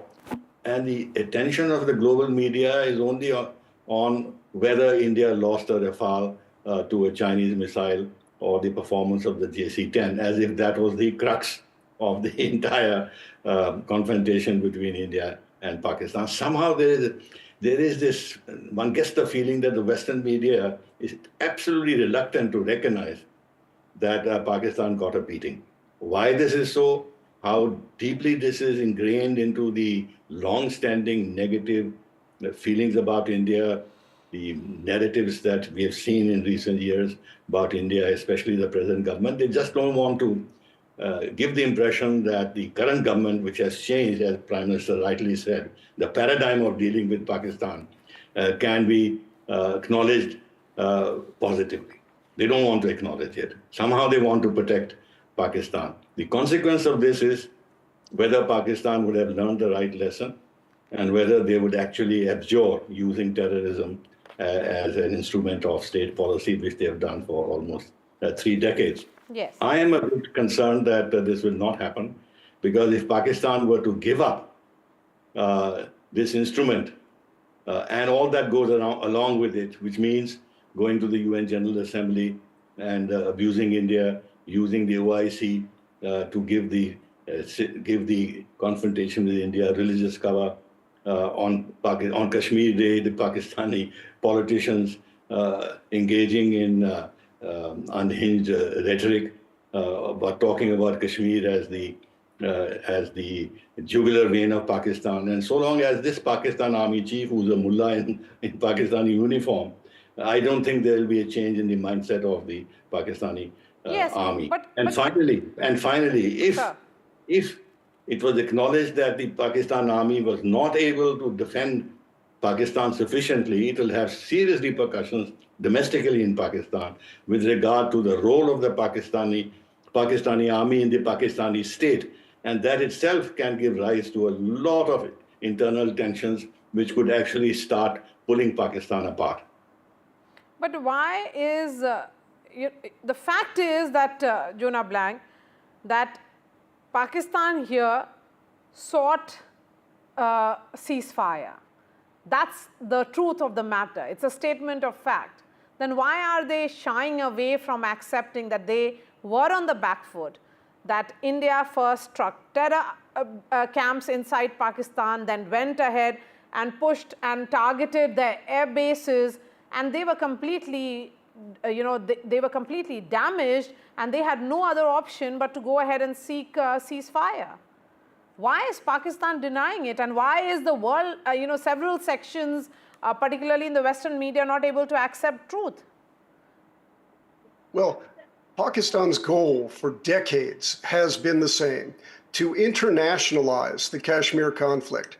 They've been utterly unable to achieve their ends by war. India has beaten Pakistan in every military engagement so far, so they're trying to win in the negotiating table what they can't win on the battlefield. And you're quite right. I think the international media has not really looked at the details very carefully. One of the things that concerns me the most is the US administration's handling of this has unwittingly helped the Pakistani narrative without even realizing what they've done. Why use fabricated videos to claim that India was hit, Lieutenant Colonel Atul Holkar? I mean, the aim was to incite communal tensions in India, and that is the reason why when we look at Pahalgam and the brutal killing of 25 of our citizens on that day, it was, there was a degree of religious profiling which happened that day. Lieutenant Colonel Holkar. Okay, we'll try and connect with him. Ambassador Sybil, will you take that question? Say it again. Can you repeat it? Pakistan indulged in nuclear blackmail. They weaponized the civil aviation. That's the fact. They deny aggression. They play victim. How long will this continue? I think this will continue because that is the raison d'etre of Pakistan. I mean, if they give up hostility to India, then how do they keep united as a country? You've seen what's happening on the Balochistan front. You've seen what's happening in Khyber Pakhtunkhwa. Look at the massive strategic setback that they received in Afghanistan, where the Taliban, whom they had put in power there or facilitated their accession to power there, has turned against them, and they are fighting each other. And Sindh also is restive. The economic situation is very poor. For the 24th time, they've gone to the IMF for a bailout. And yes, the Pakistani military seems to have resources to be able to boost their military arsenal and have that confidence that they can trigger somehow a conflict with India or take the risk of triggering a conflict with India by continuing to support terrorism, despite the messages that had been sent to them when we had our precision strikes as well as the Balakot operation. But this time, of course, the message has been driven home very, very strongly. But I'd like to add what was just said about the American position. It's very unfortunate that that Trump has totally messed up the U.S. diplomacy in this regard by the equivalence that he has created between India and Pakistan politically, militarily, morally, and in fact talking about how important it is the U.S. relationship with both countries and using trade as a weapon, saying that if the two sides didn't agree, he would cease to trade with them. And as a reward, he will now trade with them even more. But look at Pakistan. U.S. trade with Pakistan is only $7 billion. With the United States is $200 billion. With India is $200 billion, plus everything else in terms of services and what the role that the Indian diaspora is playing in the American economy and in the American political system. So why is he? And then of course he's embarrassing India by making it appear that India has been compelled to agree to a ceasefire because President Trump desired it. He wanted it. I mean, this is diminishing India's status. If we are partners, then we should be treated as partners, and our sensitivities and our concerns should be taken into account. And he has enough. Trump and the Americans have enough experience of Pakistan's resort to terrorism against them, not to give them a pass like that. And in his current statement, he has said nothing about Pakistan's role in terrorism. If he had said in his statement, which is unsatisfactory in so many ways, that he's also called upon Pakistan to deal with the terrorism issue forcefully and credibly, then there would have been some internal balance in his statement. But he's talking about friendship with both countries, talking to leaders with both countries, teaching them at the same level, and not giving us the agency to decide when we should stop and when we should not stop. When our entire approach, right from the start, was that we did not want to escalate. We limited our strikes only to the terrorist hubs. We made it clear we are not attacking the Pakistan military. But when they started attacking our military bases and civilians, then we had to react. But right from the start, we have been saying that our reaction has been proportional, carefully calibrated, and that we're not interested in de-escalation. So we would have agreed to a ceasefire if Pakistan had demanded it, and indirectly the Prime Minister has made it very clear that this ceasefire has not taken place because of any American intervention. It's because Pakistan do the right. They were Pakistan sorted. That is the truth of it. Lieutenant Colonel Holkar, welcome to NDTV. We are discussing how Pakistan's dirty tricks department, is on an overdrive, and they are trying to project a completely different picture, far removed from the truth. Yeah, Maria, Jai Hind, Maria, and Jai Hind to all the fellow panelists on the show. Maria, if you understand the very psyche of Pakistan, it was created on a bedrock of lies. It said, we could not live as a civilization with the majority Hindus in the erstwhile Indian state. And if you look from 1947, then they started that they were not it was not their soldiers which attacked Kashmir at that point of time. And since then, they have won every war with India. And so wonderfully well, they are cheating their own people. The army tell lies to the public of Pakistan. The Prime Minister speaks more lies to its own set of people. The largest parties, the elected Prime Minister is in the jail. So what narrative do you think they would be building? They have to, otherwise there's no survival. If you see the victory parade that came out in Lahore and Karachi and Islamabad after the announcement of so-called ceasefire, not from our side, we said stoppage of fire, and they called it ceasefire. I mean, it appeared as if they're so relieved. And if you look into the entire 5-6 days of narrative on their televisions, on their YouTube channels, onto Twitter, it appeared that they've really won the world war. Fact of the matter is, if they don't do that, and if they don't say that, how will this nation survive?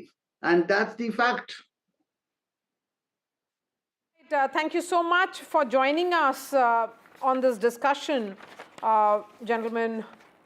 Lieutenant Colonel Holkar, Kanwal Sibal, and Jonah Blank. Shifting focus now to someone who has felt it very, very closely. Nimrat Kaur is an actor and a daughter who lost her father, a man in uniform, to Pakistan-sponsored terrorism 3 decades ago in Kashmir. She is joining us live. Nimrat, I'm speaking to you at a time when Prime Minister Modi has addressed the nation. He has spoken to the soldiers, in fact, the warriors who fought for India during Operation Sindhur. As someone who is from the 4G family, what are your thoughts on the wars, and and particularly about this latest conflict between India and Pakistan? Well, Maria, I am a daughter of a martyr, actually, and that is something that I walk with a lot of awareness regarding. Because the life that I have led, not just being an army daughter, but also being the daughter of a soldier who lost his life to terrorism in Kashmir in the year 1994. This is an ongoing problem for just too many years now. And it is a kind of a disease that has gripped our country every now and then, whether it's attacks on civilians or on our armed forces or on our on our army facilities. It's something that, it pains me from the deepest level of my heart, where innocent lives are lost, our brave soldiers are lost. So I feel like terrorism firstly has no place in this world. And when it becomes a question of our country, it feels much more personal.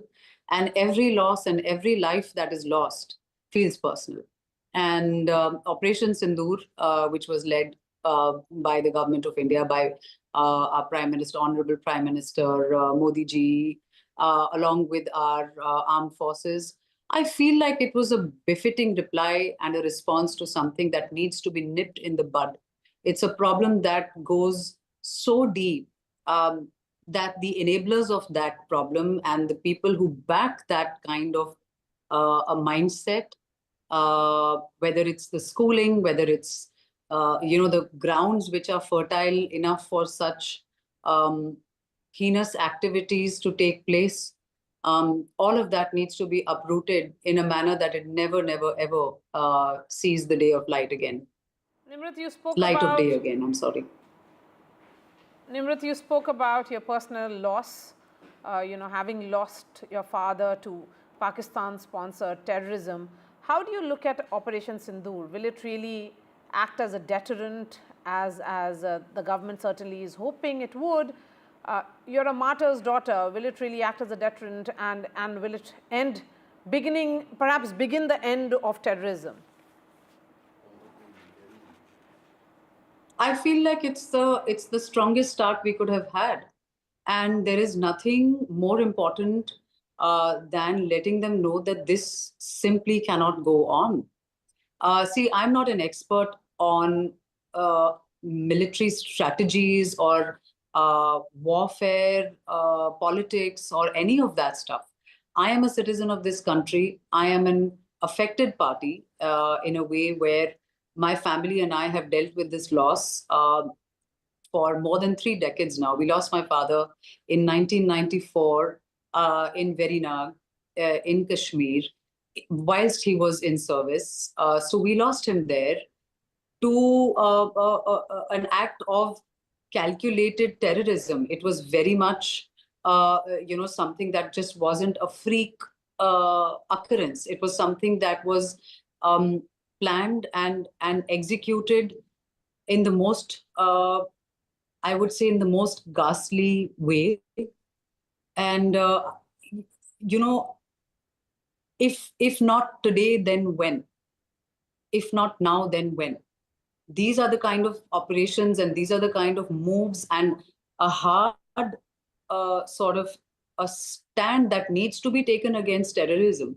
Who am I to say, how this is going to pan out or not? But I feel like there's nothing better and nothing more important that can and should have been done in the way that it was carried out.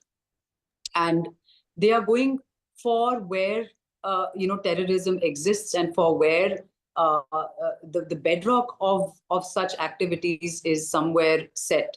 And I feel like there is nothing more important than that as a nation, as an army daughter, as the daughter of a martyr who lost his life in action.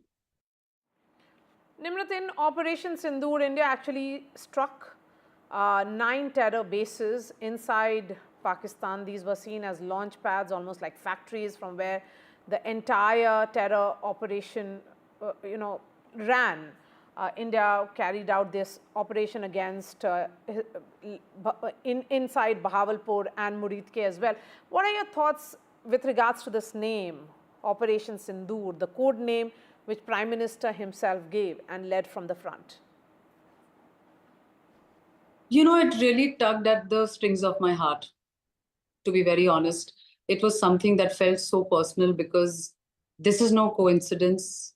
The loss feels personal. He has gone on to say that, this is not just a name for him.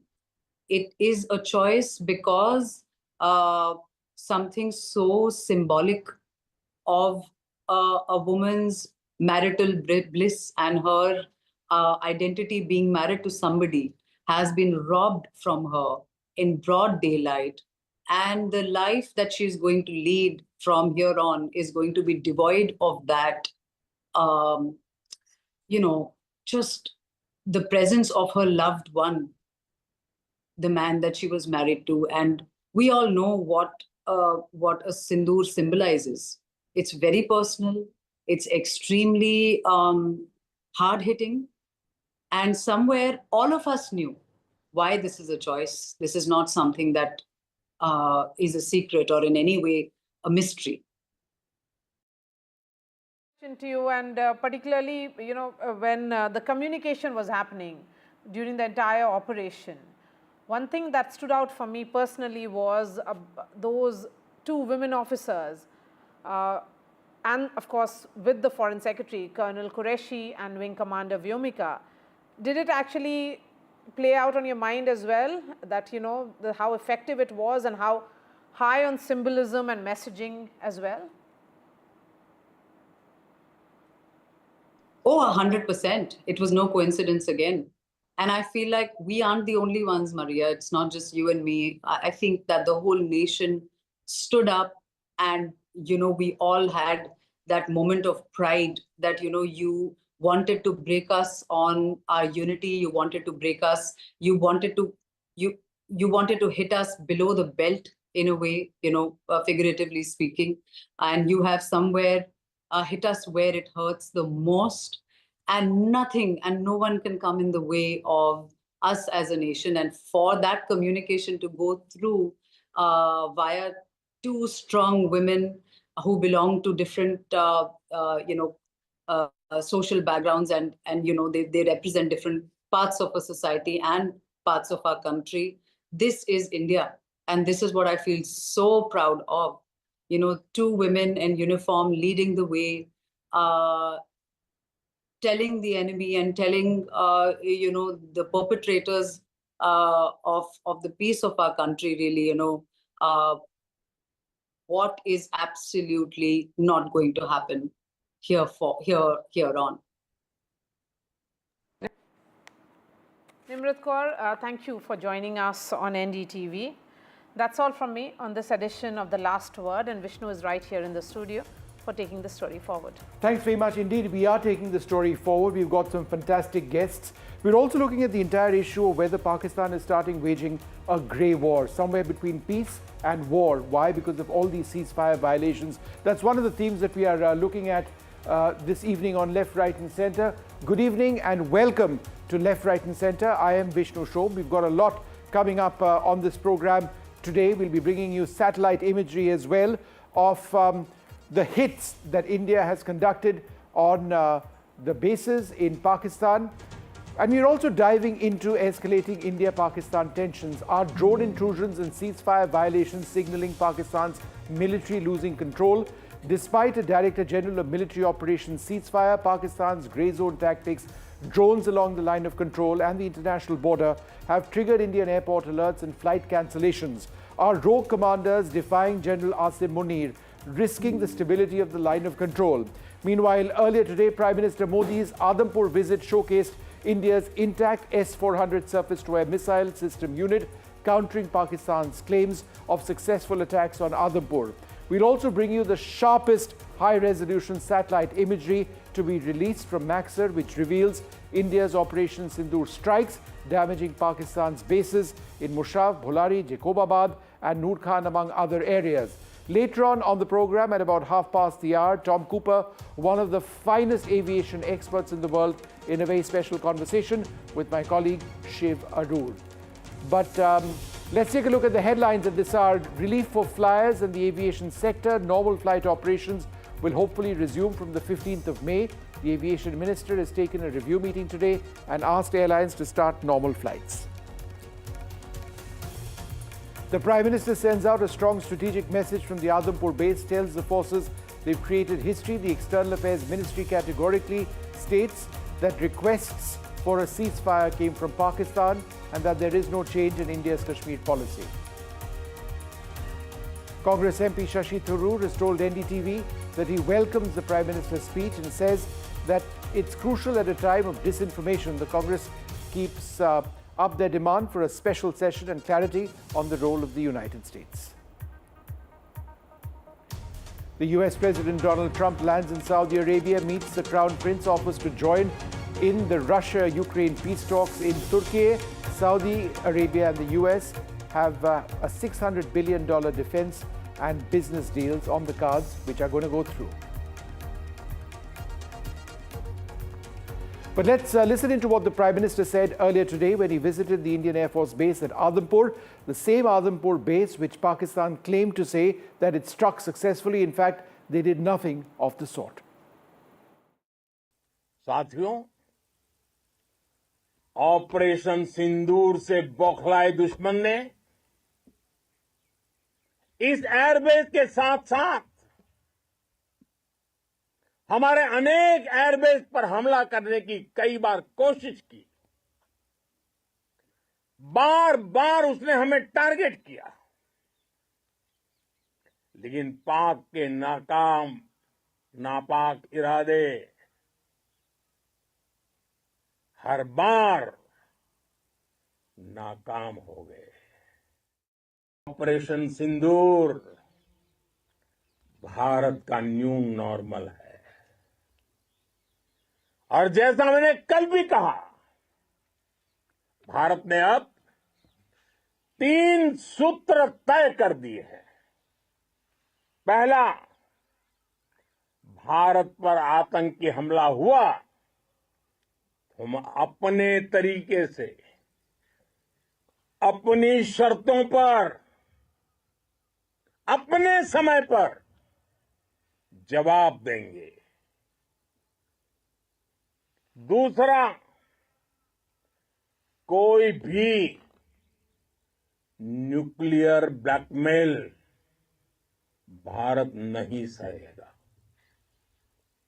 तीसरा, हम आतंक की सरपरस्त सरकार और आतंक के आकाओं को अलग अलग नहीं देखेंगे।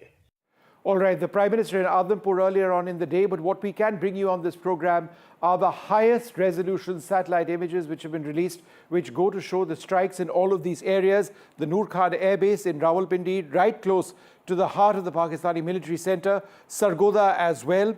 There have also been images which we are going to show you of strikes in Jacobabad further south, Rahim Yar Khan as well we're going to be looking at very closely, Sukur and Bholari further south. So let's bring out the first set of images of Jacobabad. We're going to show you before and after images. This is the before image from the 30th of April 2025 of a large hangar. On the right hand side you can see that this hangar has been destroyed completely. But let's give you a close-up image to give you an idea of the extent of the damage. This is that same hangar.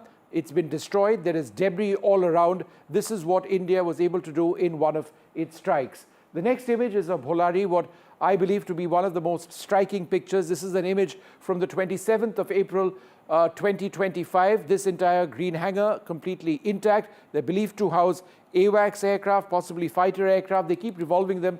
But this is the image of the 11th of May after India's strikes went through. Let me now show you a close-up. This is the destroyed hangar. There could be aircraft inside. It's unclear at this stage whether that is the case. But there is debris all around as this destroyer completely destroyed.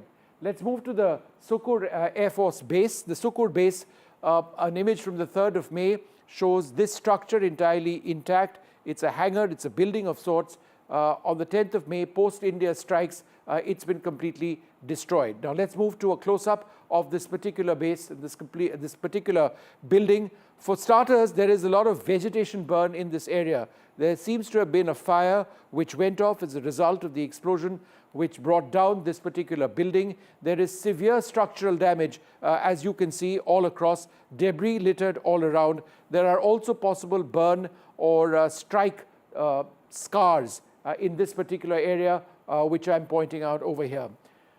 Let's move to the next one. The next one is the Noor Khan Air Force Base. This is strategically very, very important. Look over here, and I'd like our camera person to actually zoom into this particular area where I've got my pointer. What you actually see over here are not buildings. These are, in fact, 2 large trucks. These are trucks which appear to be special purpose vehicles. Could these be command and control centers for particular Pakistani weaponry? This is what was targeted in the image over here on the 10th of May. That in those 2 trucks were entirely destroyed, right? These are large trucks which were destroyed. They appear to be some sort of a command and control center or a military purpose. Bring you a close-up of that image while there were buildings which were struck.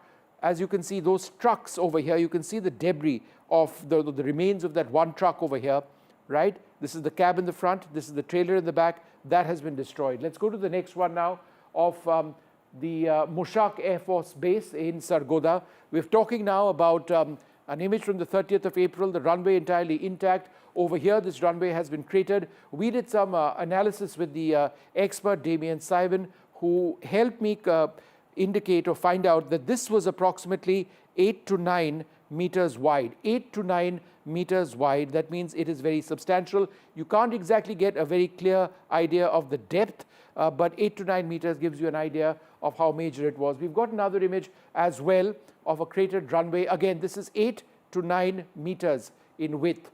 This particular part also of the Mushaf Air Base in Sargodha, an image of the 10th of May after India attacked. The next image is of Rahim Yar Khan, another Air Force base. This is the 10th of May, and interestingly, the following picture is also of the 10th of May. The first image, you can see the runway over here. There are no images of any strikes. The image over here is of a clear strike which has taken place in Rahim Yar Khan. In fact, we've got video of that as well. This is the crater that you're going to see over here, which we pointed out in the satellite imagery. It's a very, very deep crater. It's approximately 8 to 9 meters, as I mentioned, perhaps a little less than that, but very deep, as you could see over there. But what we'd like to also do on this particular program is focus on this entire concern about ceasefire violations, because they've been happening despite Pakistan agreeing to a ceasefire with India. Now, Pakistan's drone incursions have violated the ceasefire for the last few days. The big question, why exactly are they doing this? It's clearly escalated tensions. It's prompted Indian security measures. India is retaliating with ack fire, as you can see, and perhaps other weaponry as well. The big question, is there insubordination in Pakistan's army which undermines the enforcement of the ceasefire? Why exactly is this taking place? Who are the military leaders who are in charge of this? Pakistan, at the end of this, appears to be employing a grey zone warfare tactic to provoke India. What is a grey zone warfare tactic? A neither war nor peace scenario. And that's a cause of major concern. Is Pakistan trying to normalize, for example, the late night incursion of drones? Is there Pakistani military indiscipline which is threatening the stability of the international border and the line of control? We are clear, India will consider strikes and kinetic actions if provocations persist. In other words, continued violations may force India into military responses. All right, well, we've got some fantastic guests on this program looking at all of this. Lieutenant General D.S. Hooda, the former Northern Army commander, with me at this stage. General Hooda, thanks very much for being with us. Pakistan agrees to a ceasefire. That ceasefire has come at their request, and yet we see these ceasefire violations happening for the last couple of nights. Is this an attempt to create a new normal by Pakistan? So thank you, Vishnu, for inviting me once again. I think there are two reasons for this. Vishnu, one is there some apparent insubordination in the Pakistan military? Frustration with the army chief because they have actually suffered, and as you showed in your images, suffered a lot of damage. And then is it that they are thinking that at a time like this, when we've suffered a setback, why was a ceasefire called? So could be some local commanders who are frustrated. The other reason, Vishnu, I think is there is still some panic in the Pak military. Today, Prime Minister Modi said that, this conflict with Pakistan is not over. There are fundamental issues that need to be addressed. And therefore, there's some panic on the other side, sending up drones, trying to make sure that, any military movements on the Indian side are detected. So I think one of these two reasons could be why we are seeing, these drones flying up in the air, despite the fact that, the ceasefire has been announced. The possibility of insubordination in the ranks of the Pakistan army is particularly worrying. We always felt that General Asim Munir, the Pakistani army chief, was the rogue element. But if there are others, then it doesn't augur well for us, does it? No, it doesn't. But look, Vishnu, after the fact that there has been an element of radicalization in the Pak military, it's not as if it's the first time that we are seeing this. I mean, even during Musharraf's tenure, we had Pakistan military officers, who were actively sort of conniving against him. So this is a reality, if you radicalize elements, you give them this, false narrative of how superior we are to the Indian military. We can do anything, and the Indian military will not respond well. Then there will obviously be frustration among these radical elements who will try and sabotage whatever sort of peace initiatives are taken by the leadership. So what does India do? Because I know our stated position is that if you do this, then we will, engage you militarily and with force. But then is there a threshold beyond which India will respond? Because these drone incursions can be at a fairly low level as well in an attempt to create a new normal. So Vishnu, I think we also shouldn't sort of overstress, what's happening. These are fairly low-level actions. I think what we have clearly indicated with Operation Sindhur is that there is a new paradigm in our strategy to deal with our neighbor. And I think today the Prime Minister very, very clearly outlined those, that we will respond to terror attacks, that nuclear blackmail will not be accepted, and that, governments which sponsor terrorism and terrorist leaders are equally responsible for what happens with regard to terrorist incidents in India. That message, I think, is very clearly out, and I would hope and I would think that this would impose greater caution on Pakistan, particularly after the manner in which the Indian Air Force has carried out these strikes, and you showed those images. Literally, I mean, most of the air bases have been sort of put out of action. And if they had continued this and not agreed to the ceasefire, it would have very, very directly impacted air operations in Pakistan. So I think all this they will take heed to. I don't think they are completely crazy, Vishnu. Right. I think they will take heed to it. Although these minor provocations of sending drones, etc., I would think is more a sort of a panic reaction from their side, more than any provocation. General Huda, great speaking to you. Thank you very much for speaking with me. Ambassador Venu Rajamani, the former Indian ambassador, joins us. Thanks, Ambassador, for joining us on this program.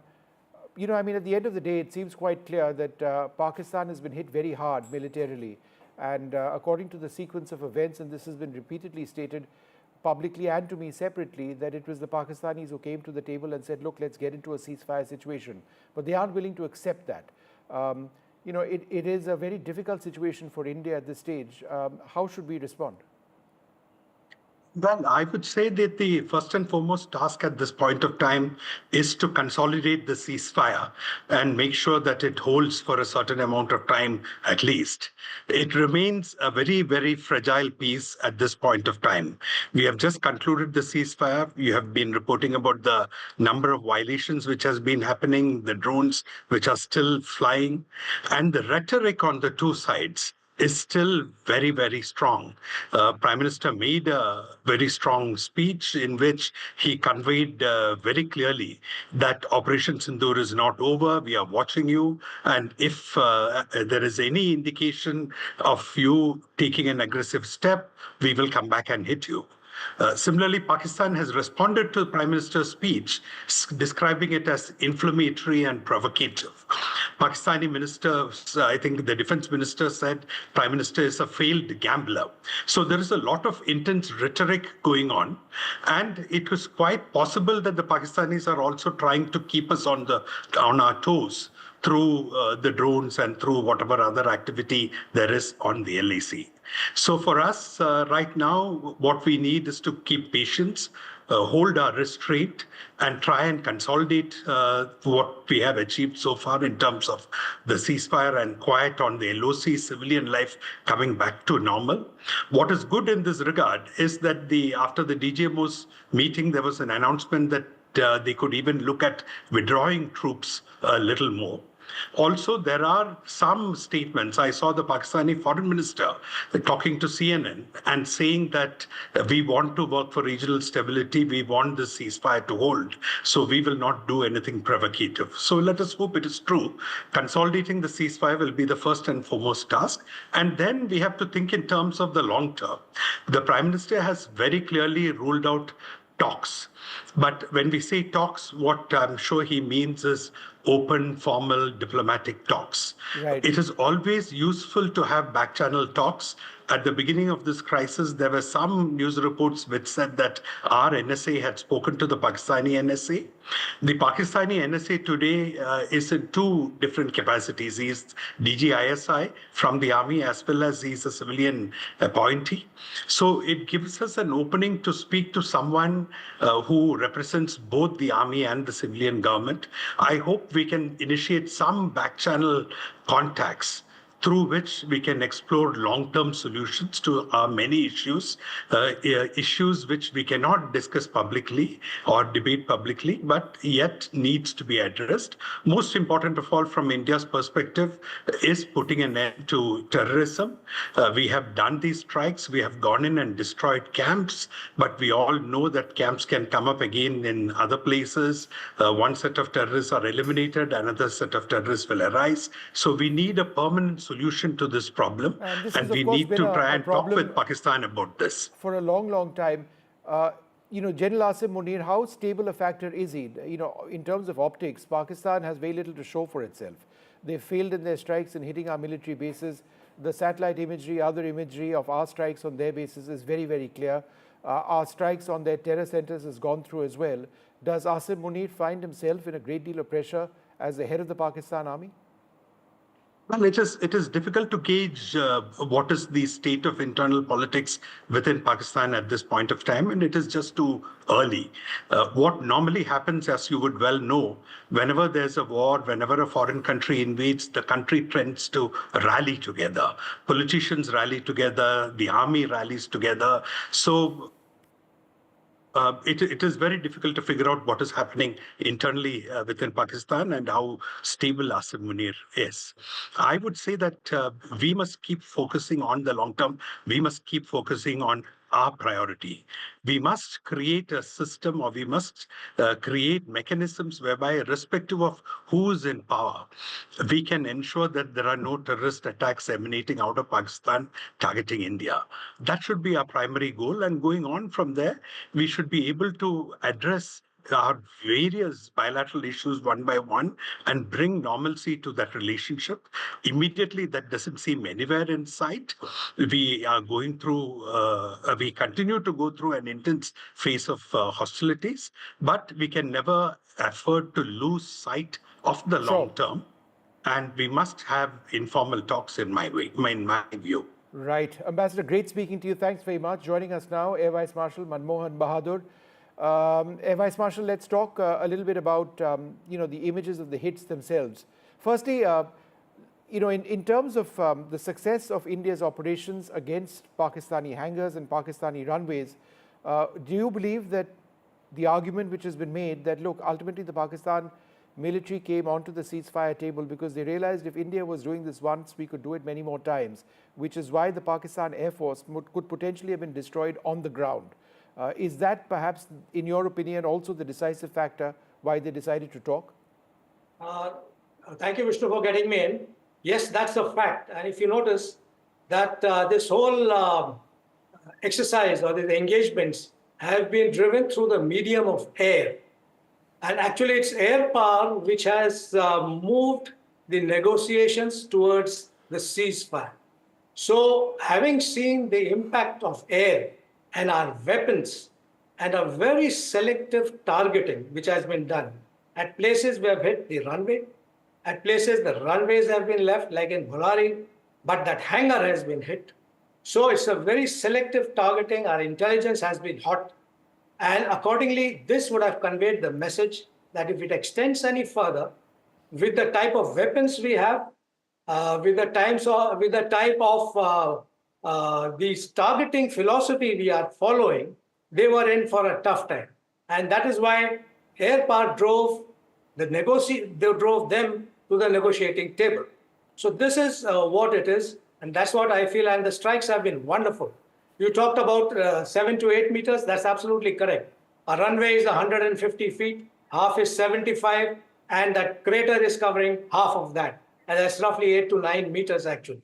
So those craters are wonderful to look at for a person who's worn the blue. Air Marshal, let me ask you one question. Pakistan continues with the ceasefire violations. Hopefully there won't be any tonight. It's obviously an effort at a no war, no peace kind of scenario, making drone incursions into a regular phenomena. How does India respond? It's trying to tempt us. It's trying to tempt us by sort of escalating, with these pinpricks that are happening.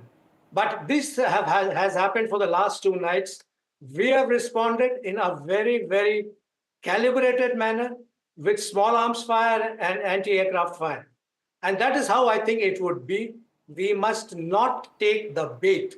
And as the previous speakers were speaking, it could be a rogue commander, but I don't think it's a rogue commander at that sense, because there is a certain discipline to an organized military.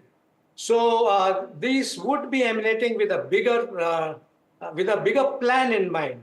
We should not take the bait and go on depending on what type of violations these are.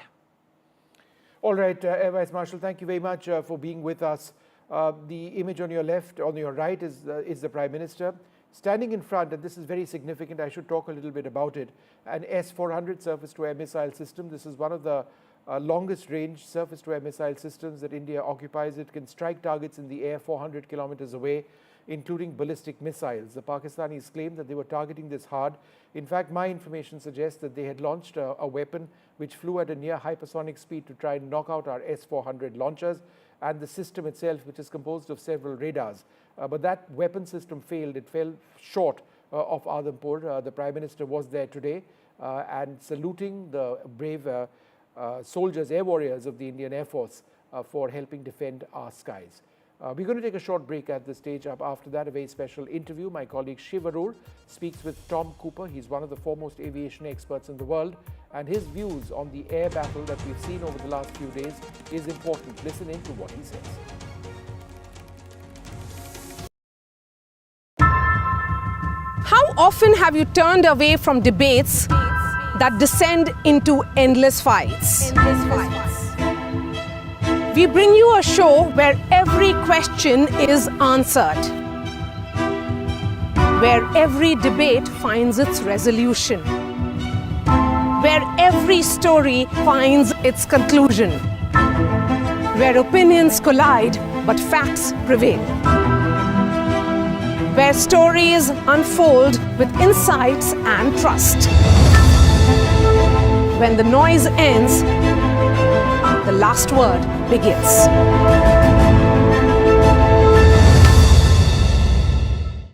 These are the visuals that are coming in. Let's go full frame with it.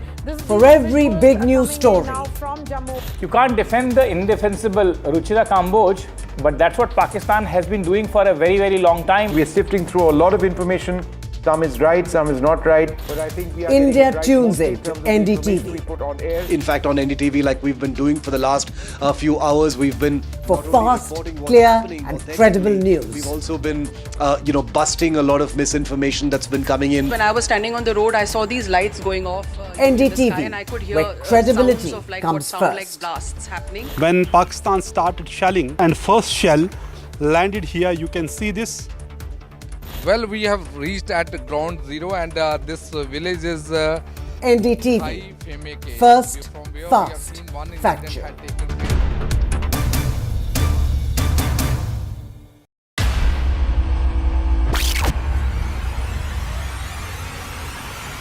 The last 1 month, if you see, the share prices of Gensol Engineering has fallen more than 58%. Why are the rating firms calling the debt payments as default? We have two credible credit rating agencies on March 4th coming and downgrading the stock to D. Statements are consistently being proven wrong, and transactions are being taken place which are different from what they were originally pictured to be.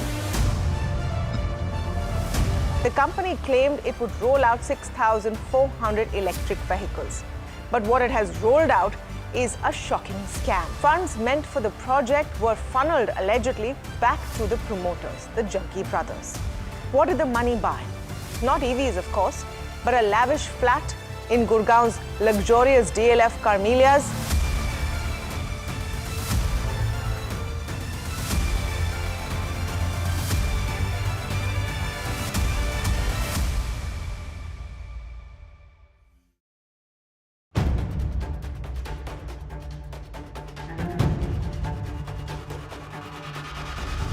If it matters to you, if it matters to you, if it matters to you,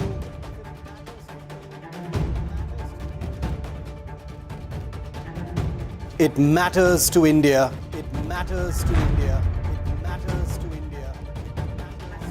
And it matters to me. And it matters to me.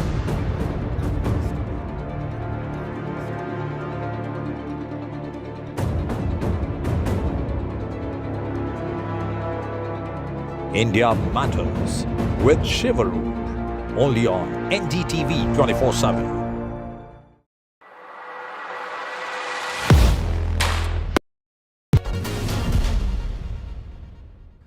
A week after Operation Sindhur, when the Indian Air Force conducted long-range offensive airstrikes on military targets inside Pakistan, one of the first voices to offer a full endorsement as far as the success of these strikes was military historian and air power expert Tom Cooper. He's from Austria, and a blog post written by him has gone incredibly viral here in India for understandable reasons, but also all over the world. And we're very happy and privileged that Tom has given us some of his time to discuss some of his findings in that blog post, which we're very interested in hearing about. Tom, welcome. Thank you for giving us your time here on NDTV. Your blog post, like I said, is something that a lot of people in their millions have read here in India. I have a feeling that given the experience in 2019 when many of the successes were up for dispute, reading a full validation by you where you've called it a clear-cut success, a clear-cut victory for India. Can you start, Tom, by telling us why you think so? Thank you very much for invitation, and very nice to be with you here. Why this clear-cut victory? When you follow the evidence that is available, and there is evidence, of course, it takes a lot of time to sift through it and to find out what is true, what is not true, and one is making mistakes in the process as well, no doubt about this. Yeah. But overall, when you have you follow the entire developments, the grand picture, you have the situation where India started with an airstrike on 9 terror camps, which is the crucial point about this entire situation. India didn't want to do anything more. India wanted to hit these 9 terror camps. India knew they are related to the Pakistani government, to the Pakistani armed forces, but it limited its operation to striking 9 terror camps. And had Pakistan been sane enough to to accept this fact and go over it, the entire situation would have ended at that point. Excuse me. However, what happened next? Pakistan attempted to retaliate. It launched a massive missile and UAV strike.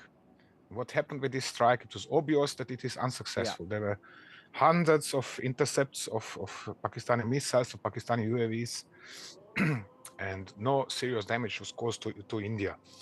Why was this obvious? Because there was no evidence in confirmation of Pakistani strikes causing some kind of evidence, some kind of damage to India. What happened as next? On the contrary, India hit back and started knocking out Pakistani air defense systems. What happened in that case? There was evidence that Pakistani air defense systems were hit, and not only a few of them, but in Gujarat, in Lahore, in Karachi. So 3 major centers, 3 major air defense systems hit What degree of damage unknown, but obviously enough for Pakistan to then attempt retaliating with its air force the next day. What was the result of that airstrike remains unclear, but obviously no serious damage was caused to India again. On the contrary, Indian air defenses remained active, vivid, shooting down additional UAVs, shooting down additional missiles, claiming to have shot down additional Pakistani aircraft. Evidence might be, forthcoming or not, we are going to see. But the point is, Pakistani second attempt to retaliate was unsuccessful.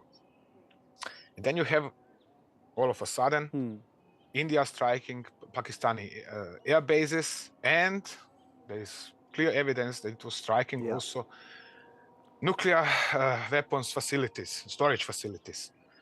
And when somebody is striking nuclear weapon storage facilities, this is really, there is nothing more serious in warfare than such operation. And knowing how conservative, how reluctant, how cautious Indian top generals in particular, they do not take such decisions easily. Which means by that point in time, they were already certain enough to have damaged Pakistani capability to defend itself so much, degraded it to such a degree that they could dare, so to say, striking nuclear weapon storage facilities. Now, by all respect, whatever the politicians say, whatever this prime minister says, or that prime minister says, whatever whoever else says, at that point in time, it is a clear-cut victory because India is free to strike nuclear weapon storage facilities, and Pakistan is hitting back, but it's not effective. Which means Pakistan has no means left to hit back on India, not even with nuclear weapons. And with this, I said, clear-cut victory. Tom, I did want to dig a little deeper into that last bit for just a minute. Apologies for interrupting you, but I just wanted to get under the layers of that answer because the Indian Air Force, on the record in their press conference had said that, there was no targeting of nuclear facilities. But let's move beyond that point to what you were talking about in terms of the actual strikes themselves. Why do you think these strikes were successful? And specifically, Tom, what did you think of the battle damage imagery that the Indian Armed Forces have put out? The reason I ask this is because only a few years ago during Balakot, India found itself in a mess of claims and counterclaims. This time it seems to be more decisive, and your word on it, believe me, counts for a lot. I don't know how much is my word counting or not. There are also people who do not like me in India. But the point is this: after Balakot strike, the evidence provided by India was not conclusive, not enabling definite confirmation or negation of the damage caused. And in this case, it was, right from the start, I could follow in Pakistani social media that out of 9 terror camps attacked by India, Pakistani social media was confirming multiple hits on at least 6 of them.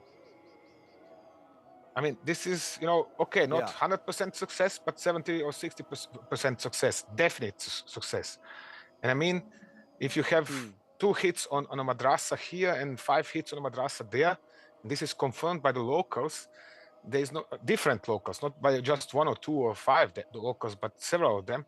It is obvious that something was hit and severely at that. So, conclusion: the strike was largely successful. What I didn't like at that point in time was that India fell again for its usual behavior, pattern of behavior, which is, oh, dear Pakistanis, excuse us, we are hitting a little bit terror camps in your country, but we are not shooting at your armed forces.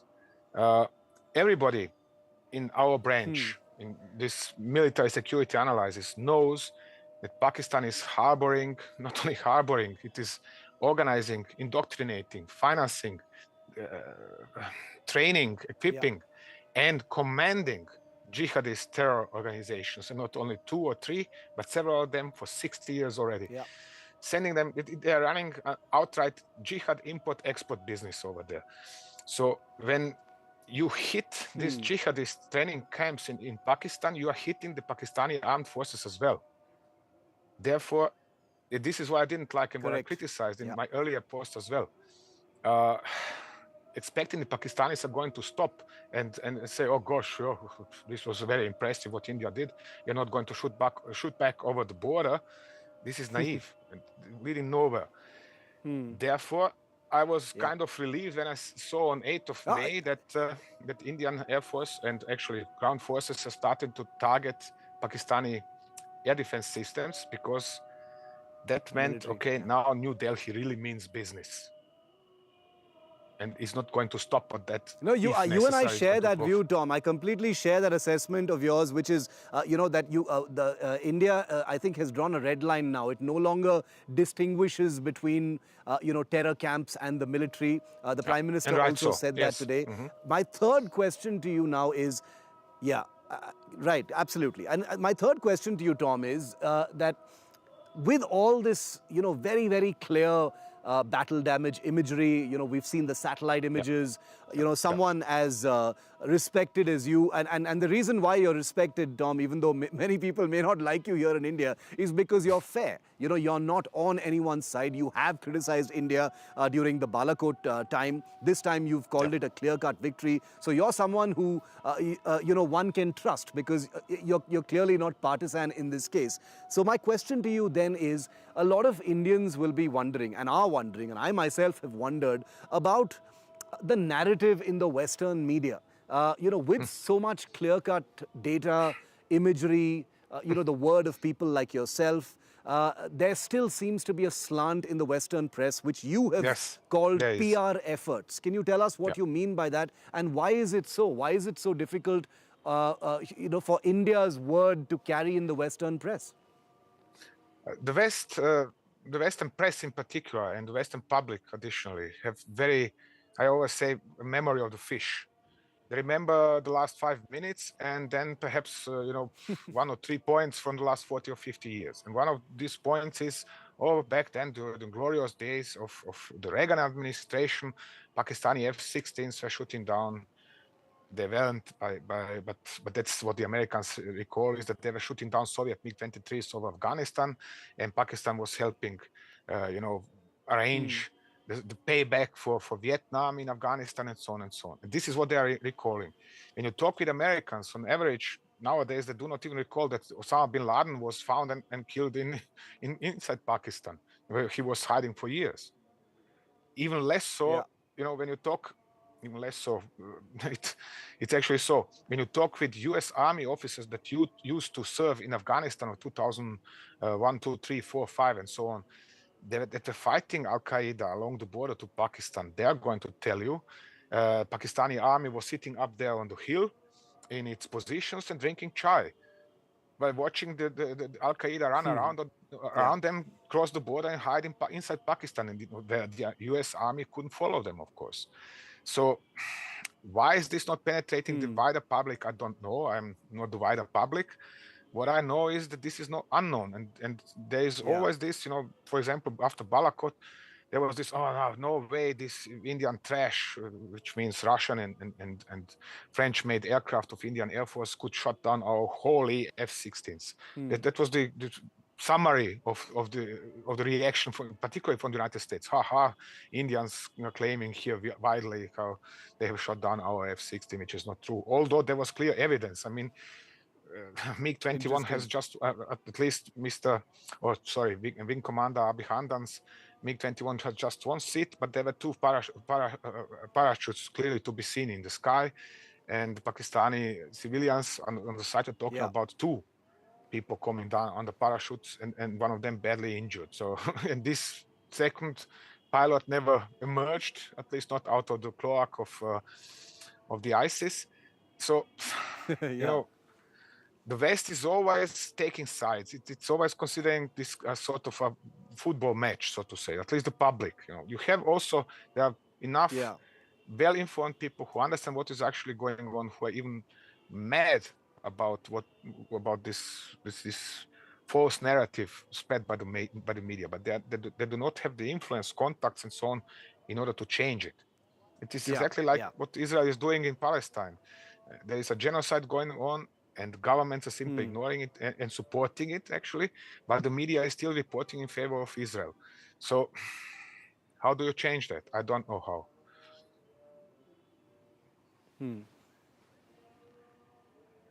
It's something for India to definitely think about, and I'm sure as far as narrative and the Western press is concerned, it's something that the system will be thinking about, especially since this time things have been significantly different from Balakot. My fourth question to you, Tom, is when those missiles were hitting their targets in Pakistan, a lot of people want to understand it because, for those who are, consuming this story from a distance or through the media, all of it seems like a video game. But from an air power perspective, can you explain to us how effective these strikes were, the Indian strikes were on those military bases, and why is it that Pakistan was unable to mount a retaliation using its air force as a result of these strikes?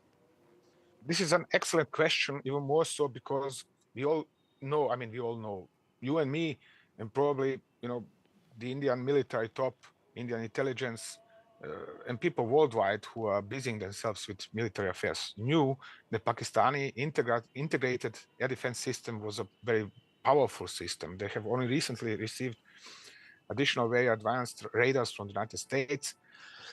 They have got such advanced air defense missiles like HQ-9 and HQ-16 from China and so on.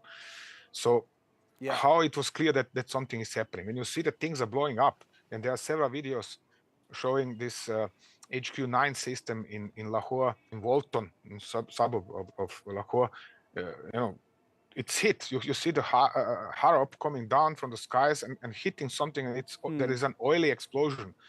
Yeah, that is one evidence.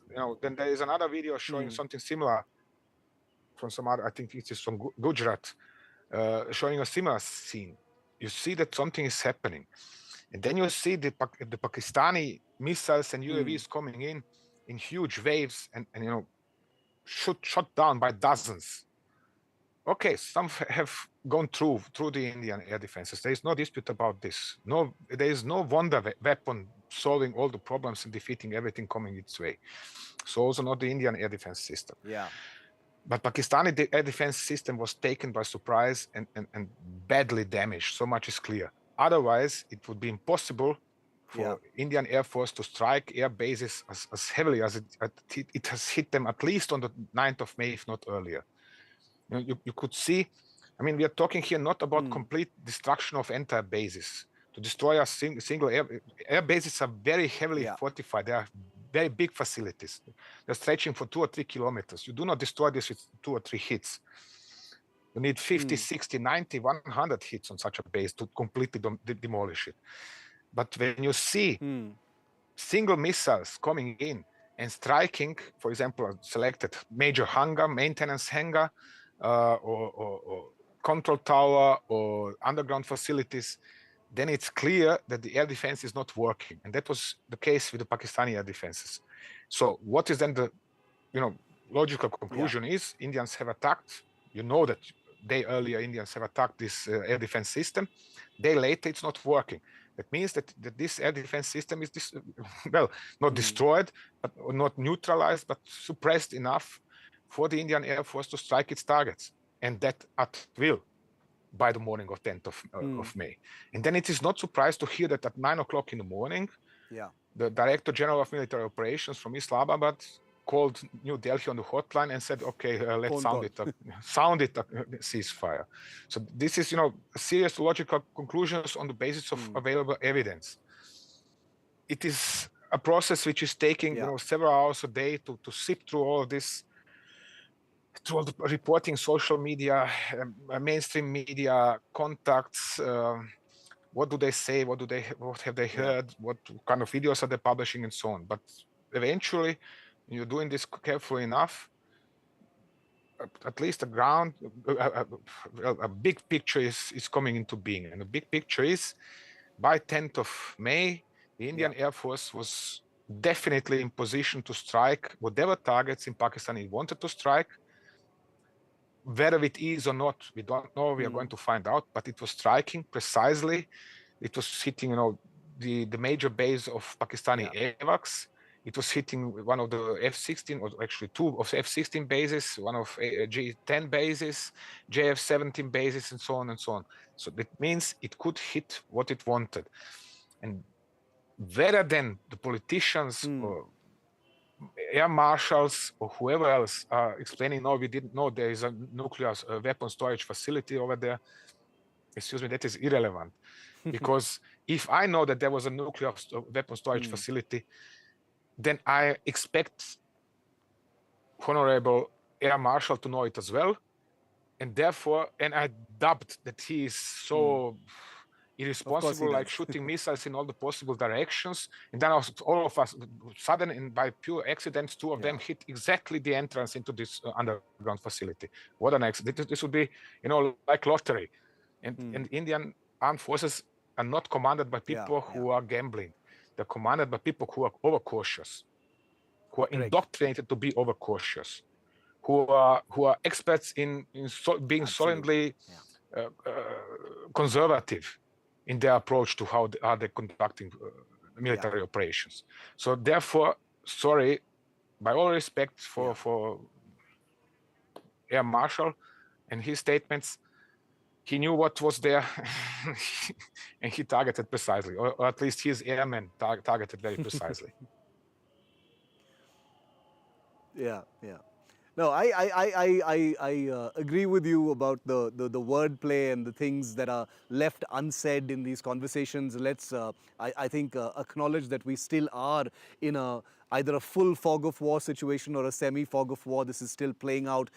The operations in some way or the other are still continuing. My final question to you, Tom, is, you know, the word deterrence is used very often when it comes to India and Pakistan. And deterrence, you know, is the overall intention of these operations. India says, you know, this should make sure that something like Pahalgam never happens again and no provocations should ever happen again from Pakistan's side. Do you believe what the Indian Air Force achieved by striking those bases has sent out a deterrent message to the Pakistan military?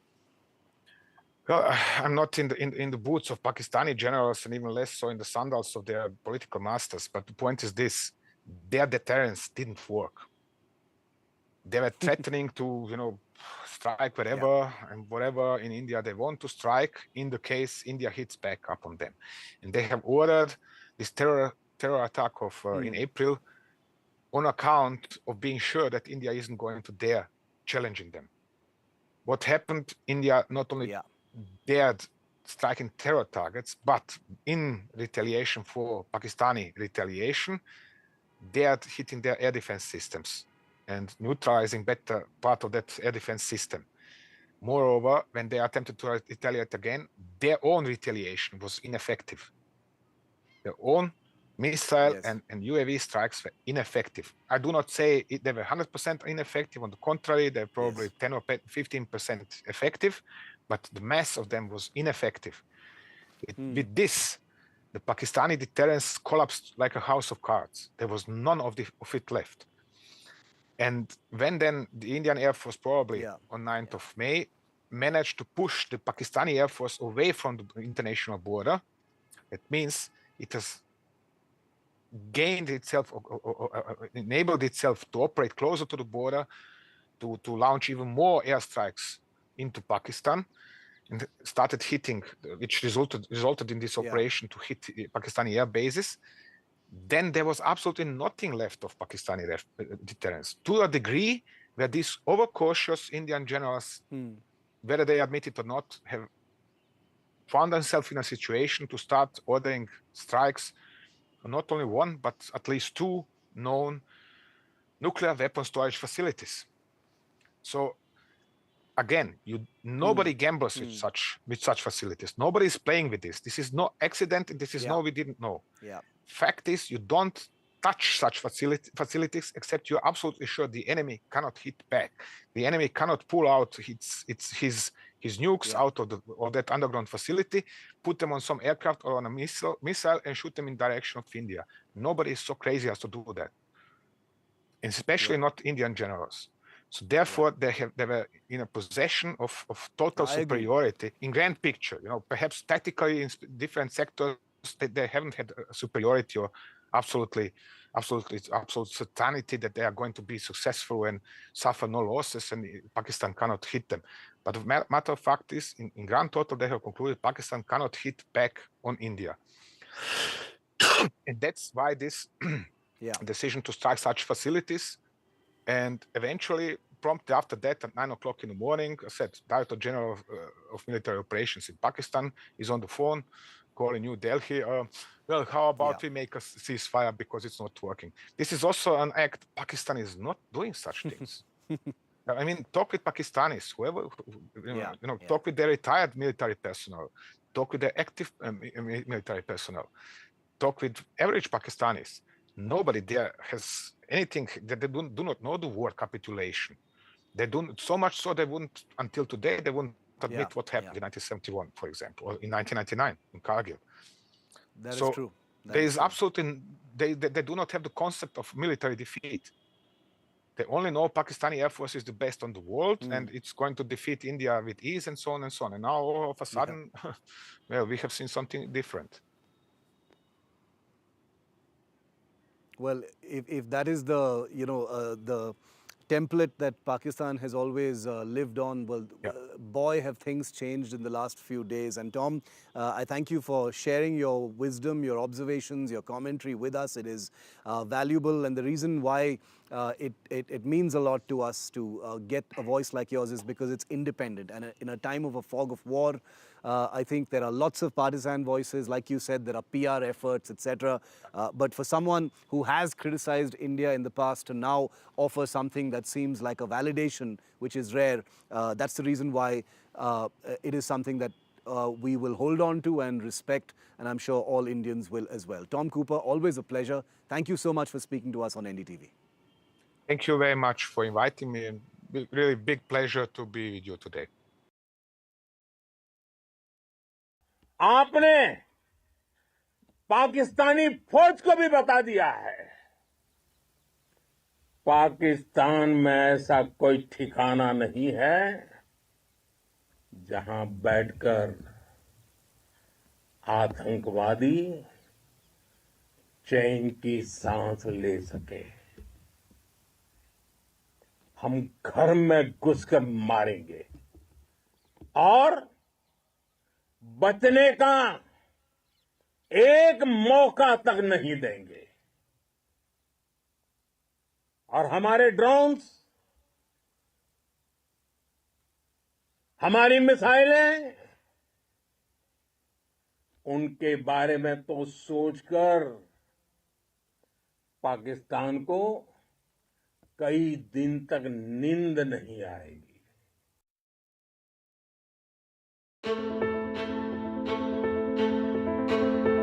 News is not just headlines, it is what impacts you. And news should never be mistaken for noise. What matters is the reality. Accurate, in-depth, and with the right perspective. For over 20 years, I have been a journalist, and never has clarity mattered more than now. At Newsnight, we go beyond the surface.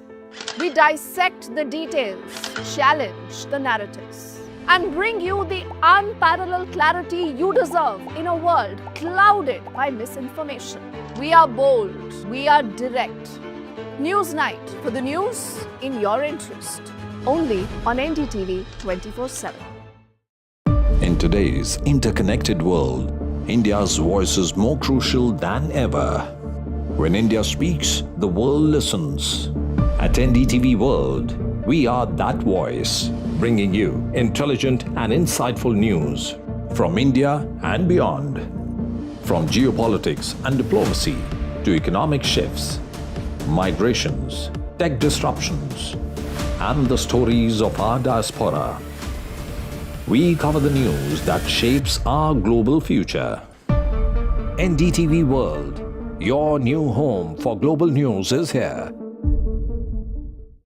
I've been reporting on all issues, big and small, from Andhra Pradesh, Telangana, rest of South India. bringing you all the action, all that you need to know, all that you want to know. The energy of maximum city is infectious. I'm bringing that energy in our news coverage from financial capital Mumbai. Covering from the southernmost part of India over the last 23 years, I bring in-depth and 360-degree coverage from the Dravidian heartland. The land of Mishti, also known for its bitter politics. I have seen much water flow under the Howrah Bridge, covering Bengal in all its vivid colors. India's IT capital is always bustling, a city full of startups, stories and surprises. And I keep you ahead on all the Bengaluru buzz.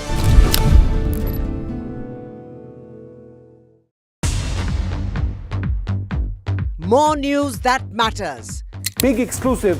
Tulsi Gabbard gunned down.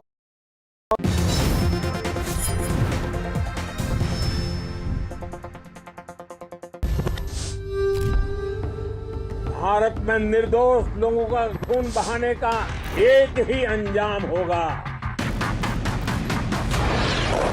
विनाश और महाविनाश।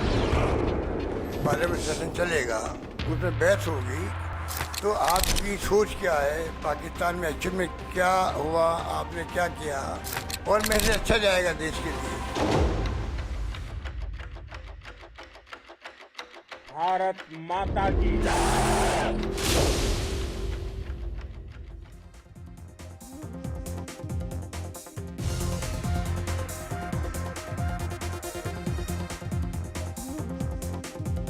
Ladies and gentlemen, a very good evening. Operation Sindhur has hit a pause, but the Prime Minister is charging forward. He's rallied the troops earlier at the Adampur Air Base. We'll put out those images on your screens. This happened just earlier today.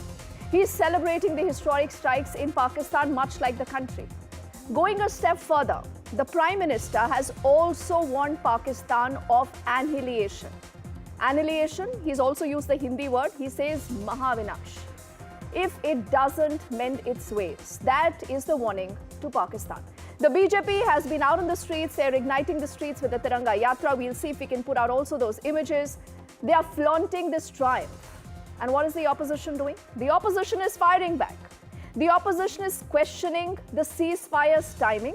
And also, remember the US here claiming the sole credit because they used a particular word. What is that word? Mediation. After a brief lull as expected, it is back to domestic fireworks. And that is a story we are keeping our focus on. That on one side, you have the Prime Minister's warning of annihilation for Pakistan.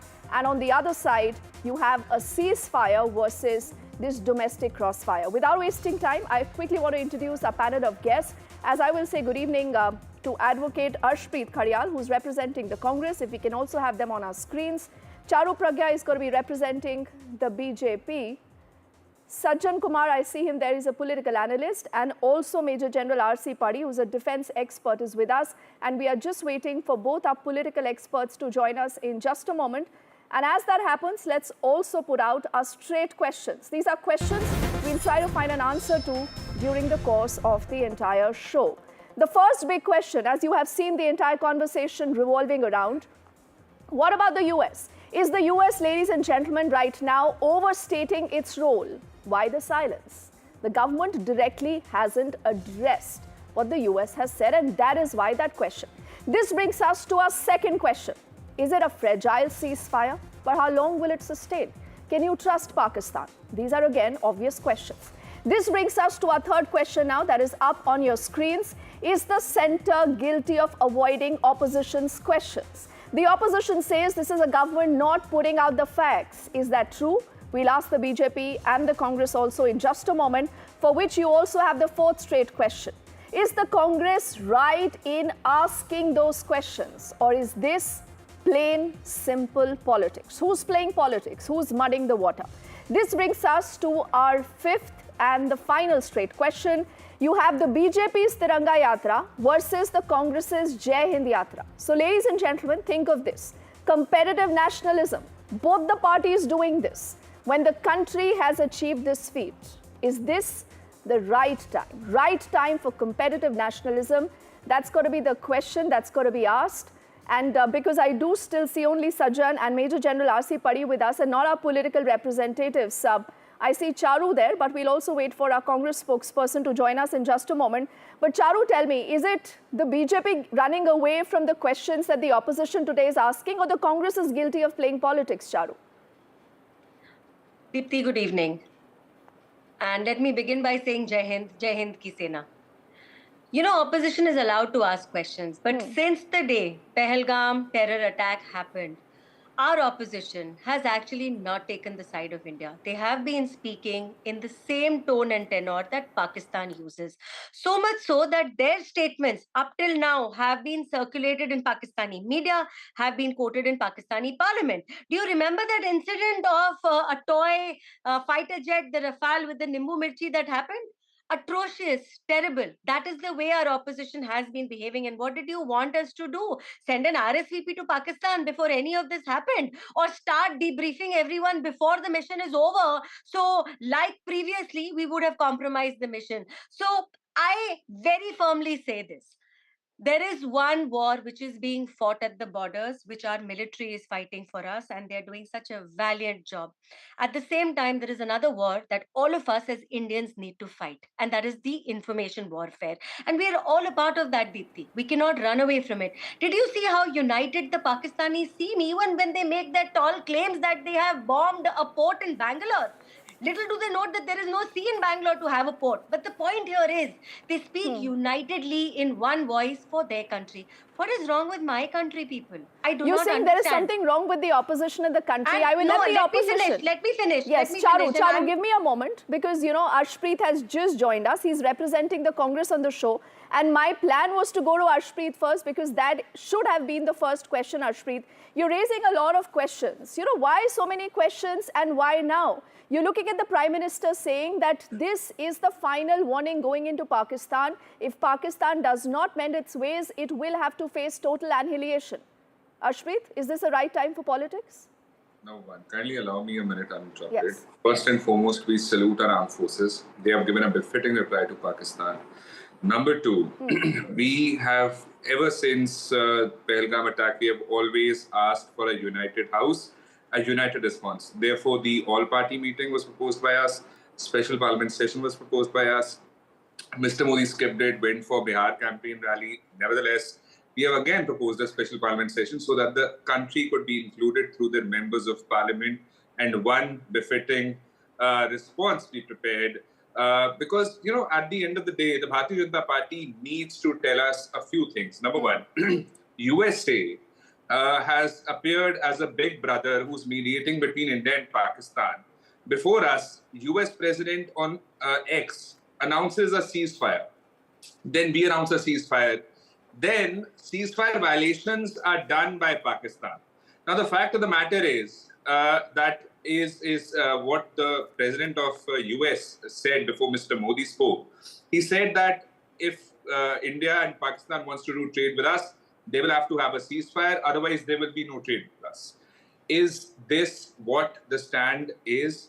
Is that what the terms and conditions to the ceasefire are? So our first question to the BJP is, did US itself involve itself in the ceasefire agreement, or was it India that asked for it? Number one. Number two, we also want to know at the same time. 1 second, allow me to complete, please. Yes, allow me to please complete. Arshpreet will take another 30 seconds, Charu, to complete his point. Then you can respond to him. Yes. Thank you. So number one is that, and number two is that US also said that we will now help resolve the Kashmir issue.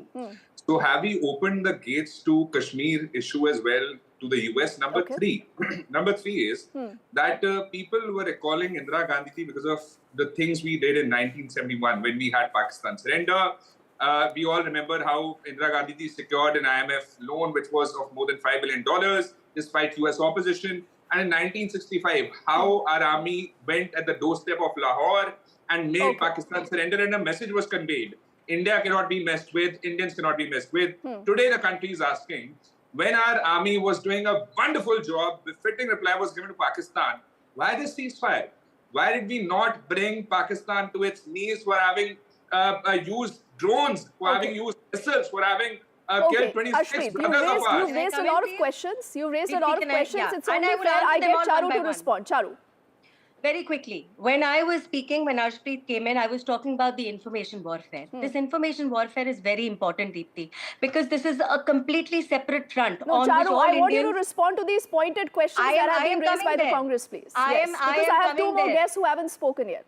Deepti, will you please stop interrupting me and let me finish speaking the point I'm trying to make? Please come to the point.